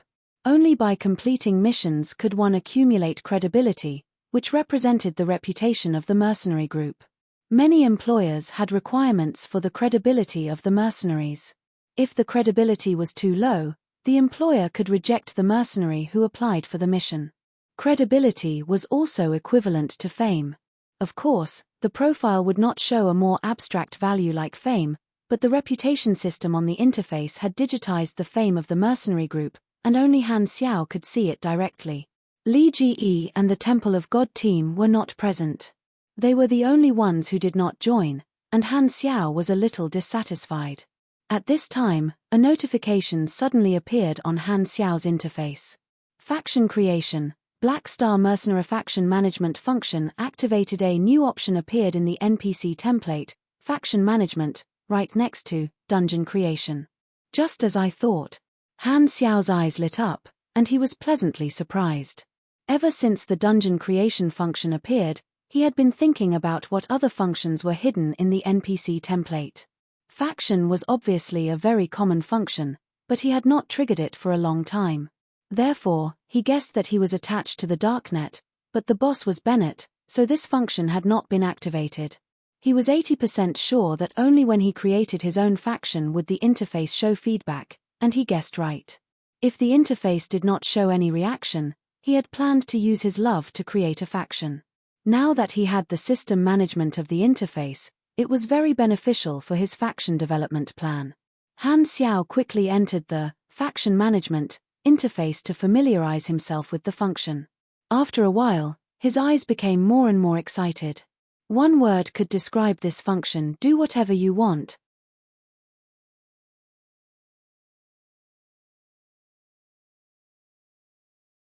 Chapter 328. The interface of faction management was the most complicated one among all the NPC templates. There were many options, and he could do all the functions of a normal faction, such as faction relationship, contribution points, and finally issue faction missions. However, there was a limit to these functions. The reward limit for an individual mission was determined by one's level, grade, faction relationship, and legendary points. However, the faction limit was an independent system with 6 factors. Faction reward limit, 92,000 leader level, LV 70, plus 56,000 officers, none, NPC, -47 players, plus 20,000 to 2 renown, plus 4,000 legendary points, leader, 3, plus 15% allies or enemies, none. The faction limit was used to issue faction missions. 92,000 was the maximum limit for a single mission, and the daily limit was 20 times, which was much higher than the 5 times for an individual. Furthermore, officers, legendary points, and renown would increase the daily limit. Currently, his renown was too low, so it was not shown. However, as the leader, Han Xiao's 3 legendary points had increased by 6 times, which was equivalent to 2 times of 1 point. The daily limit was 26 times for now. 26 times meant that he could give 2,400,000 EXP to players in the same faction every day. However, if he split it evenly among more than 50 people, each person would only get 50,000 EXP per day, which was obviously not enough for players of this level. The limit mainly limits the scale and expansion speed. This is just the newly established limit, so there is still a lot of potential for growth. Han Xiao was very confident. He analyzed the points one by one. First, there was no need to talk about the leader level. The stronger he was, the higher the limit. Officers had to be NPCs, and if NPCs of different levels joined the faction, it would increase the limit. This made Han Xiao even more determined to get in touch with protagonists. The scale would count the players, and the increase would be similar to energy level. When the number of players reached a certain standard, the next limit would be increased. For example, the next limit would be a scale of 100 people. Fame was different. It was the same as the reputation system, but there was a small difference. The fame of a faction was the sum of the reputation in all regions. For example, the Garten Star system had 10 points of fame, and the Jellic Star cluster had 5 points. Adding up to 15 points, that was the sum of the faction's fame. Legendary points had a percentage increase to the limit, and the benefits were very high. Furthermore, it was not only the leader who had legendary points, which would also increase the limit. Therefore, the benefits of recruiting NPCs were very high. Finally, there was allies and enemies. This was the relationship between one's own camp and other camps. It was equivalent to diplomacy. Apart from faction quests, it could also manage the players' faction relationships, contribution points, and so on. Han Xiao was extremely satisfied with this function. A lot of data could be seen at a glance, and there were more ways to attract players through the interface. When Han Xiao's faction was created, the players also received a notification on the interface. You have joined Black Star Mercenary. Current relationship, Cold, 0300, the players were used to it. To them, it was normal for a faction notification to appear. A player's name appeared in Han Xiao's faction management list. His eyes flashed as he sent a notification to the player. You are part of the first batch of Black Star Mercenary members. Plus 300 contribution. Current relationship, neutral, 301,000, there are such benefits. Our relationship is now neutral. The players were pleasantly surprised. They hurriedly looked at the faction interface. Faction relationships were also contribution points that could be used to exchange for rewards. They wanted to see what the Black Star Mercenary could exchange for. As soon as they entered the faction reward interface, a dazzling array of items appeared. Many of them were items that were sold in Han Xiao's own shop. He had transplanted them into the faction reward interface. Furthermore, he had also put in some good items that were not for sale. For example, the 2.5 Ranger required 1,500 contribution points, the small collapsible battery required 1,200 contribution points, and the first version of the Viper mechanical suit required 6,000 contribution points. These items were equivalent to drawing a pie in the sky. They had been used many times, but they were always effective. Good stuff. Godly equipment. The players were instantly excited. These items could not be bought. The first time they appeared in front of the players, the effect was very shocking. The mercenary group has just been established, Han Xiao said. Our credibility points are still very low. Only by increasing our credibility points can we accept missions with higher rewards. We are now partners. The future of the mercenary group depends on everyone's hard work. Then, he showed the players the size of the faction on the faction interface, indicating that the growth of the faction would increase the mission rewards.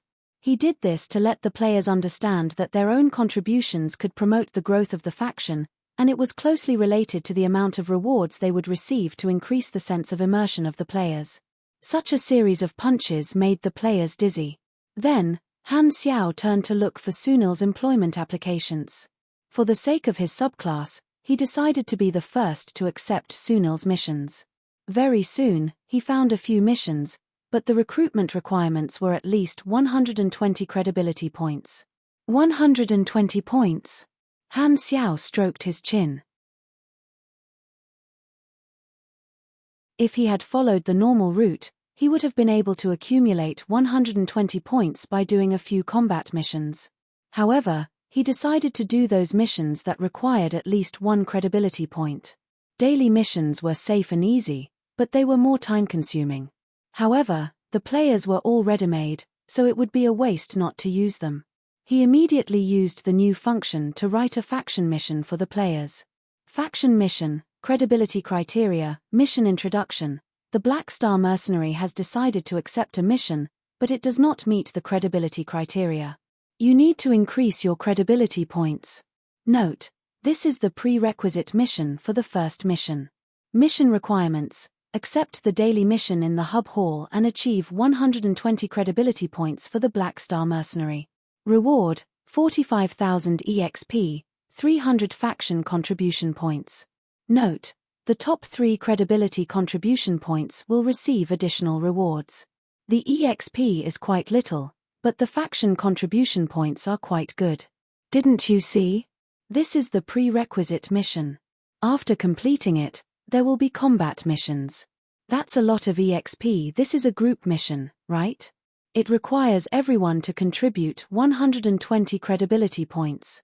Yo, the top 3 credibility contribution points will receive additional rewards. Everyone whispered to each other. Seeing the additional rewards, Mad Blade and Hao Tian were eager to try. They knew better than anyone else that Han Xiao's additional rewards would definitely be good stuff. The mission only required them to do daily missions in the hub, which would only give them at least 1 credibility point. They were all cleaning, logistics, and maintenance jobs. The good thing was that they would not leave Jubilee Hub. With more than 50 players working together, they would accumulate credibility points very quickly. Han Xiao was not worried at all. Furthermore, the mission itself would also give the players rewards. Together with the faction mission, this was a double reward. If the players joined his faction, there would be almost nothing but benefits, so there was no reason to reject it. With Han Xiao's approval, the players dispersed and went to accept the daily missions. With such a group of assistants, Han Xiao could do other things without wasting time on daily missions. He returned to the resting room and prepared to perfect his plan. A few hours later, Li Ji and the others returned to the resting room. They had been wandering outside for a few hours. Li Ji thought that since they were in the galaxy, they had to activate missions as soon as possible. There were so many people in the hub hall, so he thought that there would be many missions that he could activate. However, he realized that most of the people there were just passing travelers. When they expressed that they wanted to help, 80% of the people there would laugh at them for not going to the Mercenary Alliance. Although they did not receive any missions, Li Ji and the others received new information. They asked for directions and found the Mercenary Alliance. After working for half a day, they finally registered as mercenaries. Seeing the mission list, they were overjoyed. They felt that they had found the right way to accept missions in the galaxy. Li Ji believed that acting alone was the right thing to do, so he was ahead of the other players. The few of them chatted as they walked in. This time, we've gotten the upper hand. Should we tell the others about the mercenary qualifications? Li Ji shook his head. This is an opportunity that we found. We're all competitors. There's no need to tell them. Then, if they ask, Do we have to keep it a secret? Li Ji thought about it, and his expression became troubled. If others asked and he purposely hid it, he would easily offend them. Just as they were hesitating, they opened the door and found that there was not a single player in the resting room. Where did they all go? A Temple of God player was confused. You're tuning in to the Celestial War YouTube channel. Don't forget to subscribe and join us on this journey to catch the most captivating stories.